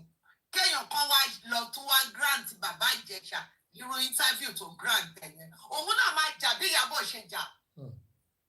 Iyabo kan ló rán bàbá Ìjẹ̀ṣà ní lẹ́wọ̀n for crying out loud. Ẹ̀sùn tí bàbá Ìjẹ̀ṣà a crime tó commit ló rán lọ sẹ́wọ̀n. But everybody just because glory Iyabo ó ń yí gbogbo wọn lórí wọ́n fẹ́ ṣe èrè gbogbo yín náà gbogbo wọn náà dẹ̀ máa ṣe èrè nítorí ẹ̀.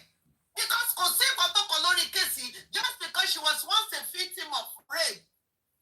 Ẹni tí wèrè bá pa ìyá tó bá rí mẹkáníìkì. Ó máa mú eré. Òun lọ̀rọ̀ ni ẹni tó bá ti wà jíjẹ̀dì pẹ̀lú ọkùnrin tó ti bá àṣì láìfẹ́ bíi tiwa yìí tó ti ní chronic depression any relationship tó bá máa wọ̀ ó máa ṣe wèrè fọ́kùnrin yẹn nítorí ẹ̀rù máa bà á wípé is it not another person is it not that man that did this to me any little thing tó bá rí báyìí ló máa consider flag ni ó dẹ̀ máa bínú ṣe kinní ni. And that is nǹkan tí Iyabo tó ń jà fún nígbà yẹn. Owó ni kò ṣàkọ́ ló jà fún.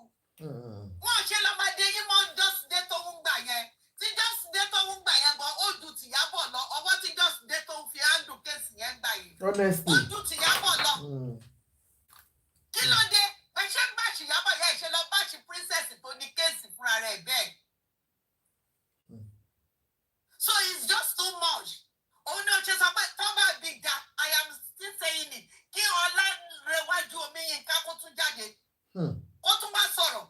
Tàbí kí èèyàn kan nínú àwọn the so-called gullible fans ẹ̀ kó jáde. Kó tún bá sọ̀rọ̀ òṣìpọ̀. Kí ló dé tẹ̀ jẹ́ kó gun omi tẹ̀ jẹ́ kó gun òsìmí náà?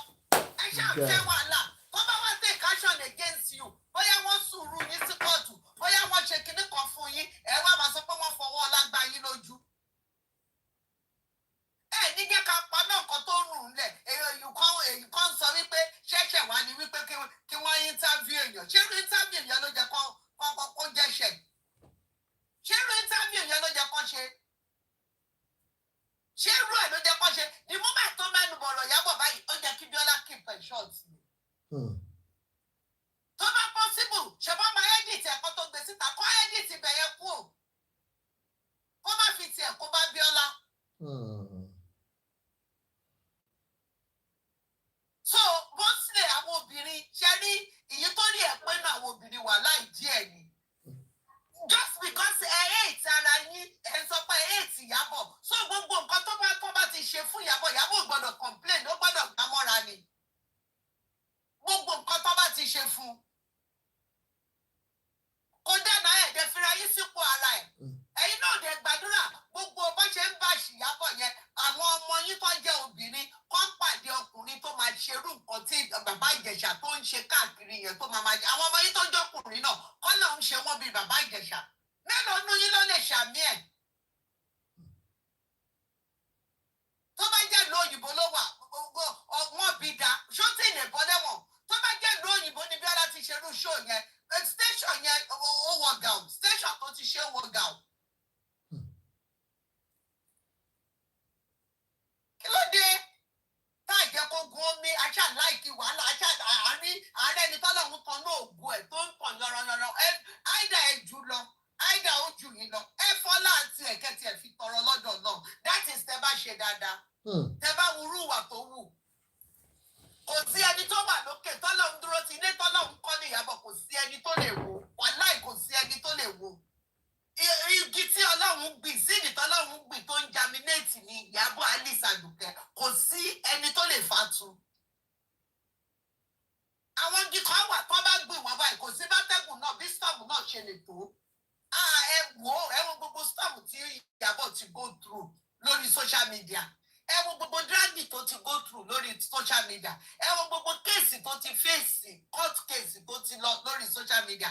Tó dẹ̀ jẹ́ pé owó ló ń ná tó ń jẹ́ gbogbo ẹ̀. Kàkà bẹ́ẹ̀ Ọlọ́run tún flourish láìfẹ́ sí. Gbogbo àwọn ọmọ yìí ṣoríire wọ́n ń gòkè sí ni. Ọlá ìtún gùn ti ní mansion ló ń gbé ní Banana Island. Tó kọ́ fúnra rẹ̀ láti ilẹ̀ tí òṣèpó rà. Ló ń gbé ní Banana Island. Gbogbo ẹ̀yin tẹ̀lé ń bu náà tẹ̀ ń ṣe kínní.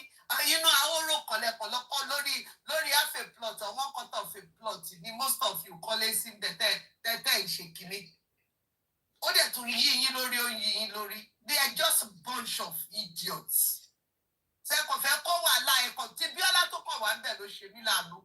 Ká ní Bíọ́lá ò involve rárá ni kò bá dùn sọ. Kí ló dé? This is just pure rubbish. Thank So you ẹ so play much. show mi káwọn èèyàn amọ̀rẹ́ni tó máa lè. Thank you so much, ma. In fact, bí ọmọ ọkọ ní Isis, mo fẹ́ play show yẹn gbogbo bí ṣe rí báyìí. Torí mi ò rí. Ọlọ́run, bàbá mi ló bí mi. Mi ìmọ̀ gba tẹ́ ṣe show. Lẹ́yìn tó má rìn ló tó lọ́mọ sí láyé. Àǹtí àṣà mi ìmọ̀ gba tẹ́ ṣe show. Mo kàn rí ní ọ̀dọ̀ amẹ̀bọ́nsì ni mo ní báwo ni àǹtí àṣà mi ṣe show. Ta ló ń jẹ́ amẹ̀bọ́? Àǹtí Àjọkẹ́ Dẹ́mbà àǹtí wa sọ̀rọ̀. Àǹtí mi. Ó mọ̀ pé tí kúrò ń dá láti òbọ̀ tẹ má wọrí tó bá ti fẹ́ gbé kíní wá sí US èmi àti yín máa sọ̀rọ̀. Ẹni tó bá a máa polówó ẹ̀ èmi àti yín máa sọ̀rọ̀ no problem. mi ò rán I'm ìgbà over Dallas. Mo I go get my Dallas one. next month. Lágbára ní náà. tiẹ̀ Houston ni mo ń gbé ọ̀tún bá ti fẹ́ wá anywhere máa sọ ẹ jẹ́ kí n máa fly wá ẹ wò wọ́n á gba ẹni tó bá wù kó lọ wábi tó kún wà kán lọ kó sókè Wọ́n máa kó sókun gbẹ̀yìn. because this is getting too much this is getting too much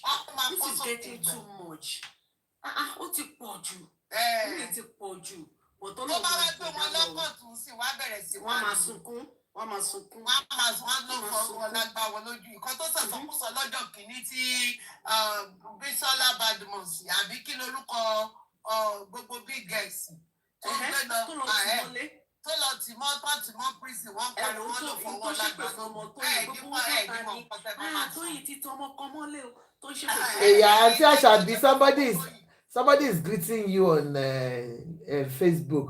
Wọ́n tá a bá ní àwọn àgbàlagbà bíi ti yín tẹ pé mẹ́ta ní industry yẹn pé ibẹ̀ yà ti dá pé ẹ ti ṣe àwọn iṣẹ́ dáadáa. Àti tó ṣàjà yìí.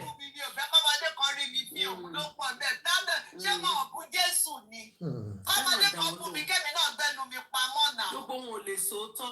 Wọ́n nílé ìtàgé ìfẹ́ káwọn ọmọ yẹn rí ní fi o. Content blackberries ó dé lọ sùn.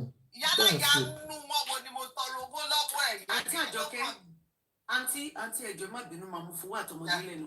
Ó níbi kan tí Ìyábọ̀ lọ ṣe kí ló máa ń pè tán máa gbé múvì lọ sí kinní kan tó lọ ṣe léni ní ìyẹn expect pé meet and greet ẹ wo bí ọlọ́ọ̀ mo wá meet and greet àǹtí Àjọkẹ́ mo wò pé ọmọ yìí wọ́n máa kọ́ ó dẹ̀ gbẹ́ kó dẹ̀ nífẹ̀ẹ́ àwọn ẹbí yẹn wọ́n wà nú àwọn tó ń takò ńgbà tọrọ bàbá Ìjẹ̀ṣà ẹ bá mọ ẹni tó gbé ẹ bá ti mọ múvì tí mo sọ mi ìfẹ́ fi gbogbo ẹnu sọ. oge tí bàbá ṣe kíní Èkó kí ló olówó Èkó. bẹ́ẹ̀ ni mo sọ fún wọn wà bẹ́ẹ̀ nínú àwọn tó gbogbo yẹn gbégbá yẹn tó sọ̀pọ̀tì bàbá Ìjẹ̀ṣà ń gbà yẹn náà. mi mọ àwọn kan wà náà àwọn tán àwọn yọ kúrò nínú mẹ́mbà kínní ni. bọ̀tẹ́wọ́ ọmọ yẹn lẹ́ni ó lọ ṣe meet and greet yẹn lẹ́ni ó bẹ̀rẹ̀ òṣèlú. ó lọ sí premier náà ó ṣe gbogbo ẹ̀. ó dẹ̀ tún lọ premier àwọn náà. no wọ́n lè suspend Ìyábọ̀ ń gbà yẹn because wọ́n bá sọ̀rọ̀ àgbà nínú iṣẹ́ industry. èèyàn mélòó tó wá ń support wọn gbà yín ló tún wá bá wọn lọ ṣe. no kò mátà ẹni sùúrù ẹ jẹ́ kí n kàn àǹtí Àṣàbí ẹ correct wọn lórí yẹn ẹ dúró ná àǹtí Àṣàbí ẹ correct wọn lórí yẹn bàbá Jídé Kòsọ́kọ́ iṣẹ́ wọn náà ṣe ń gbà yẹn gẹ́gẹ́ bí àgbà industry wípé they should stop fighting on social media ẹ ti understand so kò ṣe pé wọ́n support bàbá Ìjẹ̀ṣà fún iṣẹ́ tó ṣe fún wà burúkú tó wù nǹkan táwọn sọ nìyẹn kó support bàbá Ìjẹ̀ṣà. Content go and speak na what's wrong.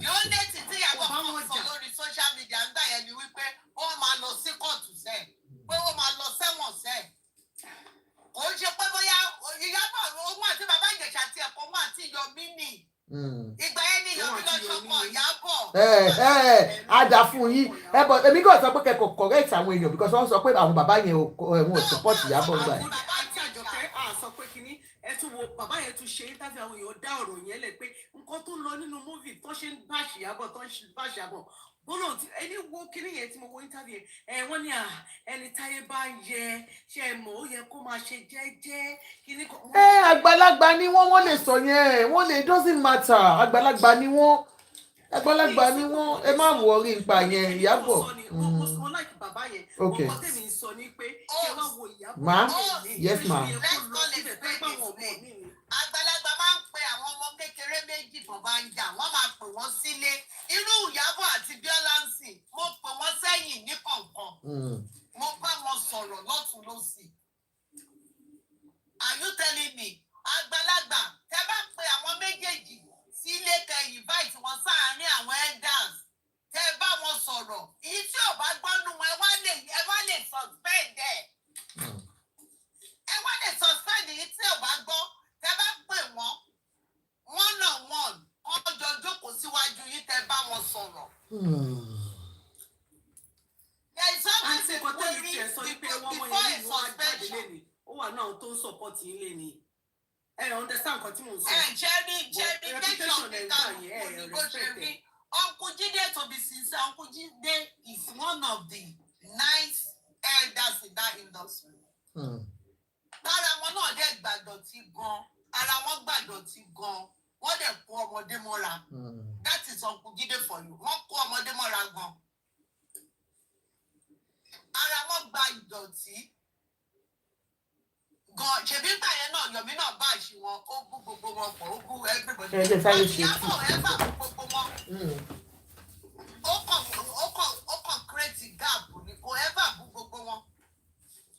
àǹtí nǹkan tèmi tiẹ̀ sọ ní pé ní tiẹ̀ ní mo láì dáàdì yẹn mo dẹ̀ láì àwọn ọmọ wọn bọ̀ nǹkan tèmi sọ ní pé lẹ́ẹ̀ni ìkẹwàá wo bí inú Ìyábọ̀ ṣe dá ṣé irú èèyàn yẹn ẹ wo nǹkan tó bínú ẹ̀ ṣe dá lẹ́ni ó jáde ó lọ support wọn lọ premier àwọn àìmọye àwọn tó ń tiẹ̀ lọ bọ̀ tọmọ yìí jáde lẹ́ni ó lọ support wọn pé is one is ẹ̀kíní pé dáàdì òun ni kò ṣe tóun lè dìjú fún or something like that ó lọ náà bọ̀tẹ́ ọ̀pọ̀lọpọ̀ wọn ló wà ń bẹ̀ irú àwọn ọmọ bẹ́ẹ̀ èèyàn máa ń wò ó pé ọlọ́run èèyàn máa pọ́n wọn lẹ́ni tó bá ti ń pọ́n ẹ lé that is why mi ò mú láìkì yẹn kákọ̀dù gbogbo ṣe ń sọ̀kùtà fún Ìyábọ̀ tó ń ṣe kíní kò fọmọ ẹ lẹ̀ that is nǹkan tó yẹ kó rí bẹ́ẹ̀ nìyẹn but kíní yẹn ti pọ̀ ju mi ò mọ báwọn èèyàn ṣe máa ń wà tọ́lọ́run bá ti fún èèyàn kan ní ọ̀la that is why tó yẹ pé tọ́lọ́run bá bless èèyàn kan lẹ́ni má jowó ẹ̀ tí ẹ lè pọ̀ ju tẹni ẹ lọ lọ́la tó o bá ṣe lára ẹ̀ tí ẹ ó lè pọ̀ ju tẹni ẹ lọ lọ́la ẹni tọ́lọ́run bá ṣe ń bless lẹ́nu lọ́lọ́run ṣe ń gbàdúrà ẹni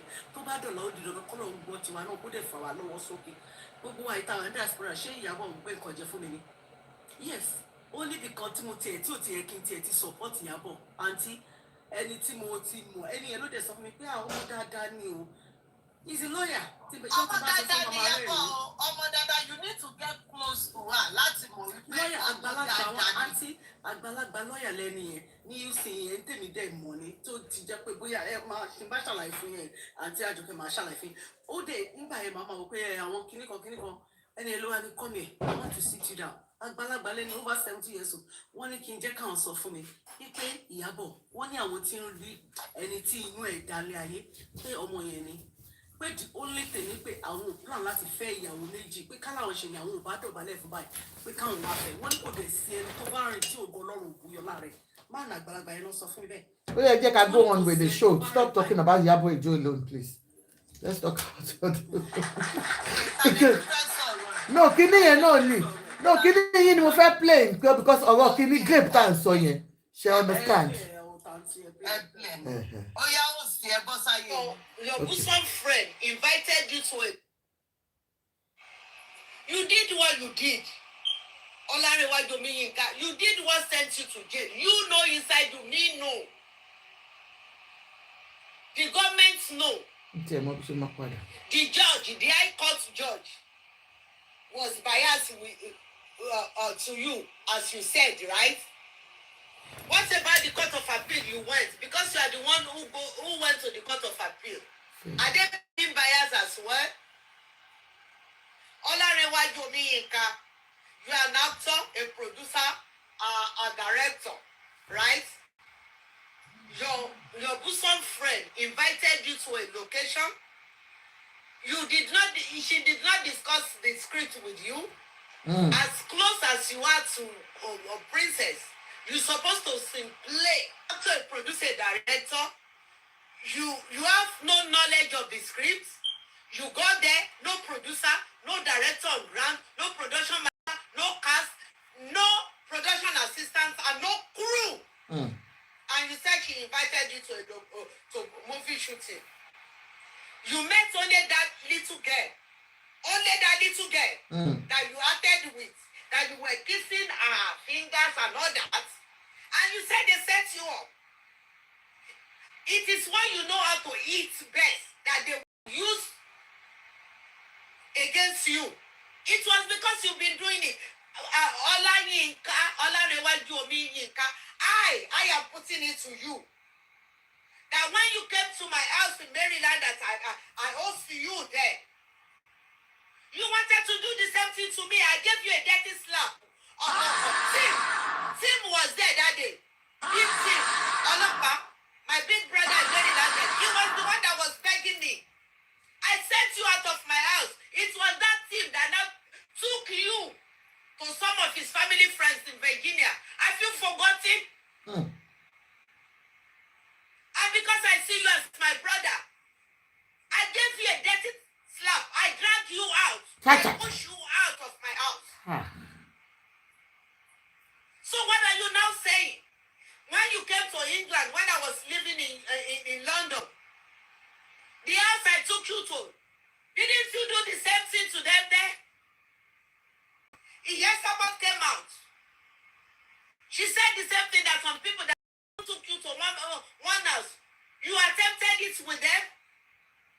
A lot of people. And you're not saying they set you up. Can you imagine? You came out. You're supposed to rehabilitate yourself. I mean, all my video is always saved on my Instagram. And I always download it. Yes, you said they set you up. What kind of setting up are you saying? And all the rubbish Nollywood members that they are supporting you, that they are taking show for people against that are against you. Are they teaching you something good? You've done it. You've been paid for it. Next thing for you is to rehabilitate yourself by yourself, for yourself. Within yourself. Look at that young guy in England. He was born in England, raised there. That was sent to prison for stabbing, for being in a gang, smoking ends and all this, and drugs. When that boy came out, government did not rehabilitate him. We all saw the video, it went viral then. The moment they opened the door of the prison for that guy to get his freedom in the hands of his family, moment from there, he started preaching it. That all the young people should stop joining the gang. They should stop fighting. They should not stab. They should not do this. They should not that. That is rehabilitating himself by himself for himself. He didn't say somebody set him up. He didn't say it wasn't him. It was his gang member that did it. It was a setup for against him. He never did say that. He accepted That beauty, that right. he did it. And he has been punished for it. And the next thing now is for another people not to be in that shoe. He regretted doing it. And he was thanking God that the person he stabbed did not die. That we would have had that blood in his hand forever. And he will not forgive himself. Why can't you do the same thing? Why can't you call all the by yourself or what are you people want calling video them? Call them together. Do association of video. Start having a meeting. Start lecturing people. I say yeah, Spreading it all over. That is not a good thing to do. Anybody that is attempting to rape anybody, they can rape male, they can rape female, they do it. Even a husband can rape his wife. ẹ ṣe jẹ àjàṣàbí ẹ ṣe ètà tí ẹ fẹ́ gbọ́ gangan àjàṣàbí ṣàlàyé fún wa wọ́n ní bàbá Ìjẹ̀ṣà bọ́sítà mi wá sí òótọ́ fẹ́mi ṣé mọ̀ pé èmi àti ẹ we are colleagues, you know we are colleagues. Ṣé òótọ́ ló fẹ́ gbé àjàṣàbí o fẹ́ nà wọ́n lẹ́kùn àgbàlagbà lójú ẹ lọ o fẹ́ dó wọn àbọ̀ sòótọ́ fún mi ṣó fẹ́ dó àjàṣàbí àbò fẹ́ dó àjàṣàbí bàbá Ìjẹ̀ṣà ṣó fẹ́ dó àjàṣàbí àbò fẹ́ o fẹ́ lọ ga wọn lọ́rùn mọ́lẹ̀ nínú yàrá níbi tó sùn sí o fẹ́ ga àǹtí mi lọ́rùn ọlọ́mà ló yọ wọ́ ọlọ́mà fún ẹ lọ́rùn pa mo fẹ́ fún àǹtí mi lọ́rùn pa ẹ̀ ṣé tó pọ̀ fine ó mọ̀ pa gbogbo ni wọ́n ni báwo ni fẹ́ ṣe ẹsẹ̀ wọn náà àǹtí ẹ̀ wọ́n ní jọba mi kẹ́sẹ̀ yẹn sílẹ̀ jọ ṣàánú mi kẹ́sẹ̀ yẹn sílẹ̀ mo kọ̀ fine.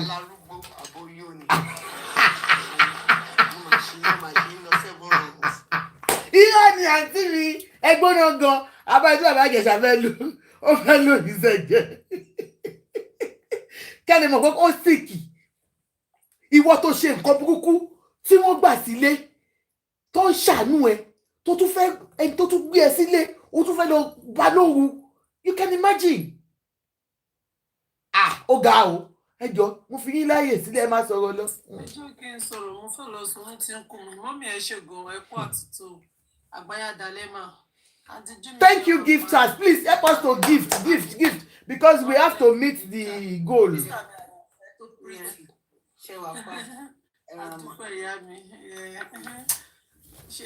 Lady B. I'm just 25 like Antajo. Arúgbó ni gbogbo wọn, don't mind them. Wọ́n kàn fine ni o. Àǹtí àyànfẹ́ is arúgbó.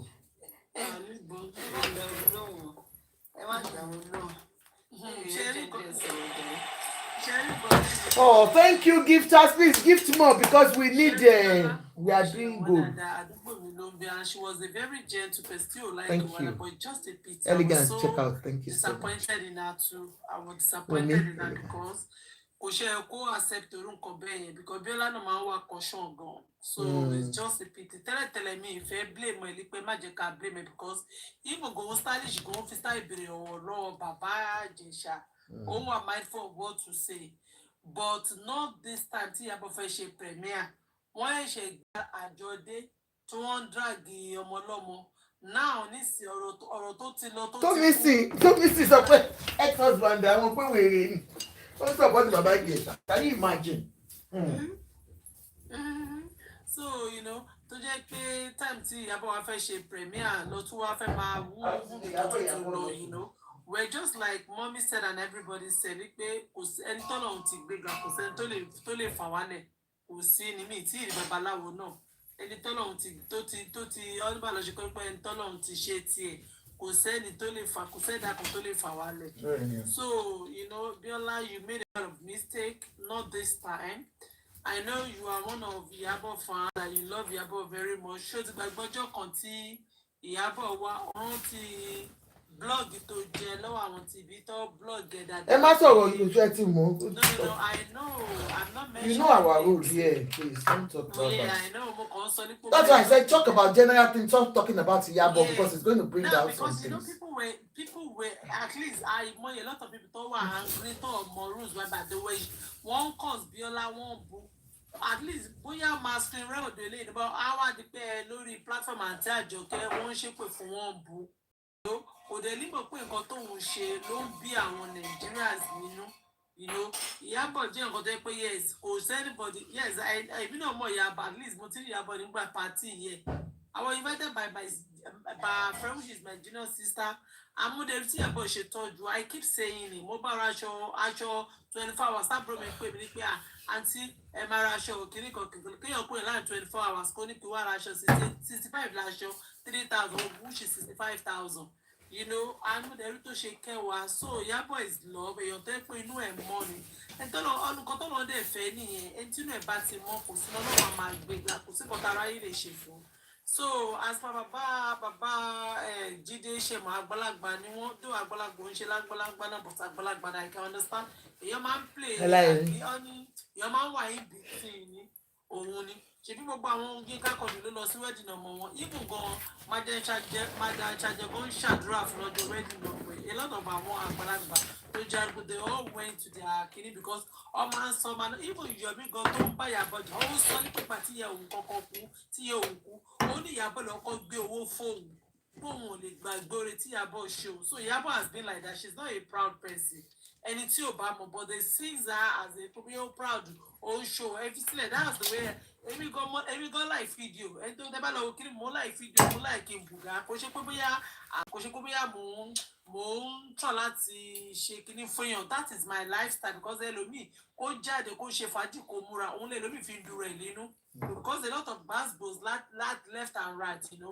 àwọn òpó tó bá lọ party you know I enjoy ààrẹ àjò ànáwó you know ṣé ẹni tó lọ party tó ra aṣọ kò ń ṣe ọmọ tó ń ṣe déédéé ló máa náwó náà ọmọ tó ń ṣe wọ́n blog a lot wọ́n blog a lot so she need to go out and enjoy herself and make herself happy but ó dẹ̀ kó gbogbo jíjáde tó ń jáde tó ṣe wọn is giving them headache òun ló ń fọ́ wọn lórí despite gbogbo gbàgbàsí gan ọlọ́run bless Iyabo look at her she's living at Banana Island do you know how much they spend plot of land in Banana Island it's not a small money kò ń ṣe ọmọdé owó rárá àtọ even we wanted to rent house in Banana it's 20 million 25 million ní Banana Island tẹ́ bá fẹ́ rent ilé per annum ká má tí wọ́n sọ pé fẹ́ wọ́n ra ilé you're talking of billions so you know ẹ fi Iyabo sílẹ̀ ẹ yé pariwo ẹ̀ kiri mọ́ Biola you need to do the needful you know the thing has been done but you need to do the needful because tá àǹtí ṣe sọ́lọ̀ tán you need to bring that pay down you need to bring it down because it is not this time tó bá ṣe interview report kó wá sọ tẹnu ẹ̀ o bá ṣe jẹ́ kó ṣe parí premier tán kó tó wá pàdé because like even kó tó bá ṣe parí even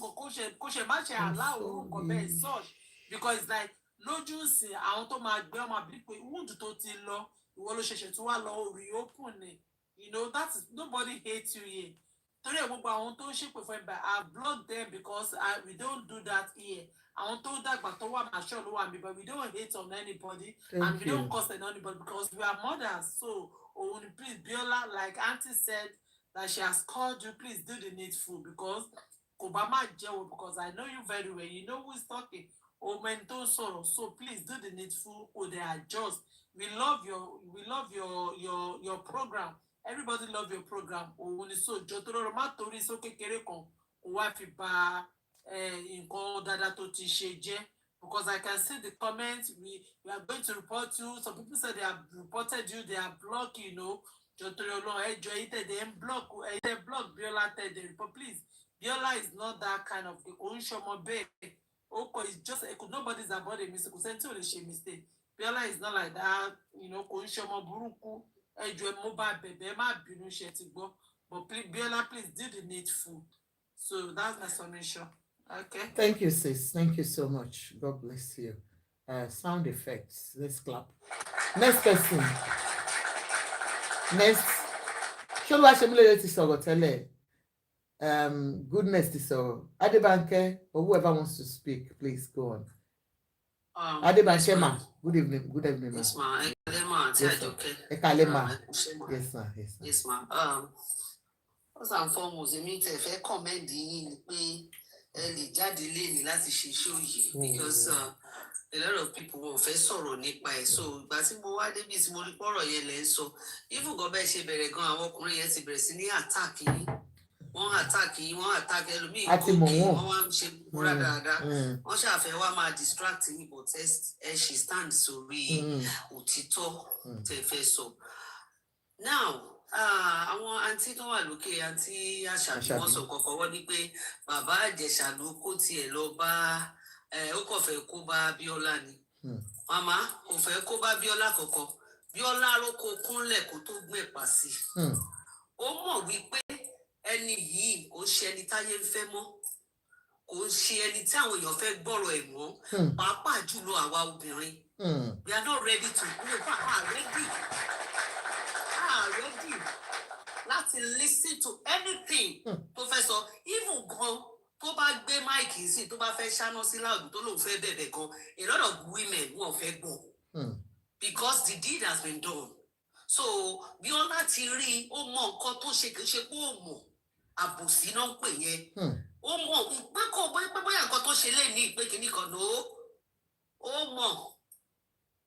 mọ̀ kó tó gbé wá síta. Ó wá bẹ̀rẹ̀ sí ní béèrè lọ́wọ́ ẹ̀. Bíọ́lá jọ́sọ́ lọ́mọ obìnrin rárá. Tó o bá tiẹ̀ wá bí ọmọ obìnrin wá ní nínú fámìlì yín àwọn tó bí wọn obìnrin. Ṣé ọmọ kan tó ń pè ní pé kán gírèpù èèyàn?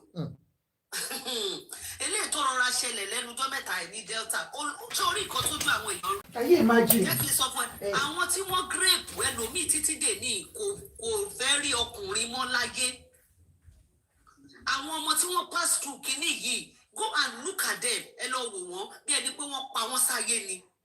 You talking, ó wá gbé bí ó gbé kí ló ń pè é, ó gbé wá sórí show pé kó wá máa sọ. Ọ̀rọ̀ wo ló fẹ́ sọ? Tó bá gẹ́gẹ́ bí nǹkan tí màmá sọ lẹ́ẹ̀kan, wọ́n ní pé tó bá ń pè ẹ́, ó yẹ kó máa sọ fún pé ọ̀nkú ẹ̀wù ẹ má wọ̀rí. Ó yẹ kó máa tì síwájú ni. Kò yẹ kó gbà. Àná lánàá nínú pálọ̀ ti tèmi nínú ilé mi bíbá ẹ̀. Mo sì ṣàdúrà fún ẹ, Bíọ́lá Adébáyọ̀, wípé nǹkan tó ṣe fún Tóyọ̀sí. Mo ṣàdúrà fún ẹ lánàá nínú ilé mi lánàá ni pé no àfi bí mo ṣe máa jí láàárọ̀ tó lọ gbé ẹlẹ́sìn àgbáyé tó lọ gbé wá. No Bíọ́lá ó kù díẹ̀ káàtó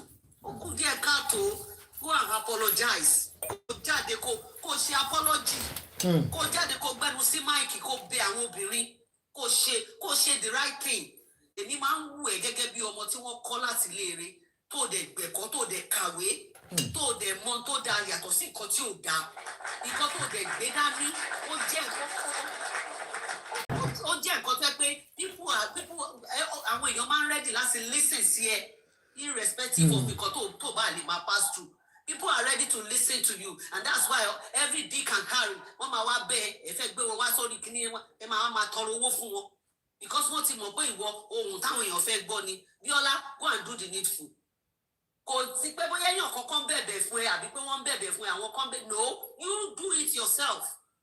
ṣé fún ara rẹ kó jáde síta pé ẹ̀yin ìyá mi ẹ̀yin bàbá mi ẹ má bínú ẹ jèbùrẹ́ ọmọdé ọmọ kìíní kan jẹ kó má ra lọ́wọ́ ó ti tán ó ti lọ nìyẹn àwọn èèyàn dẹ̀bẹ̀ gbà bẹ́ẹ̀ ìwà tí Ìyábọ̀ ṣe ọ̀tá nìyẹn ni ẹ kì í ṣọ̀tá náà ó jù ẹ lọ mo dé a máa ń rí yín dáadáa lórí nínú patí tẹjọ máa ń kíra yín kí ló wá dé ṣé bójú ṣe rí rèé tó fi ń jòbì lọ́jọ́ ẹ̀dẹ̀ ìwọ náà mọ nǹkan tó pass through ní last week the same thing lọ́sẹ̀ ìwọ náà tún gbé tiẹ̀ síta Yọlá lọ tọrọ dáríjì ẹ̀ṣẹ̀ o ó kù díẹ̀ káàtó ẹ ṣé àǹtí Àjọkẹ́ ọ̀rọ̀ tèmi. Thank you ma, thank you so much ma. Fídíò yẹn ṣì wà lórí YouTube tọ́nà òun ní kó gbé bọ́lẹ̀ Kò dá wọn lóhùn.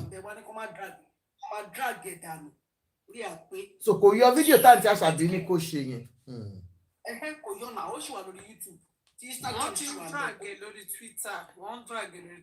Ó stubborn bí ọlá ó máa ń fẹ́ ṣe tinú ẹ̀ nígbà tó ń sọ tẹ́lẹ̀yẹlé náà fún bí gbogbo èèyàn ṣe ń sọ tó báyìí ó ṣe bẹ́ẹ̀ ní. Pastor Dr. Good evening sir.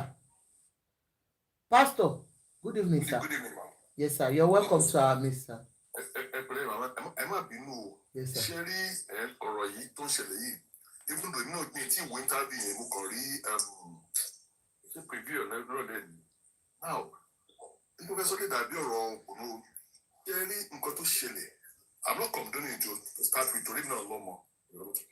Now ṣe rí tó ṣẹlẹ̀ láàrin Ìjesha àti Princess Ọlọ́run nìkan ló mọ̀ I'm telling you. Ṣe rí because mo ń kàrà jù máa gbàgbọ́ kọ̀ àkọ́kọ́ tàbí náà o kò yín ṣùgbọ́n tó ṣe láàrin méjì o. Ẹ má bínú ẹ má délẹ̀ rárá pásítọ̀ ẹ má délẹ̀ ẹ lọ fún ọgbẹ́ tọwọ́ ọmọ Olúwa ṣe mí lóore I know your ẹni sùn. àwọn méjèèjì ẹ má fi ní princess àti ọmọ ìṣẹ̀lẹ̀ ẹ má fẹ́ adult wọn bá wà bá wọn.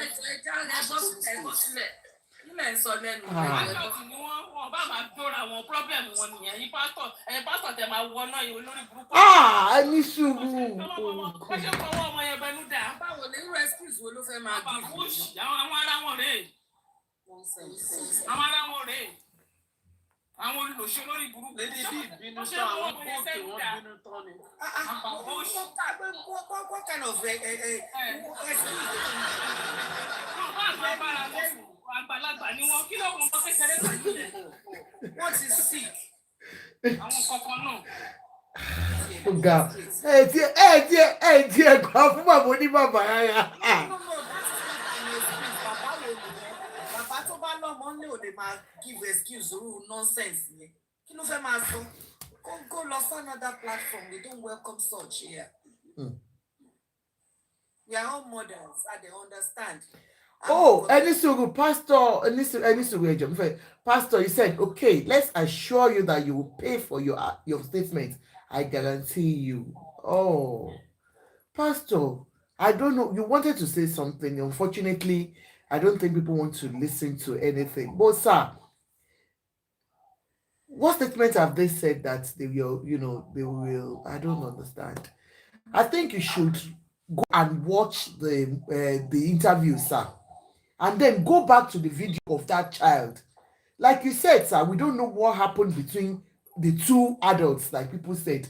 And believe me, daddy, bóyá kẹ́ tó dé ìgbà tẹ́mi sọ̀rọ̀, mo ní àti princess àti bàbá Ìjẹ̀ṣà kò sí ìtò kan wá, wọ́n lè ní affair, wọ́n lè ní anything, we don't care. But sir, ṣé sì tẹ́yìn rí yẹn ṣó dàbí movie scene ni sir? Ẹ jọ̀ọ́ sister mi ẹ ti ẹ wo video. Lady B. Ẹ show a little clip nípa ní. Mo ṣó ẹ bóyá dádì ò rí bóyá pastor ò rí. What an excuse. Wọ́n rí kíni wọ́n rí bọ́n ṣe ń lọ kiri nìyẹn àti Àjọkẹ́ wọ́n rí kíni kí náà rí wọ́n rí gbogbo ẹ̀ wọ́n máa fọlọ́ máa kó àwọn èèyàn lọ́rùn sí i. Jésù ò fọwọ́ sínú nǹkan bẹ́ẹ̀ yẹn rárá. Tí Àjọkẹ́ ìgbésọ̀ sọ pé wọ́n máa ṣe kìíní ṣé ẹ̀jẹ̀ kìí sọ fún ṣọ́ fẹ́ sùn wọn ni àbí kí wọ́n fẹ́ ṣe torí ó yẹ kó máa preach ní church sí ni o. Eléyìí orí TikTok ni gbogbo wa kò dé. Pastor ẹjọ́ ẹ má sùn wá o, ìyá mi ti kú ẹjọ́ ẹ má sùn wá ẹjọ́.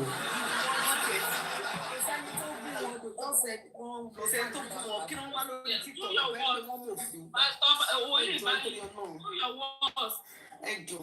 Báìbù tó ní ọmọ ó ní kẹ́kọ̀ọ́ ọmọdé wọlé ọmọdé ó ní fẹ́ràn ọmọdé bíbélì gan sọ ní ọmọ nìyí olúwa ọmọ yẹn wọlé ní ìwé rẹ̀ bí ò fà ṣe rí lọ́wọ́ alágbára ó ní bẹ́ẹ̀ làwọn ìwé rí ó ní ìbùkún ni fún ọkùnrin àti obìnrin náà tí àkóni wọn kún fún wọn ó ní oní ojú kì yóò tì í nígbà tó bá fẹ́ bá iṣẹ́ ní ẹ̀ lè blame àwọn pásítọ̀ ṣé mo pa àwọn ẹ̀gbọ́n débú nìyẹn tí wọ́n ń rèébù àwọn ẹ̀gbọ́n débú sáyìn.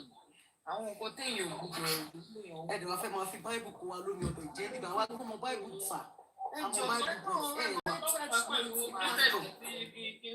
wọ́n fẹ́ra wọn so ká ní wọ́n jọ̀wọ́ ọjọ́ kan àtìyàwó nínú ilé náà ṣé ó yẹ kí ó rí wọn ló máa ń bá àbúrò ìyàwó wọn sọ ẹ tún wọ ẹ wo ẹ tún wo clip yẹn again kò lọ́mọ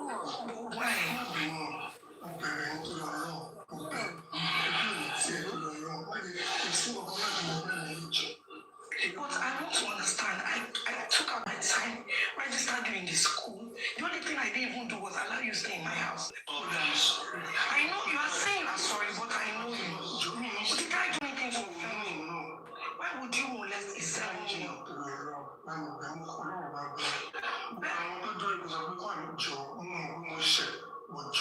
I'm saying 7+. You are telling me pain is the devil. And it's fine.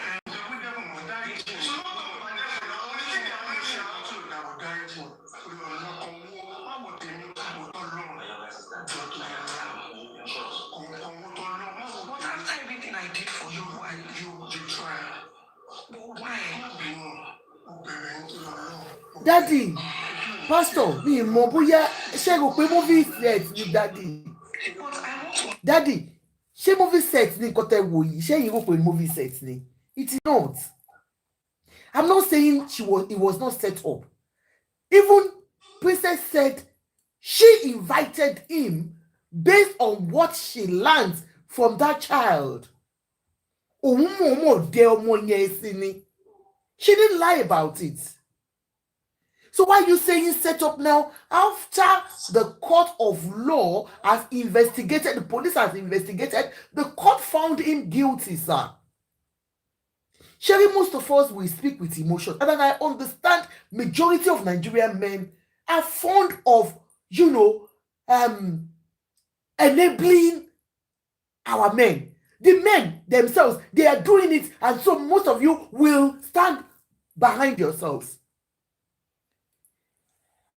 Larger percentage of men sleep with their housemates, whether their housemates are just 14, 12 years old.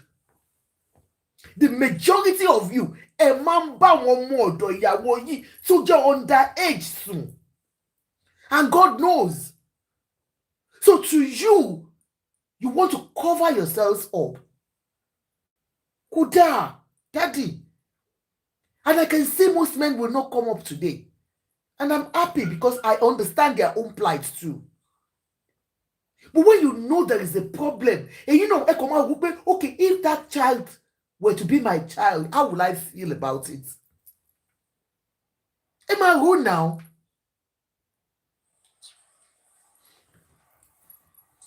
Sister Ajoke. Yes, ma'am. Emma Solomon. God bless you. Ekale and Ekale everybody on the platform. Sherry gbogbo nǹkan tẹ́ ti sọ látọ̀rọ̀ rẹ̀ mo ti ń gbọ́. Yeah, one thing about us in Nigeria is this. Sherry tẹ́ bá máa fi kó obìnrin bíi 10, let's just say 10 sílẹ̀. Mo sọ fún yín 9% ló ti go one way or the other ló ti go through it. Or bóyá pass, that kind of thing. Because when they Sherry, when it comes to abuse, and when you understand, I remember but college, that is when they give us the list of abuse. Abuse, wide go. And these are the things that we lack knowledge of it in Nigeria. 100%. Especially, àwọn ọkùnrin towards obìnrin. She understand? Yes, ma'am. You understand?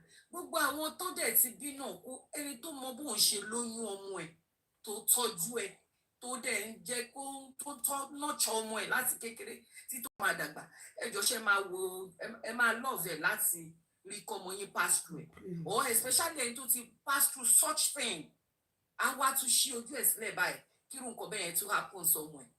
You understand? What are they saying? Ṣé rí pé mo pastor yẹn èmi ni pé excuse tó kọ́kọ́ give yẹn pé àwọn no don't say that. What kí ni excuse tó fẹ́ give no? Mo fẹ́ kọ́kọ́ bìrì lórí máa yẹn èèyàn ṣe nǹkan wọ́n rán ẹ lọ sẹ́wọ̀n ìwọ tó yẹ kó o sober kò sí any sign kò any atom of remorse lára ẹ̀ rárá ẹ gbogbo ṣe ń sọ̀rọ̀ with arrogance pẹ̀lú Bíọ́lá proving on nonsense points ẹni tó wà at least tó bọ̀bọ̀ yẹn láyé mi ò rírí ṣe understand kò dẹ̀ ṣẹ̀ṣẹ̀ máa ṣe it is very obvious wípé kò dẹ̀ ní ṣe mọ́ irọ́ ni ó sì máa ṣe you understand because ẹni tó bá ṣe nǹkan kò sẹ́ni tó wà kọjá àṣìṣe kọ́lọ́ má jẹ́ kéèyàn rírú àṣìṣe rádaràda báyìí but when you realize that you've one way or the other hurt somebody else you've done something wrong just hold it and think about it try láti plan or you just change your ways Ọlọ́run gan sọ Ọlọ́run ò fẹ́ kó ẹlẹ́ṣẹ̀ bí kò ṣe kó ronú pìwàdà máa yẹn ò ní any sign láti change ṣe understand and the excuses táwọn èèyàn give ó kàn fún mi ló tẹ bá rí mi lè sọ pé mo ń lo paracetamol every 4 hours because it's so sad to see ní this jet age àwọn èèyàn kan ṣe support èèyàn bí máa yẹn after seeing that video you know when they were speculating it kó tó di pé a rí video I was like what's going on yeah there's something about that guy tẹ bá really understand yeah and ẹ wò pé tẹ bá study dáadáa ẹ máa mọ̀ ìgbódà kó ní condition like ó wà hyper to me you understand but people like that kò ní good orientation even upbringing a weak this princess ṣe mọ̀ pé tẹ bá notice princess I realize pé woman yẹn ò lè get through nǹkan tó ṣẹlẹ̀ because I don't know she looks like somebody that has passed through so many things herself she understand èèyàn jáde ó tún thank God pé ó record it because wọn bá ṣe sọ fún pé kó shut up. I'm telling you. Wọ́n láti máa parọ́ ó fẹ́ ni ó ṣe gbogbo ẹjọ́ ṣé téèyàn bá fẹ́yàn does that give you the right to go and molest or abuse that person's children? What an excuse, for goodness sake. Ó wà so irritating. It is high time we wake up. Àwọn èèyàn dẹ̀ ṣe go through abuse yẹn ní Naija. 100%. This part of the world, you think they can take that from anybody? Wọ́n ṣe set àwọn pedophile ẹwà àwọn tó wá ń study labroad from Nigeria. Ní bó ṣe dé tó bá ti dé báyìí ọmọ kékeré lè máa lọ toast. Ẹ̀yin náà rí so disgusting. I know they were so shameful láti rí pé ìlú wa because most of them when they talk you can easily guess where the country they come from. No, it's so sad. Because when it comes to abuse, it's something that has to do with mental health. Ó ṣe nǹkan tó easy. Ìgbà tí Iyabo ń fight fún kínní, you can affect tí ò bá ní sound mind torí ò pé mi ò ní mọ ibi tí gẹ̀yẹ́ ti ń sọ̀rọ̀. At that point, the point she's trying to prove that time is what she herself has passed through. She has went through so many things. So she pé òun gan tí kò bá ṣe Ọlọ́run tó kàn wò pé future my bright. Okay, going back, because abuse, I'm sorry, there is one particular lady on Facebook now, this Lizzie Ogbede something. It's not about her case. Look at what that girl said about her. Bá ṣe transport wọn lọ ṣe aṣẹ́wó ní Italy. And we still see some people going against that girl. Where is our empathy? What's going on? Kí ló ń ṣẹlẹ̀ ní Naija? Àwọn ọmọ tó ti damage láti kéde ẹwúrú ọmọ tó go through kíní ẹ̀ṣẹ̀ mọ̀kàn tó máa ẹ̀mọ̀ tún ní àwọn orientation yẹn ní Naija because tó bá jẹ́ bíbá ẹni á lọ sí so many classes or anything medically láti help ẹ̀. You understand? What's going on? Kí ló ń ṣẹlẹ̀ ní Naija náà? Any man tó bá support Baba Ijesha, definitely they are the same birds of the same feather ni wọ́n. Come on, ẹ jẹ́ ká rántí pé gbogbo wa máa wọlé sóúnjọ́ kan. You understand? Àwọn tó ń ṣe ìkà yìí, they should stop molesting other people's children. It's not good. Bó dẹ̀ ṣe ìyàwó yín náà lẹ́ ṣe òṣì yẹn fún ẹ stop ẹ̀. Obìnrin wọ́n kí lóbìnrin ṣe fún wọn Naija gan-an náà. Kí làwọn obìnrin ọmọ bíbí inú wọn gan wọ́n ń bá sùn. kí ló dé ẹ tún wá ṣe kí ni ẹ̀tọ́ yẹn wá máa wá excuse fún wọn. May God forgive every one of you. That's all I will say. Thank you so much, ma. Thank you, ma. Come on, let's change. Ẹ ronúpìwàdà before it's too late. Shema. I know, Baba. Iyabeji, anything cool? Iyabeji before Baba Slum. Are you there, Iyabeji? Yeah, one thing. Oni, are you there? Is Oni there? No. Baba Slum, Eba Waganu see. Yes. Okay, Oni is there. Oni is there. Yeah, Oni.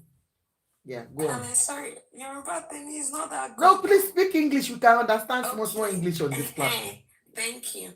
So I just wanted to speak on first of all, good evening everybody. You're welcome. I saw that everybody here has spoken so well. May God bless you guys. Amen. And for all those men that are looking for excuses because they've normalized sleeping with children and they think that they always find an excuse. You notice that every time we're talking about rape, every time a rape conversation is on, men will come out and some foolish women they'll say, what was she wearing? Maybe they told them not to come outside. Maybe there is festival where they say they will talk about everything but the situation gone.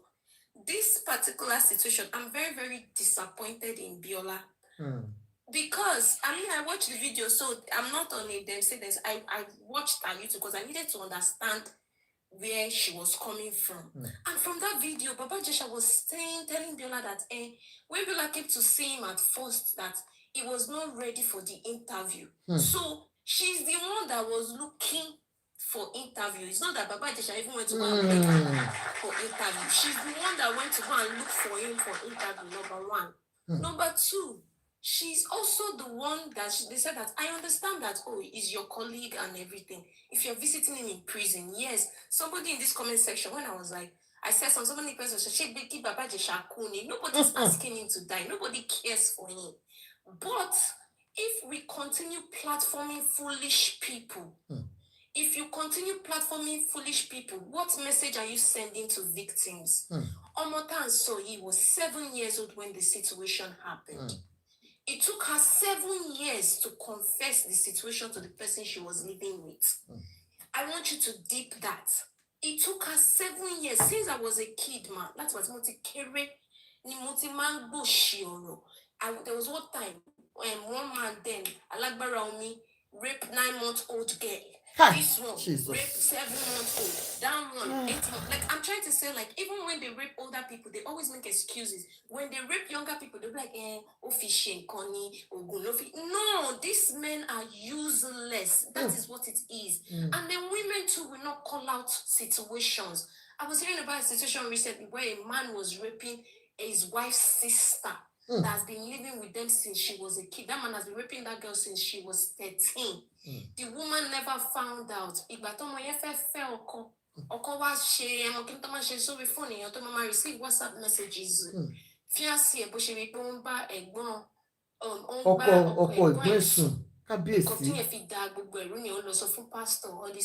The woman sent the girl out, ran to the UK. The man is sponsoring her, but she's saying that she can never do anything with the girl. And I'm like, she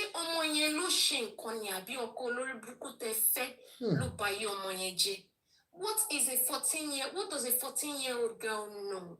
Do you know the depth of this situation? Do you know how bad it is? Have you been with somebody that has been raped? Have you ever heard stories of? They said you should use the word grape instead of because of these people. Have you ever been with people that have been in situations? So many of them can't even start their opposite gender. So many of them will be like they want to. So many of them, some people have even become. They've started dealing with women. The other gender. Thank you so much. Gift us, please, gift and power tap for us, please. Thank you. As much as we are working, I don't have a problem with Baba Ijesha telling his story.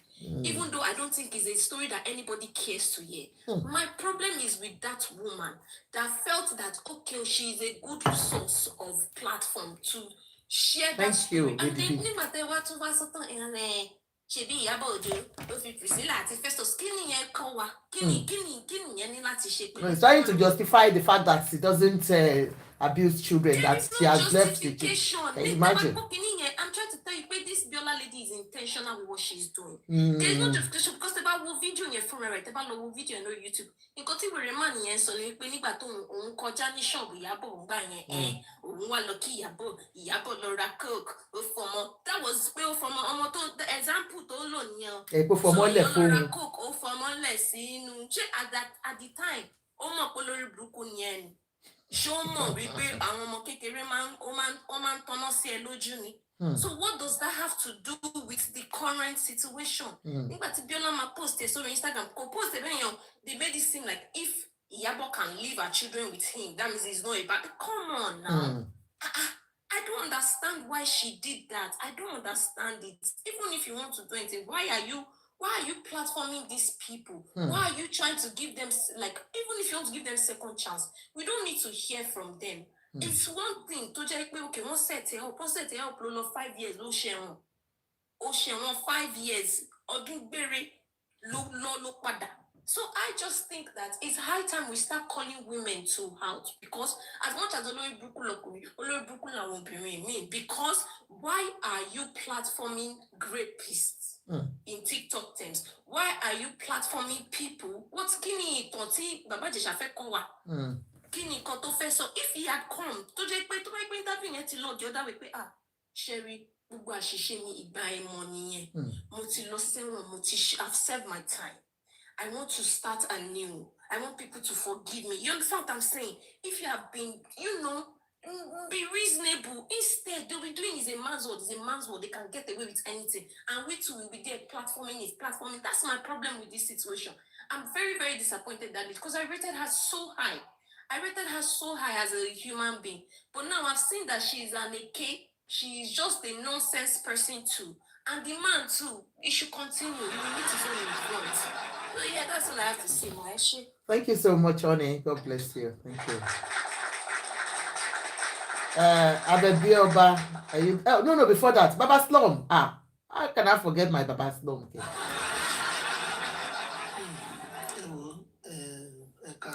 Yes, how are you, sir? I am fine, ma. I am trying to still digest so many things. If you know me very well, when issues like this, I take my time before I talk. But you know one thing I'm gonna say is that when you see some people's children going through some things in the future, and there might be issue unfortunately, karma is a thing. It's a BITH. It doesn't send anybody. It doesn't send anybody. She gets. No, I don't. He's not. No, he's not. Go on, sir. He's not.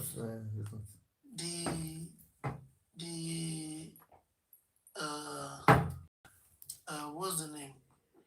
The popularity they are trying to give this man, I hope it really lands him where I am praying for him to land. I really hope where popularity is on for you.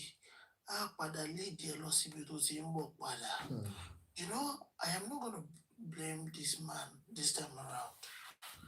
I am going to blame that motherfucker idiot to on the platform.